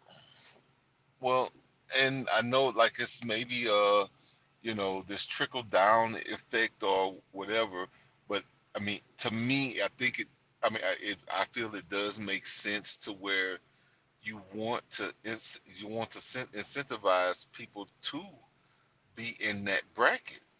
You want to incentivize people to make more money so that they can, like you started learning, like hearing and seeing more people, you know, get EINs and doing different things so that they can be able to write off, because this is what we can really consider the American way. If you're not utilizing those things, you can't really blame anybody other than yourself, because these things are available. Like him getting away with not paying taxes for 20 years is not because he was robbing. It was because he was following a tax code. It was because he was following a law that exists and something that's available for him to use. So that's the whole thing is like if you don't utilize it, you can't really talk crap about nobody. I don't think that those loopholes should be there at all. I don't think anyone should be able to dodge their taxes. I think everybody should have to pay. Well, No bro, like exceptions. no, look, listen, because first of all, now if we were on Goldback and we was talking about real money, because like I've heard you even say before, it's like they just can print more. They can just yes, they can, but I mean we do pay for it because all right, this is a medium of exchange, but there has to be like you're not going to treat everybody the same financially, because that you know everybody is not the same financially. So if you are somebody who brings a product, or you sell, you're doing something that helps grow America, like yeah, you get benefits that other people who not adding to they're only getting getting enough to provide for themselves. Like we don't need you to incentivize you for that, because you're going to do that anyway. But those who create jobs for others, this, that, and the other, there's incentives for that. And I don't think there's anything, personally, in my opinion, I don't think that there's anything wrong with that, because that's going to push them to maybe open more businesses, which we need. We need more businesses to exist so that we don't have to fall into this monopoly of things that ends up happening and them gaining the control of the supply It's chain at the the top. and like you say, and we still pay. And what happens when those people dodge the taxes, then the rest of us take on that burden, Well, And as far as the opening businesses, they're making it harder for people to compete. It's monopolies. It's I'm a, major let me let, conglomerates, and they smash out the competition. It's an illusion of competition. We don't have a real free market. say, It's bro. it's I challenge you to read that the document that you signed when you get a job, and if you really, I don't think anybody really really qualifies, but you know it's you're pretty much donating money to the government every time you get a check. It's not because you necessarily owe them. There's no rule, no law on wages, and that's why it's like there's really no reason like if you donating your money to the government, I mean, what are they gonna say? They just split it up and use it however they want to use it. But the tax game is for really for businesses, and that's why there's more incentives there for that. But I would say to any and everybody, like y'all need to read these documents before you just sign it and say, okay, here, and then you allow them to take whatever percentage that they've chosen to take from you when they don't really have the right to take any. You signed it over. You've given them permission to just take your money. Yeah, but taxes are a good thing. I mean, how else do we get to have all the stuff that we need to have? It's They cumulative community. they're not running the government off of your taxes, bro. They're running the money. They're running the government off of resources that like the resources that the land has, and the like how they call it, like how they assess what the possibility of what those products can make, and they print money according to that. That has nothing to do with your tax dollar. And maybe if the average person would understood that, and maybe they would be forced to do the right thing and start charging these corporations. But if they can get money to do as they will because you're donating it to them, then you know they haven't done anything wrong. You're not abiding to your business the way that you should, because like I said, you're donating half of your money to them, and with no real reason, just because of a belief. It's because you don't know is why you do continue to do it. Well, they'll come and take you to jail if you don't pay your taxes. Yeah, because if you promise you're gonna give them, like if you don't made a contract with them, you don't sign a contract with them that you was gonna give them X amount, and they said, hey, you said you was gonna do such this, and this, but you didn't. Now, like you've created yourself into a criminal. You've made yourself a criminal, not them. Let me read this. It says Tesla is being forced to recall nearly every car it sold in the US. The problem is the autopilot system, which has been involved in numerous fatal crashes, is another sign that Tesla needs a union. Musk must be stopped from putting profit before human life. So Perfect Union posted this, and it's true that they have a massive recall in the Teslas, and they have been pushed. They knew this information about the problem with the auto pilot system not being able to monitor. What is it like? The people in the car are supposed to still pay attention and take over the autopilot system when necessary or whatever, but people are just kind of letting the car drive or whatever. And they've been knowing about this for a long time. They didn't fix the problem, and now they're getting forced to recall these cars. Which one is this? Tesla, Hmm. a major recall.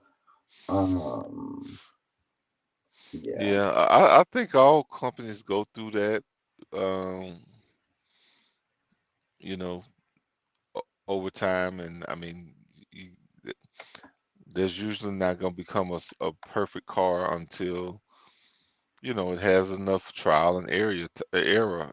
So I don't really see it being any different than any other company. Yeah. Let's move on. It says, love how basically every study says that students do better in school with less homework and later start times, and workers do better with more vacation days and shorter shifts. But we do the exact opposite in this godforsaken country because puritanical feelings apparently beat facts.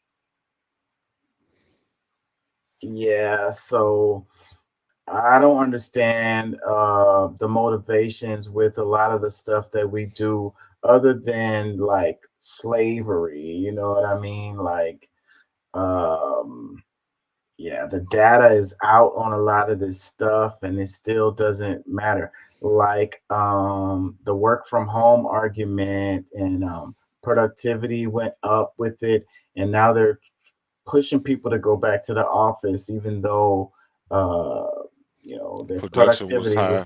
was higher. You know, Well, the indoctrination, the control, the impression that they can make on these people, and because bro, it's there's a lot of high paid slaves, and which is fine. Like like if you're an employee, look, good for you. Hopefully you're making a good bit of money. But the main thing is they didn't send you through elementary, junior high, and high school for you to come up there and be able to run things or controls nothing. They want you to abide by. They create a culture for you to go by, for you to, this is what it's going to be. And if you be at home too much, you're going to develop your own culture, and you're going to be a free thinker working and making money from their company. They can't afford that. They need you under their thumb and under their control. It's all about control. It says, as a scientist, I can confirm that most people are unmoved by facts, especially in USA, where people are bound so tightly to their beliefs that they become personality defining and absolute. It says, see religion, politics, climate change, etc. And it's so true. It seems more and more now that people are not moved by facts. Like, facts does not mean anything nowadays. Like, no, it's feelings over facts. Like, crazy. And like, feelings are a good thing, but when somebody turn on the news because they didn't like something that Biden did or whatever, or somebody said something negative about anybody for without any proof. Or let's what P Diddy going through it right now. I mean, the public believes that he's a monster because of all the different things you done heard 50 Cent say stuff over the years, and different people say this, that over the years. But does that necessarily mean that he raped somebody? Until you actually have proof, like, you gotta be careful about how you throwing this stuff around as, acting as if it's law, and you don't have a clue about any of these people. You know what I'm saying? What reading this makes me think about how, like, we know that poverty is the main driver of crime, you Yeah. know, and they want to say democratic cities or whatever, and it's crime because it's a democratic, political Policies. leader, Yeah. democratic policies, whatever. And so, but it's really simple that when people are hungry, that they go to the store and they steal bread. And if you really want to fight crime, then you want to fight poverty. You know what I mean? Bring people up out of poverty, and then your crime is automatically going to go down. But then our policies don't reflect that point of view. They want to say that people are predisposed to crime, like it's a genetic thing or a racial thing or whatever, and that they put all their money in policing and prisons. You know, it's all about the punishment. You know what I'm saying? It's a punitive system instead of a preventative system. You know, and it, and you hear it over and over in the politics that that's what it is. Like, these people just need to be locked up more. We need to have more strict rules. We need to have more police on the streets, instead of saying, like, paying these people a fair wage or whatever. It's like, oh, these companies can't afford to pay these people $15 an hour or whatever, for flipping burgers or whatever. So, and then the argument, like I'm saying, like the homeless, like, I don't think we totally could get rid of the homeless. We could totally fix that problem, but they don't want to fix that problem because homelessness it's a message to the rest of us that this is what can happen to you if you don't keep your head down and keep on going to work. Go ahead and be a slave, do what we say, or otherwise you're going to be out there with those homeless folks. Like, it's your punishment. It's to struggle. Like, and every company, every owner, every business knows this, and they use this to their benefit to not be fair with people, and treat them like shit, because the people have to put up with it, or otherwise they're going to be homeless. Let me read a comment. It says, it's because students and workers have a habit of organizing against the state if we have the least bit of energy to spare. Another one, it says, the U.S. is structured this way on purpose. We're socialized to accept it as normal. Then we're kept in financial hardship to make sure we're fighting to survive. So those of us who want change don't have the energy, time, or capacity to actually fight back. We need communities of support to care for each other so that we can resist and fight back. That's basically what I'm saying right here. I'm getting tired. I ain't gonna lie, y'all. Let me read some of Faceless comments. I'm behind. Let me see. Let me go back. How far back?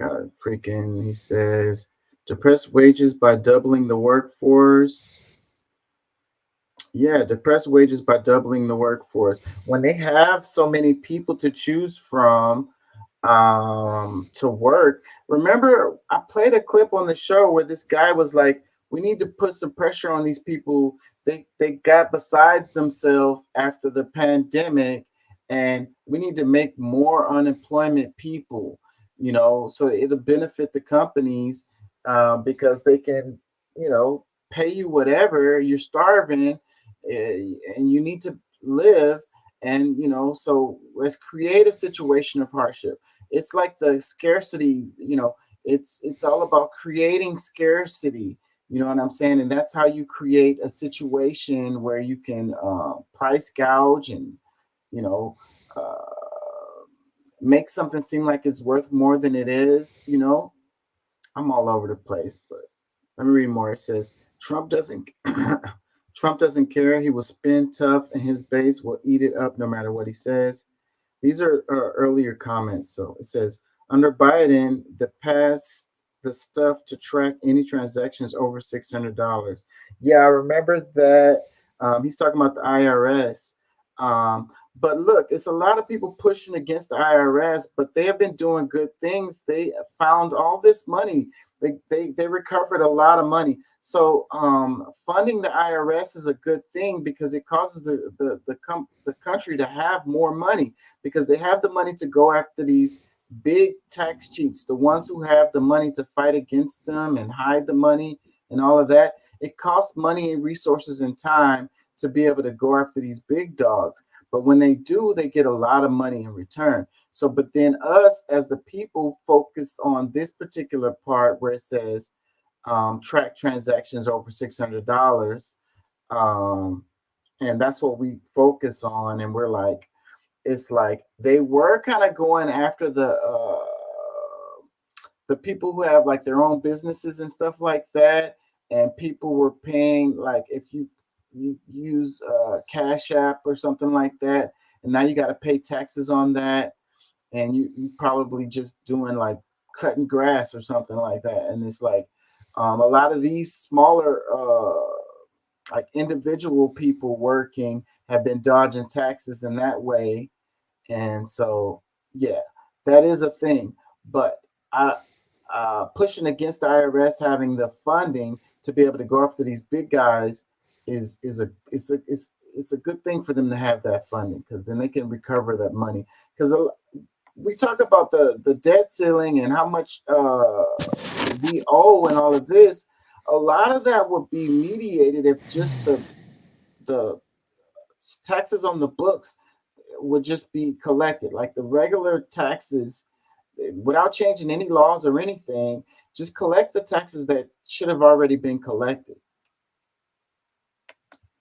and we can fund all of these social programs.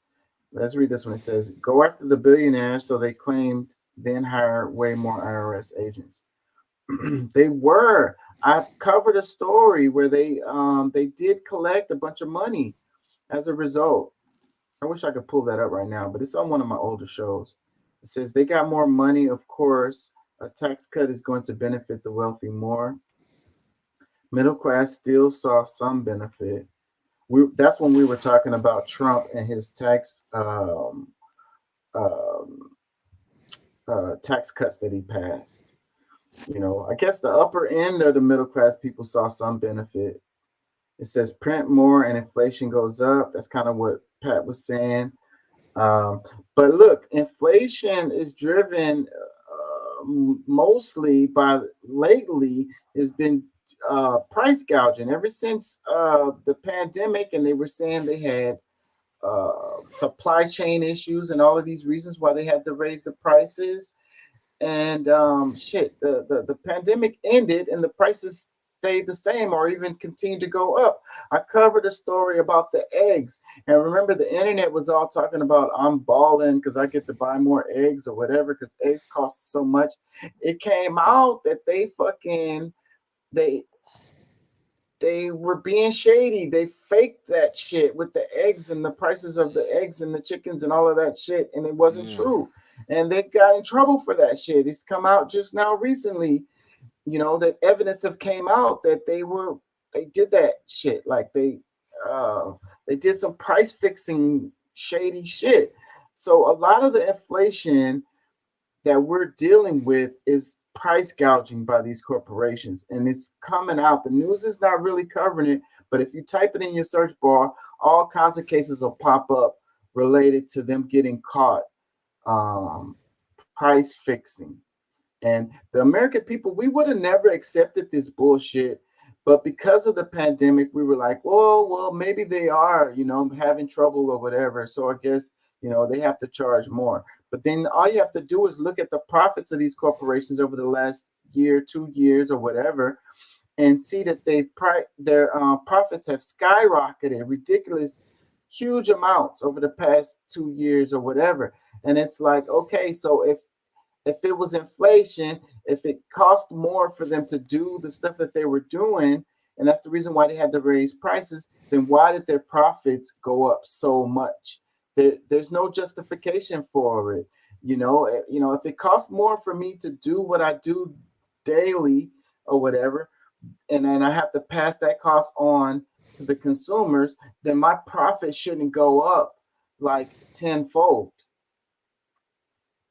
Another one, it says everyone should pay less taxes. Doesn't matter how much you have. Let's just make it fair across the board. It says taking advantage of the system as it is isn't necessarily wrong. Loopholes aren't illegal, but they should be closed. They aren't illegal. And taking advantage of the system is what they train you to be like. It's like you can just do it too or whatever. But that's bullshit. I don't agree with that shit. Like, just close all those loopholes. That's really damn simple. Everybody pay their fair share. It says, yeah, it's a formula for car companies to see if it's going to be cheaper to do a recall or pay out settlements. Yeah, and in this case, it was cheaper for him to do a recall for sure. A number of people died related to those autopilot mishaps that happened. So yeah, it was a voluntary recall for the Teslas. He says the work from home is all lies. Production was up until the narrative didn't need it. If greedy companies really saved money having people at name, then that's how it would be. They're having trouble filling these office buildings. There's a real estate issue related to that, and they're losing billions of dollars, and that's the reason why they want to make people come back to work. And then it's like work-life balance. Like, they tell you to just work, and that's all that's important. But the pandemic opened our eyes to work-life balance and actually wanting to spend more time with our family. You know what I mean? Like, actually having a real life instead of just working only. And the amount of time that we spend in the commute back and forth to work is ridiculous for a lot of us. We spend hours and hours a day on our way back and forth to work. We spend money on gas, wear and tear on our car. We have to spend money for lunch and so forth and so on, getting tickets and paying car insurance and all of that. Like, it drives the economy for us to have this damn commute back and forth to work when it's not necessary. And we saw during the pandemic that it wasn't necessary. Things still went on just fine, you know, but I don't know who the hell wants to be sitting in traffic every freaking day. Like, and then the whole thing with the cars, you know, the mass transit is the answer. More cars is not the answer. You know, they're building bigger, wider freeways, but there's still more cars.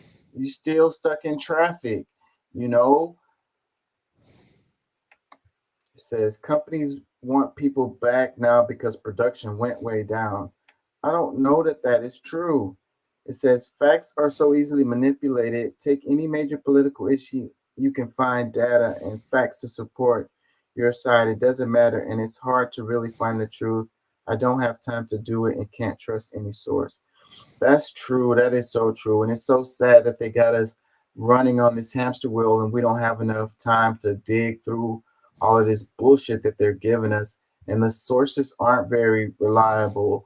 And the best thing to do is read both sides of whatever topic, and whatever parts line up together, that's where you're going to find more truth.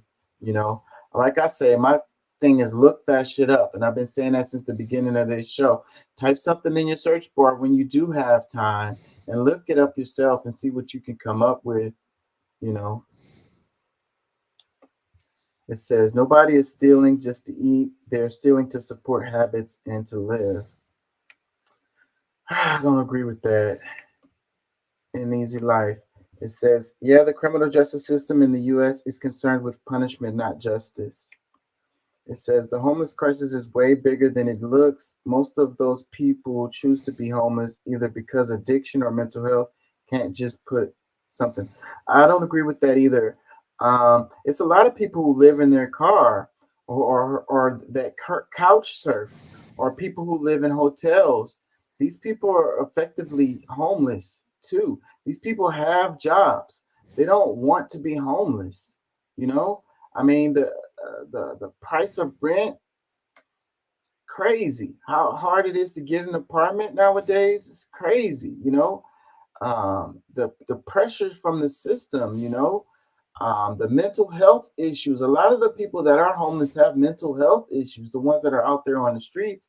So we have a mental health epidemic that needs to be focused on. The people that are on drugs, and the people that just don't want to, you know, be a part of society, are the small percentage, I would say. You know, a sane average person don't want to be homeless. You know, and the drugs are a problem, but you got functioning addicts all over the place who have places to live. So you know, no, I don't agree with that. It says them in a house and expect the problem to go away. It says profit went up because so many small businesses went under during COVID. When only Walmart is open, of course they're going to make more money. Yeah, but like I say, I covered this story with the eggs, and just type in price gouging, price fixing, something like that, and you'll see a bunch of cases that are being persecuted right now, for these companies who got caught red-handed fucking price gouging. And that's the main thing that's driving the inflation. And it's really true. I know people don't want to believe it, but a corporation wanting to make extra profits without giving anything out to people is not too hard to fucking believe. And look at the amounts of, like, when you go to the grocery store with it, there's other ways to price gouge. They're changing the weight of the items, you know, how much is in the product is one of the ways that they're doing it. And you don't notice it. It's just smaller packaging. Anyways, y'all, I'm getting tired. It's 4:19. Oh, let's do this one right quick. It says the House votes to formalize the Republican-led impeachment inquiry into President Biden. The House votes 2021 to 212 along party lines to formalize the Republican majority's impeachment inquiry into President Biden, a move that could give them more legal firepower to investigate his family's business dealings. The vote puts Republicans in districts that Biden won in 2020 on the record for whether they support an investigation that has so far uncovered no wrongdoing by the president. Yeah, so this is something that people are going to sink their teeth into. Yeah, what evidence do they have against, like, Hunter Biden is in trouble. He might sit down behind the tax evasion situation that he's dealing with. But as far as Biden doing something illegal, I haven't seen any evidence to really support that. So it's politics, and we're going into election year, and it gives Trump talking points too. So it's like, what do they want to get done in Congress? Like, what are they doing to help the American people? You know, what are they doing to help their constituents? How does freaking doing an impeaching query into President Biden help anybody? You know, they get to argue back and forth about anything that freaking helps the people, but they can come together on impeaching President Biden on what grounds? The people on under too many feelings, like we was talking earlier, like all of it is based on feelings instead of facts. And so many people wouldn't be feeling the same way if they had more facts. If facts really mattered, we wouldn't be in the condition we're in. Or at least it wouldn't be as bad as it has gotten. Comment. He says, "Man, Hunter is a mess. You can't tell me he was making all that money on his own. Joe was pulling the strings. It's pretty obvious." That could be true, but I don't know what he was doing was actually illegal. Now, if they could come out that Joe Biden was sharing, like, I don't know, government secrets or something to Burisma, and that's the reason why they were paying Hunter Biden so much money, then that would be something, you know. But Burisma made the decisions to hire Joe Biden and pay him these consulting incomes. I did see a list that showed how much he was getting paid, because that's what they're doing with the tax evasion. So all of that information came out. And while early parts of Biden's presidency, the amount that Hunter was getting paid was large, and then it substantially went down as time went on. So that's interesting part. So, but Hunter was definitely doing some shady stuff. Like they know he wasn't paying his taxes on that money he was making from Burisma. So that's what they're getting him on, is tax evasion. So, but as far as Biden doing something illegal worthy of him being impeached, I don't know that there's actually data on that. And we were talking about in the show previously about Trump's doing shady stuff, he's getting in trouble, and I was like, yeah, if Biden is doing shady things, then I think he should get in trouble too. I mean, like, I don't think there should be a pass for anybody. Everybody, you break the law, you should be held accountable. There's no partisan view on that, if you will. It shouldn't be anyways. But the way people are looking at things is like, these guys on my team, he's a Republican or he's a Democrat or whatever, and I support him. So I don't want to see him, get in trouble for anything. It's like, I won't admit that he's done anything. Like you said, the facts don't matter. All the information can come out showing, let's say a whole bunch of information does come out showing that Biden is, doing illegal stuff. But would the Democrats, maybe that's a thing that's different between the Republicans and the Democrats, because I think the Democrats would throw Biden under the bus in a heartbeat. But the Republicans are trying to do that. against Trump. Like no matter what he does, it seems like it's like when he was running for president, Trump was like, I could kill somebody in Madison Square Garden and I would get away with it. He said that years and years ago. Faceless says, no doubt in my mind, every president in my lifetime has broken some law to enrich themselves while in the office. That could be true. That could be true. I think the war crimes, I think they've all committed war crimes. But it's like what we mentioned before about Obama getting the Nobel Peace Prize at the same time bombing more people than ever, doing extrajudicial killings, sending drones to kill one person and killing the whole family. Like, you know, when did we become the world's police? And we decide somebody is in a whole nother country is doing something that we don't agree with, and then we can send our military to go kill them without a declaration of war. And that's fucked up. Comments, it says, so it's another year of distractions and getting nothing done. Okay, that's what I'm saying. Another one, it says, what a waste of taxpayer money. They should be ashamed. It says, typical BS conservative behavior, an impeachment inquiry with which they have zero evidence of anything in order to waste more time, which is all they are capable of. They have accomplished nothing of value for the people they supposedly represent, and because they can't function as grown-ass adults, this is what they do.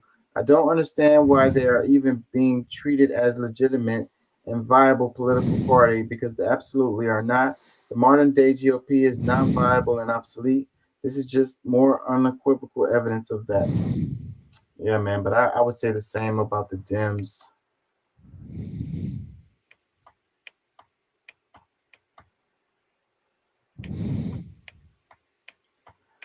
I saw a thing, it came out about the banks and the black people. Where's that? Oh, is this it? Oh, yeah. Let's do this one right quick. Report 44% of all single family home purchased were by private equity firms in 2023. Now, this is scary. The private equity firms are buying up all the homes. And it's like a regular person can't compete with a private equity firm who has liquid cash and can just come in and buy the house before you can finish getting your loan approved, you know? And so what's going to happen is we all renters. No one's going to have a chance to even own a home.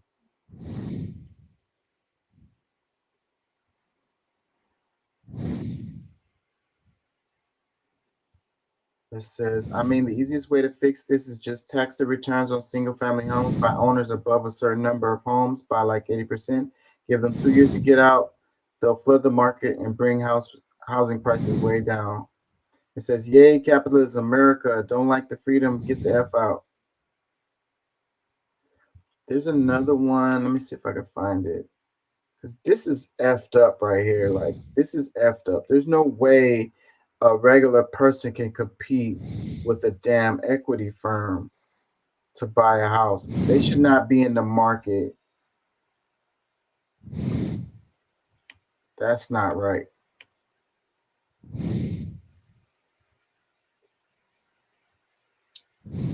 We can't compete with them. They can pay liquid cash and just buy the house.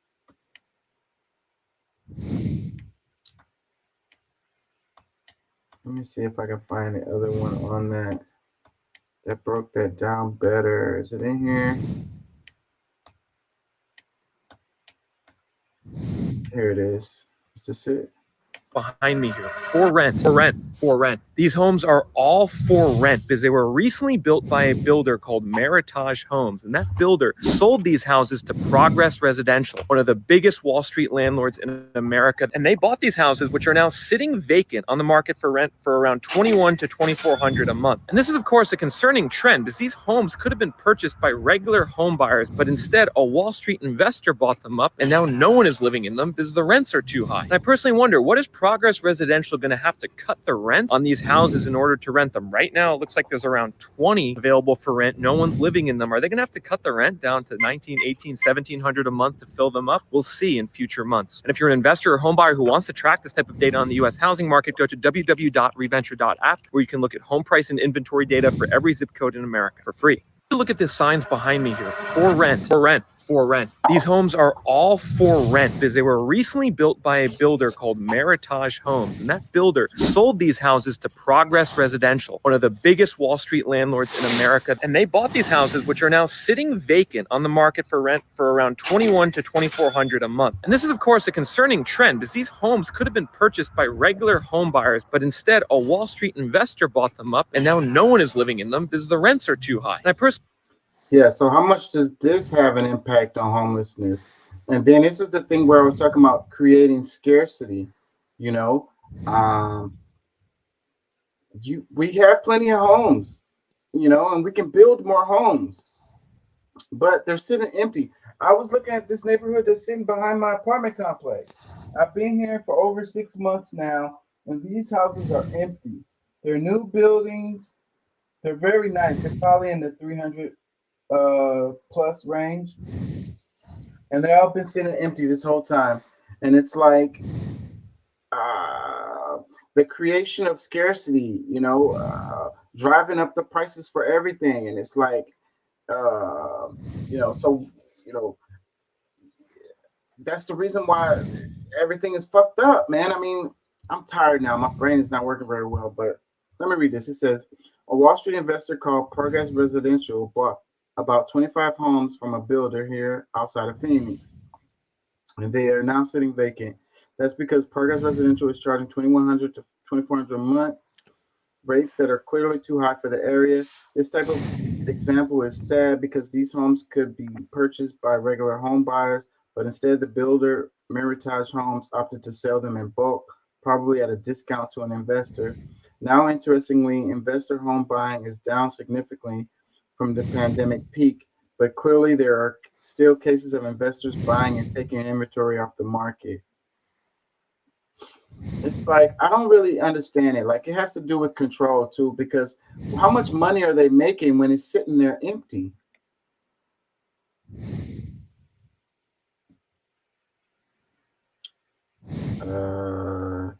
Comments, it says a lot of them are just using them as tax breaks until they sell, some even laundering. Prices will only drop temporary and then skyrocket. Everyone's situation is different, so if you find deals like this one in Texas, please. But yeah, so some kind of laundering or tax scam would make sense, because I don't understand why you would, you're not making any money if these places are just sitting empty. And then, like I say, having to do with controlling people, the pressure on us, making it harder for us, living check to check. It's so hard to get out of an apartment when your rent is already high and you're just making ends meet every month. How can you save up money to make that down payment to be able to get into a home? Or even getting paid the way the rates that you should to even be able to afford a home. Like that's probably a bigger question. But I wanted to mention to you, I gotta get, man. I'm wrapping it soon anyways. Thank you for being here, man. Oh yeah, no doubt. Thanks for having me, man. Always glad to be here, and want to, of course, always thank the subscribers, the listeners, the viewers for paying us some attention, and hopefully they'll realize we do still need some funds to keep this thing rolling. So whatever you can, donate, we appreciate it. Um, I know Chaka's gonna run that. Is it Yeah, I'll put it already up here. running? Hold Yeah. on. But yeah, I mean, donate what you can. I don't want to make much of it, but of course, always the like, the follows, the comments always help as well with the algorithm. So that would be a way to pay as well. So y'all get involved and help us out. Thank y'all, and I'm out. I don't know when we're coming on again, but I will do my best to be here. Yeah, we'll be back next week. Thank you for being here, bro. Get you some rest. For sure. Peace out.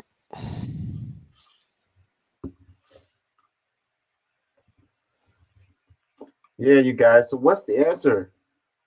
Am I missing some comments? Let me see.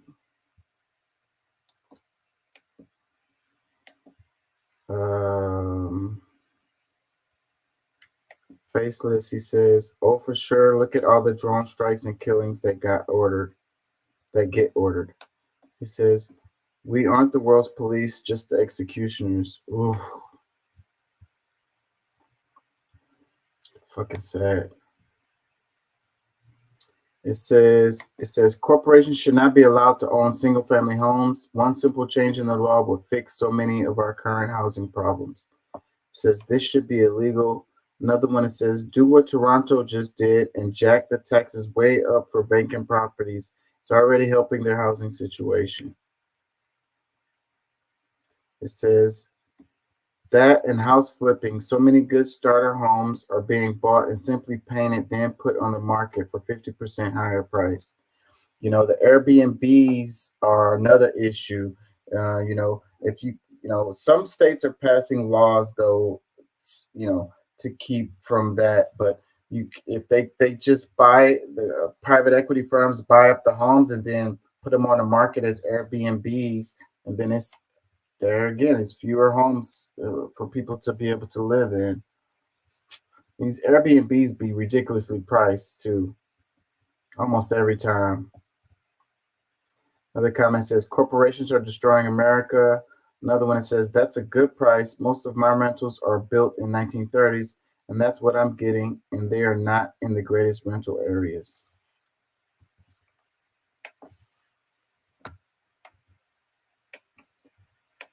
I pay $1,500 a month for a 2-bedroom over here. Apartment. It's not a townhouse. Let's read some more. It says there is legislation on the table now to prevent this. Call your representative to support. It says, I'm so thankful my husband and I bought a house last year.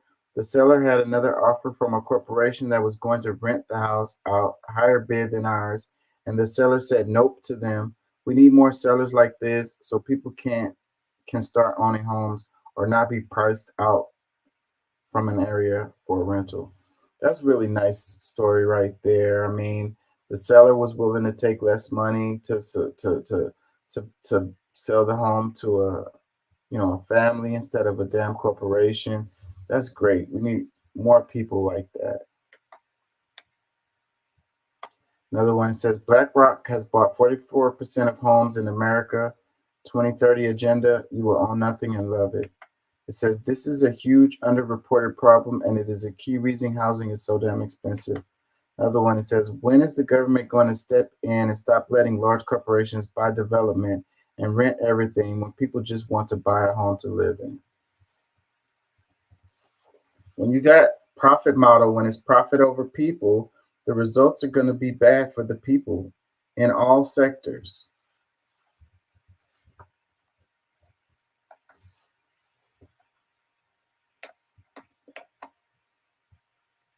Let me see.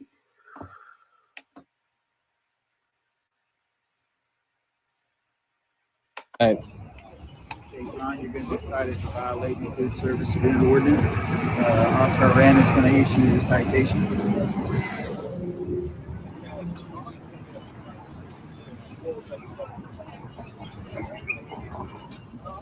All right, Mr. Walk. It's going to be 1400 Lubbock, court number 3, o'clock on the 9th of January, okay? All right. Day after my birthday. Yay. Sorry about that. Conduct a food service event without consumer property, all right?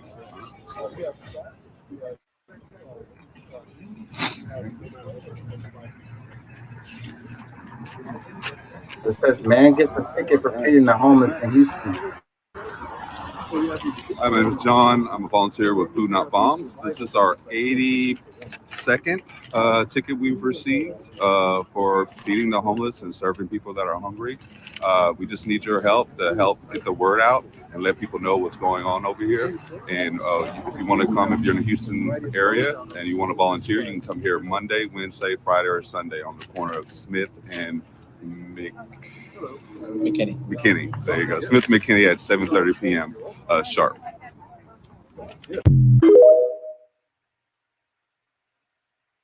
All right, John, we've served 6 people. You ready to get your ticket? Let's do it. All right.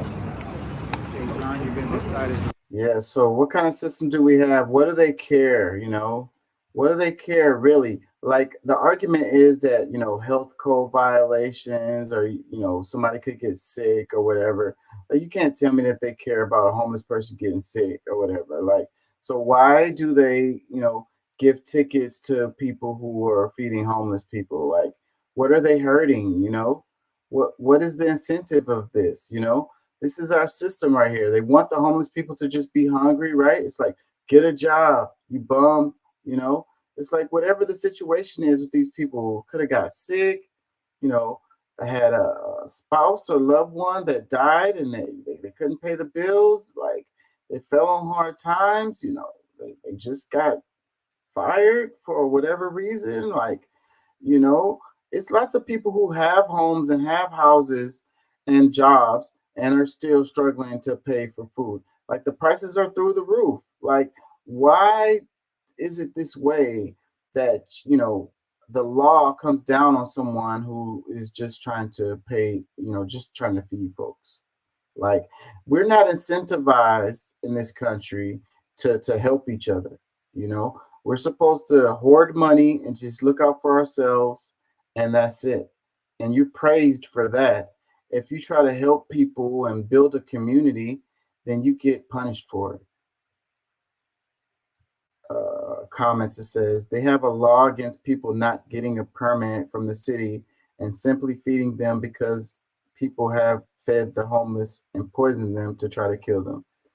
Okay, whatever the fuck, bro. Like that is so much. Well, it's a big load of fucking bullshit. Like, okay, yes, they do have the thing with the permits or whatever. Like, so whatever. But the point is to keep you from feeding people. Like, you know, like, and I know they don't care about somebody poisoning a homeless person either. Like, they don't care about that shit. They don't care about the homeless at all. That is not their motivation.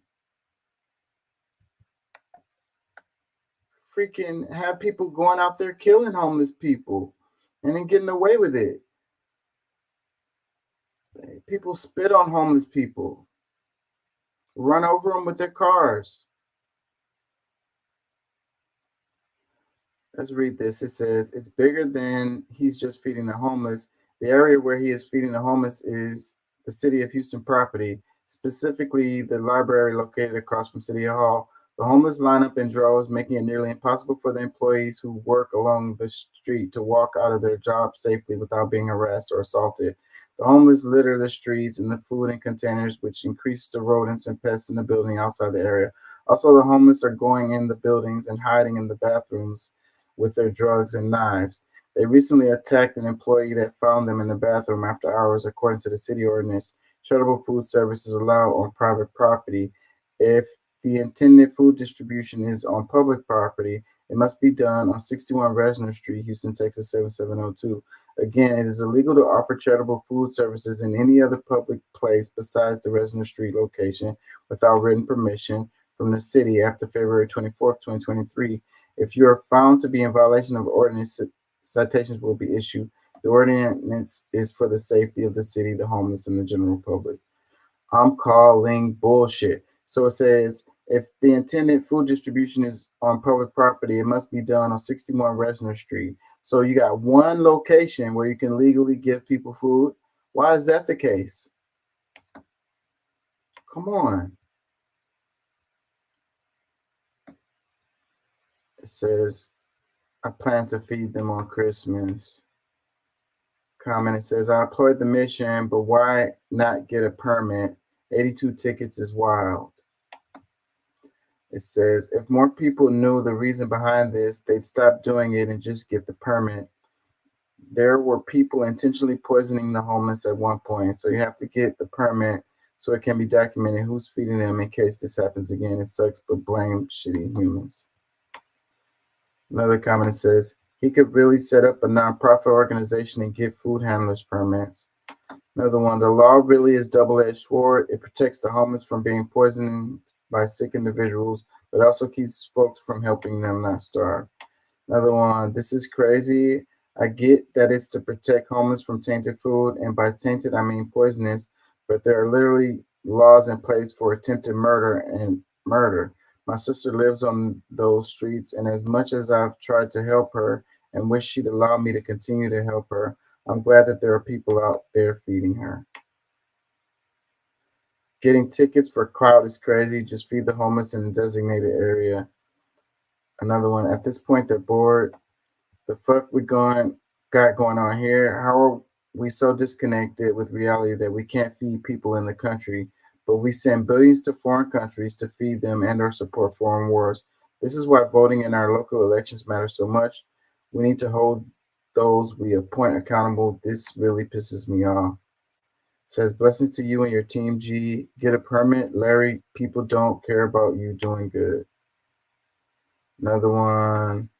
Trabian, Pawwall, Champagne Poppy, man, go support these dudes and let the world know the law needs to be changed.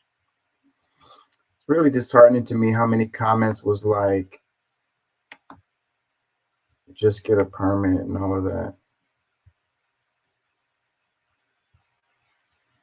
It says they can't make homelessness a crime, so they make it a crime to be a good human instead. How is this serving or protecting the community? It says, y'all damn well you need to have a permit. It's been like 15 to 20 years since they passed this. Just get a permit. It says, crazy how you truly try to do good. The devil has a way of hating. Let's see. It says, unfortunately, it's against the law to feed them. It's sad, and I think complete BS. Lord, have mercy on all your children who are in need and trying to help the needy. In Jesus' name, amen. Stop thinking everyone in the world has good intentions. Some look at the homeless as a nuisance and want them gone by way of poisoning.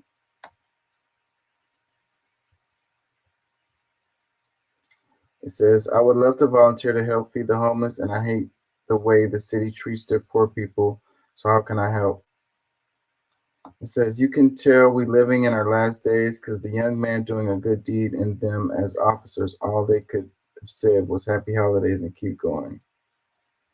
It says, unfortunately, you got to have a permit. That right there stopped a lot of people from giving back.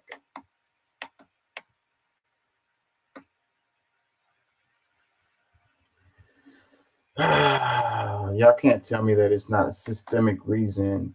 You know, like I say, they could fix the homeless problem. They don't want to. They don't even want you to feed them. You know, systems manage people. So you put a bunch of bureaucracy and red tape in the way to keep people from helping others, to de-incentivize them.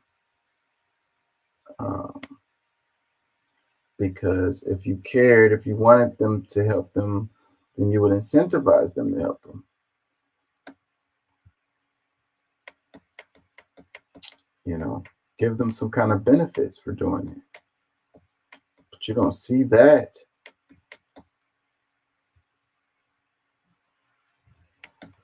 It makes me angry. It says supercomputer that simulates entire human brain will switch on in 2024. You know, I grew up kind of poor, man. I know what it feels like to be hungry, and I hate to see people hungry. I love to feed people, especially children. Like, people want people to starve. I don't understand. I don't get it. It's something in your heart that ain't right. Like, um, you know, maybe you don't want to feed them yourself. That's fine, but you want to get in the way of somebody else doing it. Let me read this. It says in 2024, a groundbreaking supercomputer named Deep South, designed to simulate the human brain, is slated to become operational. This neuromorphic supercomputer, developed in collaboration with tech giants like Intel and Dell, is expected to perform around 228 trillion synaptic operations per second. This capability is on par with the estimated synaptic activity of the human brain. The company behind Deep South has engineered it to mimic brain functionality, heralding a new era in AI. This advancement suggests potential for more effective AI processes compared to existing models.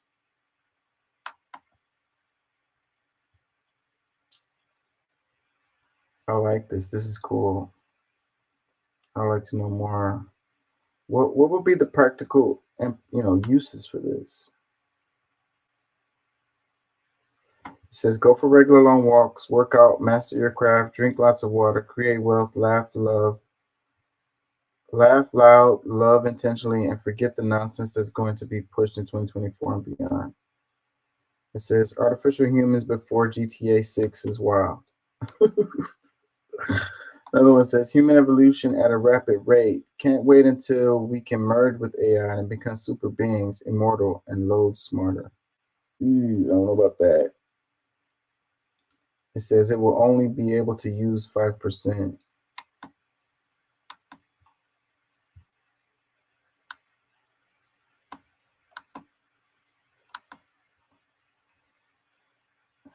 And to Kirk Douglas Gaskin. And listen, I'll be straight with you. The details of this case are so disturbing. If 12-year-old Kirk Douglas died like this today, this would no doubt be national news.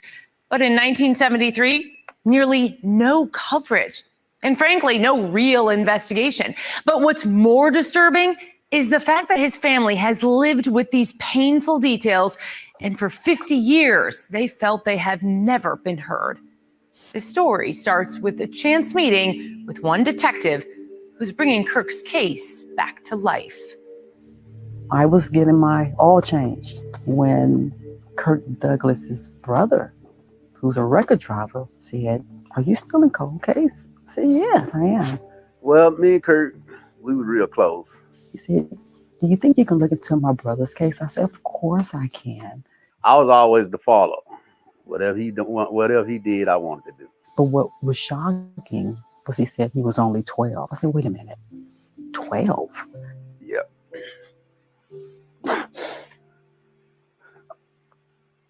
Still in me. I miss my brother every day. And I'm 61 years old, just like I miss my mama. This is probably Houston's first time hearing about Kirk Douglas. Say the name. Saying Kirk Douglas Gaskin is us saying the name that we need to look into what happened to him. In 1973, a 24/7 diner called Early Roberts Famous Foods sat right here on the corner of Harrisburg and Wayside. The East End looked a lot different back then. The restaurant is since long gone. Kirk Douglas's mother was a short order cook at the cafe, and on December 8th, a few Saturdays before Christmas, she brought her 12-year-old son to work with her. And that particular day was my time to go. And she said, "No, let Kirk Douglas go." Mom allows Kirk Douglas to come and be a little busboy. So he has this little apron on. Mom sees Kirk Douglas walk away to the restroom. Mom says she also sees others that go into the men's restroom. They exit, but Kirk Douglas didn't. So she went in and saw him hanging from a pole with a towel. Police took only 3 photos of the crime scene, never seen until now. A 12-year-old was killed in a bathroom at a busy restaurant, and investigators got a statement from just one witness. According to the police report, she told officers she saw the fifth grader go into the bathroom with 2 other boys. That's it. No description. The policeman never came to any of our family members and talked to us. They just didn't follow through like they should have. That's the only thing I can say, but it felt bad. I mean, we were a poor Black family, and of course you're going to think that that's the reason why nobody's doing anything. I tried not to even imagine that that was a factor, especially with the age. However, when I started going through the archives, I was hoping to get just a whole throw up of information in regards to his death. And I only saw an article that was really small, and it was disturbing. Nearly nothing exists about the death of Kirk Douglas Gaskin. A couple newspaper columns, but his photo is indecipherable. And through the years, Kirk's family has lost their pictures of him. But now they have this. Usually, police release a suspect sketch, but investigators want you to see the victim. Were you at the Early Roberts restaurant that day? Did you see him? Detectives are reopening Kirk's case thanks to the Emmett Till grant, which allows HPD to put money and time into investigating unsolved murders of Black men from the 70s. The problem is that we're going to need a lot of help. It should be somebody out there knows something. It was a restaurant full of people in there that day. That was a lunch hour.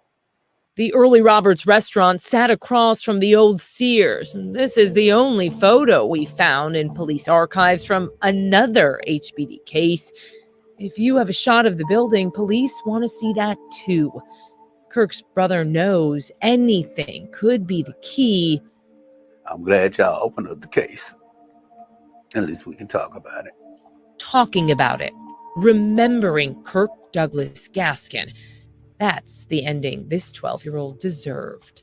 Taken away like that at such a young age when he had such promise is so important to say his name. He wasn't just anybody. In Houston, I'm Courtney Fisher.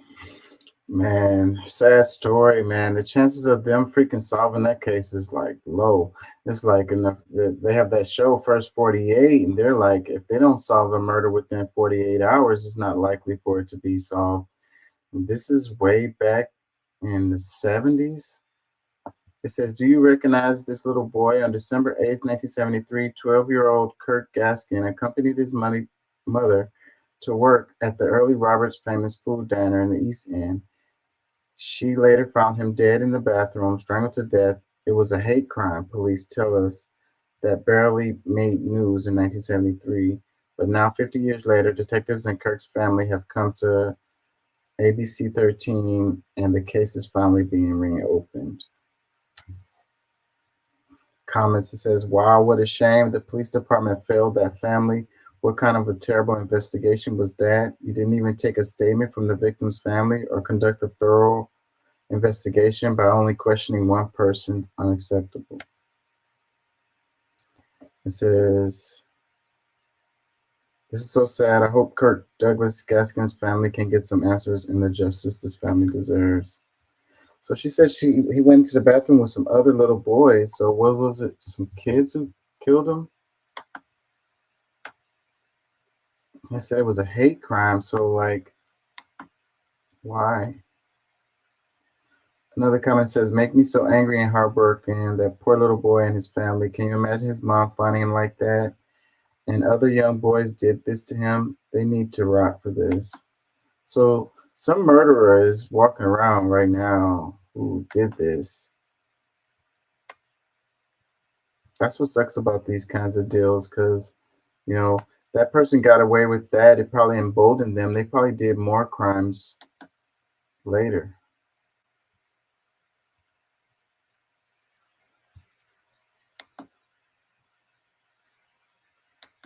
Very sad. It says, travel and tell no one, live a true love story and tell no one, live happily and tell no one. People ruin beautiful things. Yes, they do. It says, why everything is ruined, social media, everyone's life a fake life trying to keep up with others.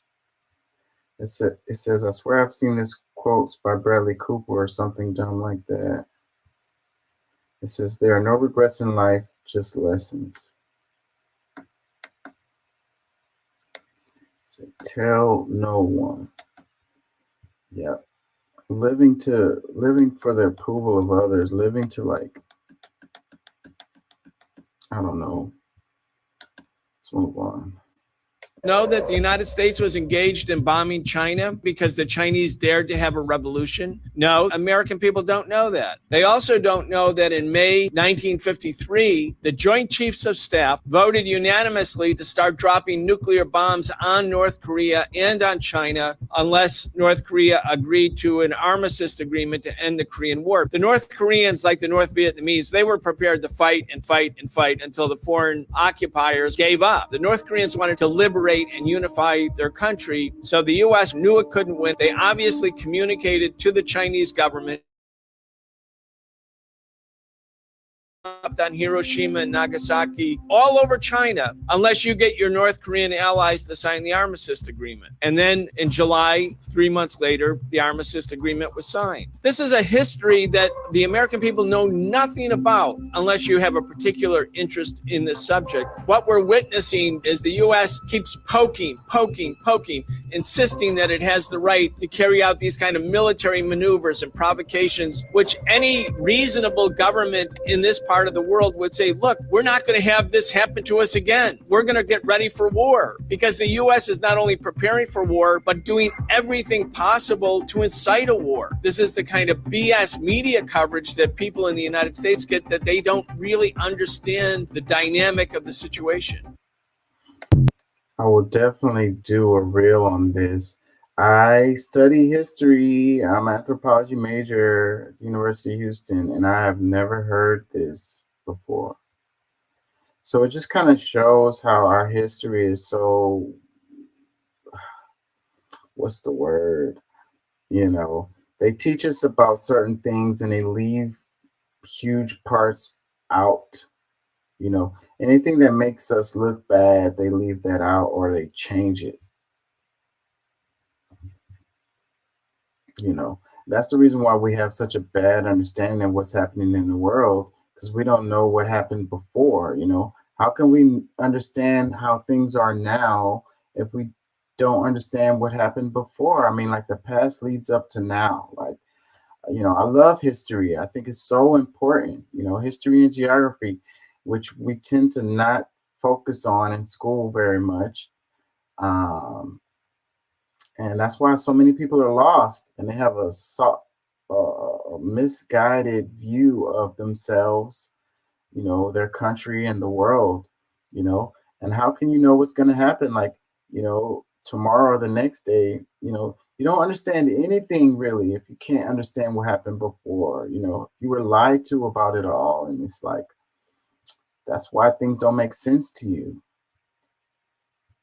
It says, personally, I learned, this is a comment, Zane Network. He says, personally, I learned this just recently, but wasn't really surprised. Americans haven't won a single war by themselves, not even for their own independence. No comments underneath this. I want to try to do some quick stories before I get out of here so that I can have some reels later. This one, it says, Italy becomes the first nation to ban Bill Gates' fake meat due to serious health concerns. Am I sharing? Interesting. Italy ain't feeling Bill Gates' fake meat. It says the world needs to ban Bill Gates. Another one. He also bought Bragg's, so beware. Bill Gates now owns Bragg's. Unfortunately, what could possibly go wrong? Oh man, I know that brand. I've had that apple cider vinegar. It's probably in the cabinet right now. Fucking ads. It says the law will have little effect as cultivated meat has so far only been approved for human consumption in Singapore and the U.S. The EU has not given any lab-grown meat the green light. If it does, Italy's law could be challenged by the European Commission. It says, as a rule of thumb, if man made it, don't eat it. Another one, it says, Melanie is one of the few voices of common sense and reason in the Western world, as well as profound loyalty to her people. Very impressive lady. It says, Italians know what's up with Bill Gates. It says, well done. It says, should be banned. It says, Gates talks about the vax, population control, Planned Parenthood, Jeffrey Epstein. I can't cover that. That'll get me. It says, hopefully the U.S. will soon follow, but sadly to think the government is in its pocket, so probably not.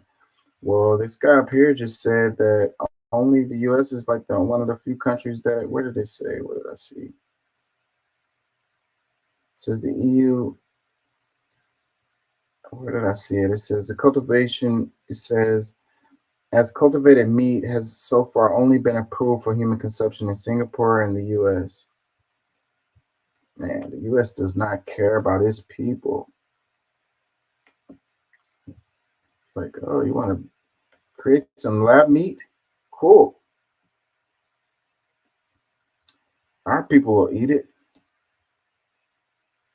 This one says, Germany warns EU to get serious about defense. Military Chief Boris Pistorius has said Europeans have to fight.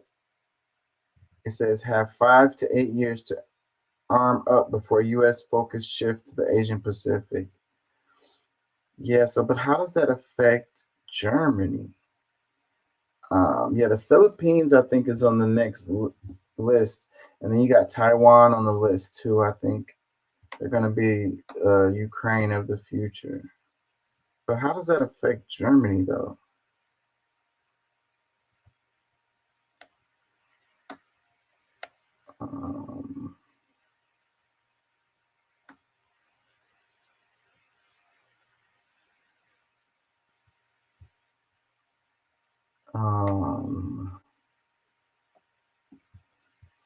How does that affect Germany? I don't get that. It says he left out Africa. The EO is yesterday's mashed potatoes. It says Germany has become evil troublemakers again. Once a crock, always a crock. Who is the big threat here, China or Germany? Economic threats are not military threats.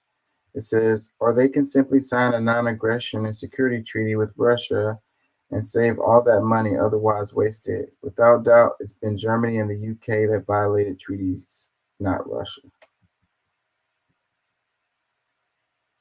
Another arms race.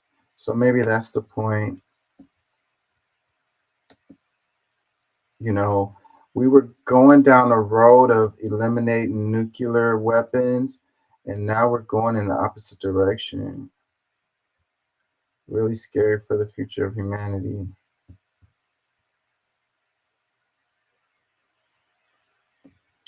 It says nearly 400 Houston restaurants citywide were at risk of being shut down this year after inspectors uncovered a host of health violations. Really? 400 Houston restaurants? Houston Chronicle. Makes you scared to go out to eat. It says, good, it's time to protect Houstonians from the unsafe and unsanitary businesses. It says, gross, do better, Houston.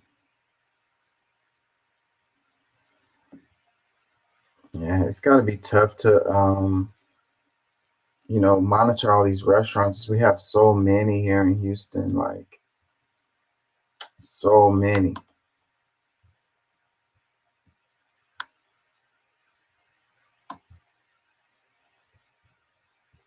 Let's do that. 7 years ago, Donald Trump took the presidency. Pundits, allies, and adversaries tried to believe he'd be a normal president, a normal Republican, and that the good guys would steer him right. They were wrong then. They're wrong now. His legacy was chaos, hate, violence, and corruption, counted in a grim tally of deaths, 500,000 graves, a wrecked economy, massive spending and debt. Trump shamed us to the world. shattering alliances and fawning for every small-time dictator and full-time thug. He made America weaker, poorer, and less secure. Defeated, he drove a shameful assault on our democracy. He's back and more dangerous than before. Stop pretending that this is just a campaign, that his threats are a joke, just more locker room talk, that a Republican can beat him, or Joe Biden won't run. Wake up, grow up, get in the fight. If he wins, his plans are clear and terrifying. He's promised to take revenge on us, on the country that rejected him. It's a risk we can't take. That's why this election is about one thing. It's America or Trump. Wow. That was dramatic. God. It's like it's going to be the end of the world. Trump becomes president. Oh, the world's going to explode. Everybody's going to die. Like, God, that was so dramatic and extra over the top. Ridiculous. Man, pointing fingers all the time, man. You know, if I was to make a video like this, it wouldn't be Trump. I'd be talking about these corporations, these multinational corporations. You know, that's what I'd be talking. I'd be talking about BlackRock or someone. You know, like, wow, Trump isn't that freaking powerful. Like,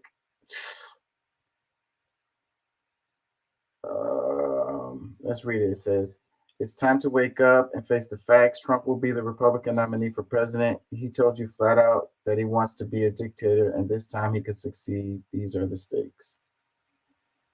Yeah, so they love, our media is very good at fear mongering. Like, they make you so scared, and then like that's why we can't get anything accomplished or move forward in anything, because we're terrified. That's how you control people too. You keep them really afraid. And like I was saying about the Democrats, like they don't give you nothing to vote for, they only give you something to vote against.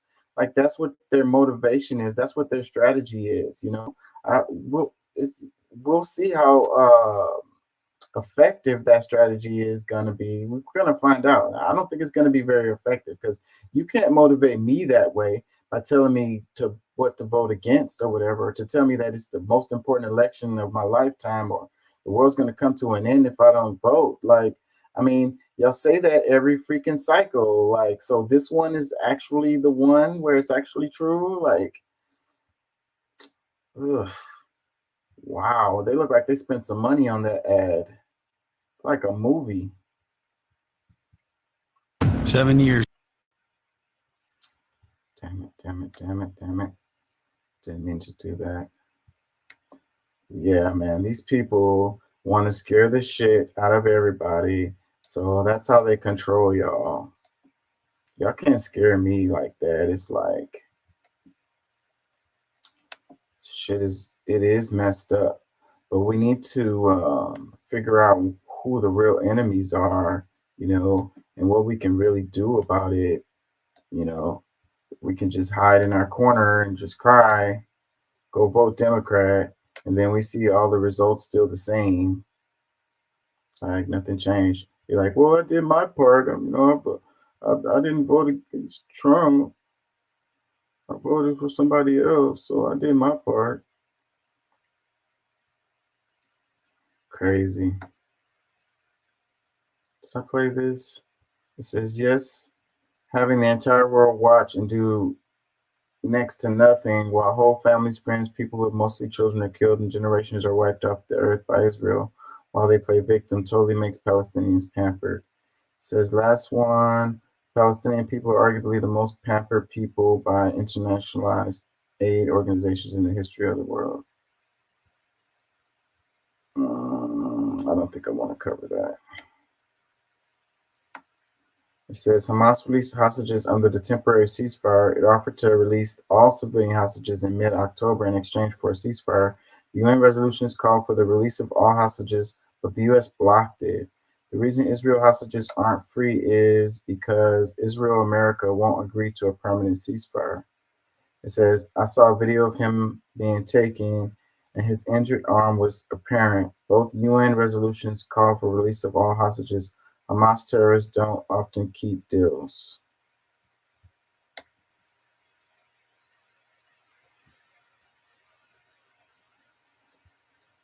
Kind of tired of that topic. That's why I kind of haven't been covering it that much today.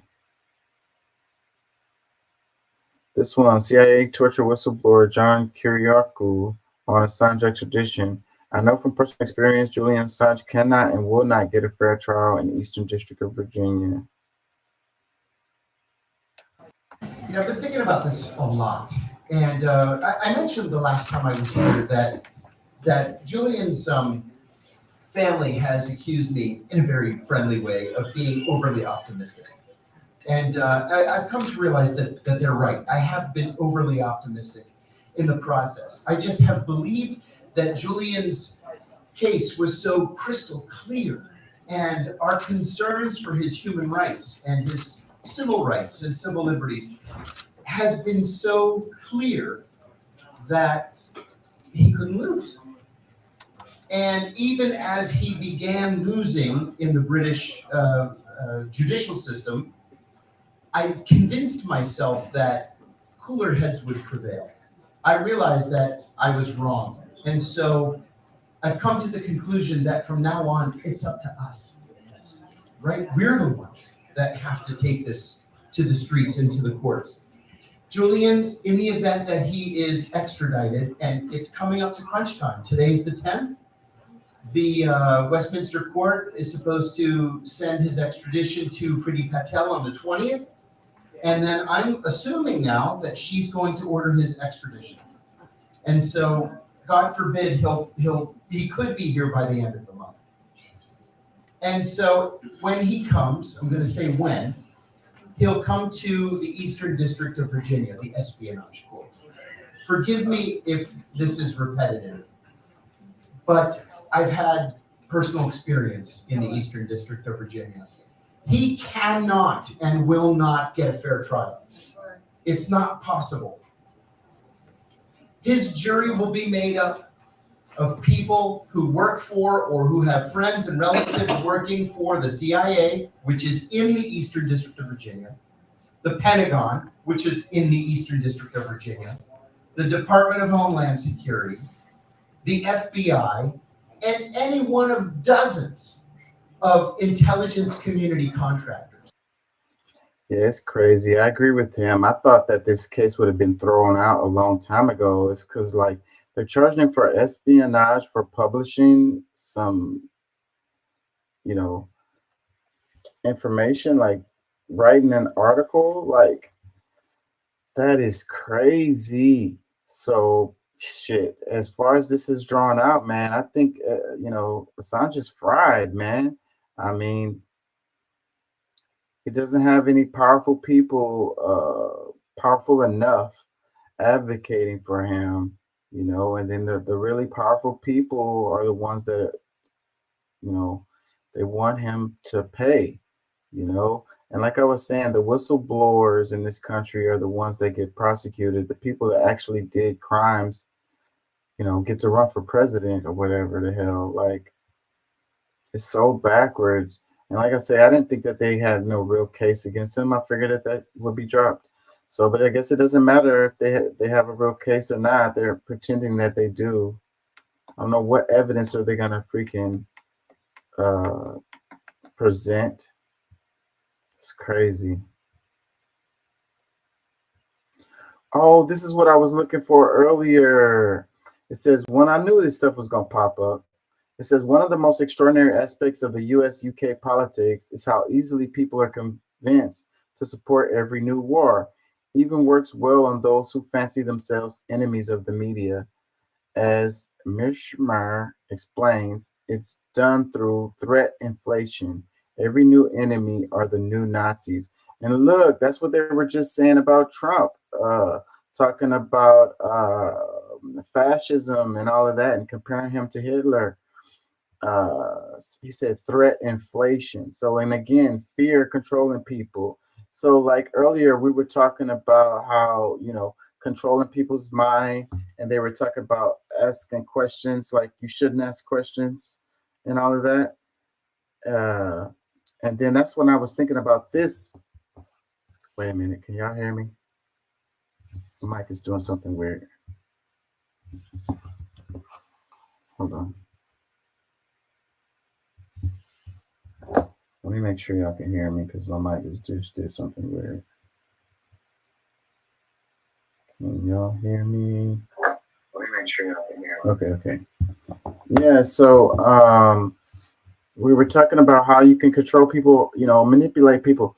And it's like, how it's so easy to sell people on, the next war or whatever the hell, how can people be so easily manipulated? Like back when the Iraq war, and they said weapons of mass destruction and all of that.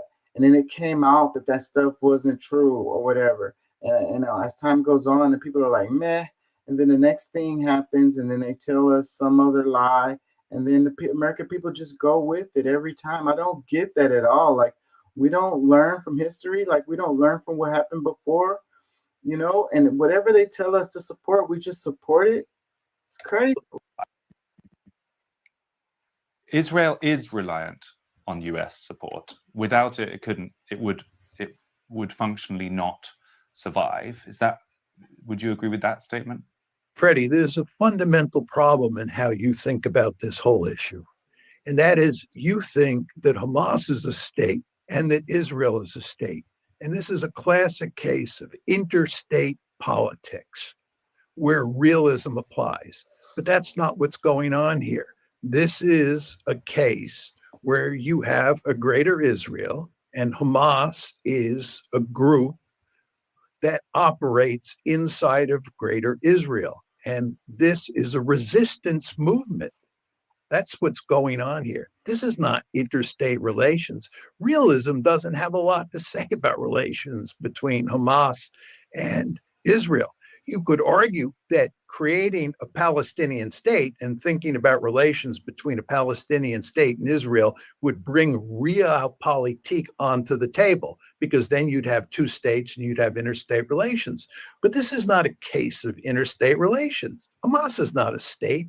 You said before that, one could argue that Israel is facing an existential threat. This is not a serious argument. Do you really believe that Hamas is an existential threat to Israel? Well, I think it would be an existential threat if the US dialed down their support to the level you're suggesting.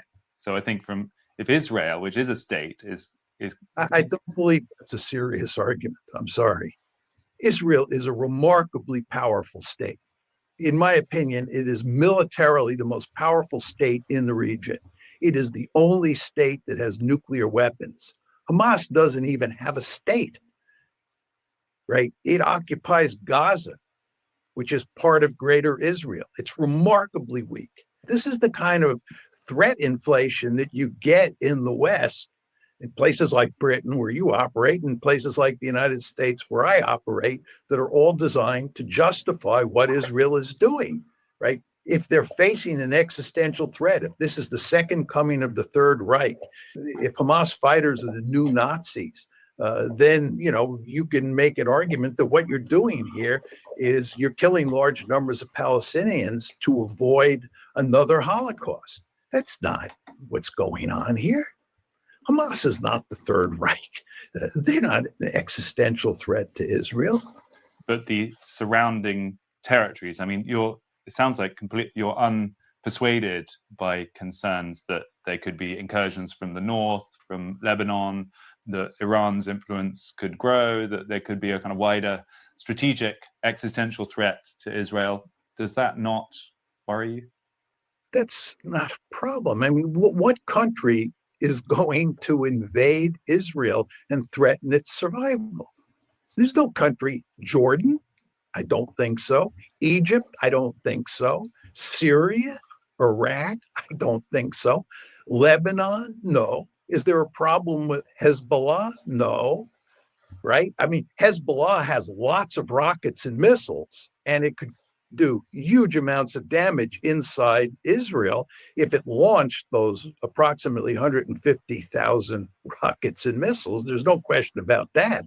But Hezbollah does not have the capability to invade Israel and conquer any territory and hold on to it. I mean, it's not a serious argument, and nor does Hamas have that capability. to the extent that Israel might face an existential threat in the future, that would be true if Iran were to get nuclear weapons, right? Because Iran and Israel obviously have hostile relations, bitter relations.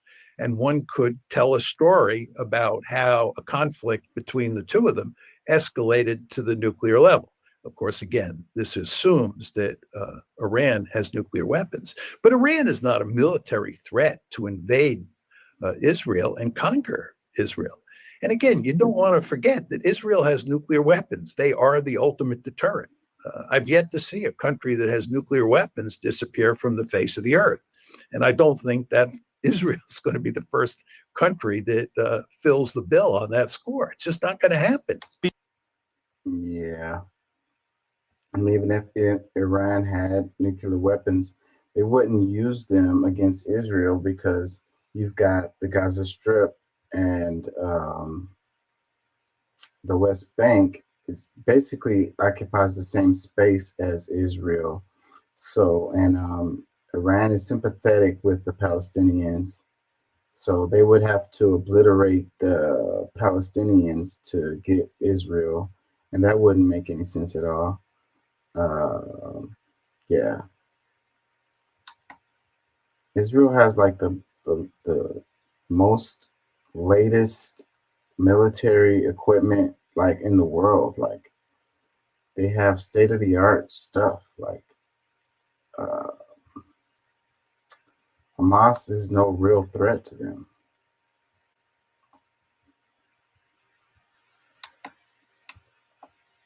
The Russian sanctions triggered persistent inflation across the EU. Higher interest rates, a fall in real wages for workers, a cost of living crisis and a cost of energy crisis. Climate goals were trashed as EU countries fired up coal power stations. Germany's economy entered recession. 742 billion euros have been spent on energy subsidies, creating unprecedented market fragmentation as richer, more subsidy-capable countries draw investment away from others. The NATO proxy war has seen Europe sacrifice for US interests. European industry has the pleasure of paying multiples more for US LNG than their competitors in the US. The sanctions have backfired and no one in power is admitting it. The Russian sanctions... Yeah, so this is really clearly apparent. And I really wouldn't be surprised if you start seeing some of these European countries kind of pull away from supporting the United States related to the Ukraine deal. Because what they're talking about here is the sanctions on Russia have hurt Europe a lot. One example is, we got the pipeline, it got blown up or whatever. But it has to do with like natural gas. Germany and the UK and them rely on, and they've had to pay higher prices for that because they were getting it from that side of the world before, and now they have to get it shipped. So when it's shipped, it has to have an extra price tag on it. It costs more to get over there. Before they were getting it through the pipeline at much more reasonable prices. And that's just one example of how these European countries are suffering as a result of the sanctions on Russia resulting from the Ukraine Russian conflict. So I don't see what the benefits are with these European countries riding with the United States in this situation. And as time goes on and their people continue to suffer, I could totally see them switching related to that. I'm surprised that it hasn't happened yet. It's coming. They don't have no reason to continue to ride with this situation. They're getting screwed out of it. And then the United States don't have any repercussions as a result of it. So the United States people aren't feeling no pain related to it. And it's all the United States pushing for this situation. And the EU are the ones that, they're the ones who gets to suffer from it. And then on top of that, Russia is doing fine. I mean, they are suffering related to the war and, casualties and so forth and so on. But they have found other people to sell their gas to, and, their economies is rolling on. BRICS is getting stronger. It's really driving them to have more alliances, with other countries now. So it just makes BRICS stronger, and it's making like competition to U.S. hegemony. It's making a bipolar world. Like, instead of the West basically running the show, now you have BRICS coming along and rivaling the West. It's totally backfired on them. They had to know that that's what was going to happen. I don't know. It's so much ego and arrogance in their moves. Man, I'm going to have to wrap it. It's 5:30. I've been on here for 6 hours. Way too long. I ain't going to even be able to edit this. Anyways, let me get out of here. Peace and love. Thank y'all for joining. Thank y'all for listening.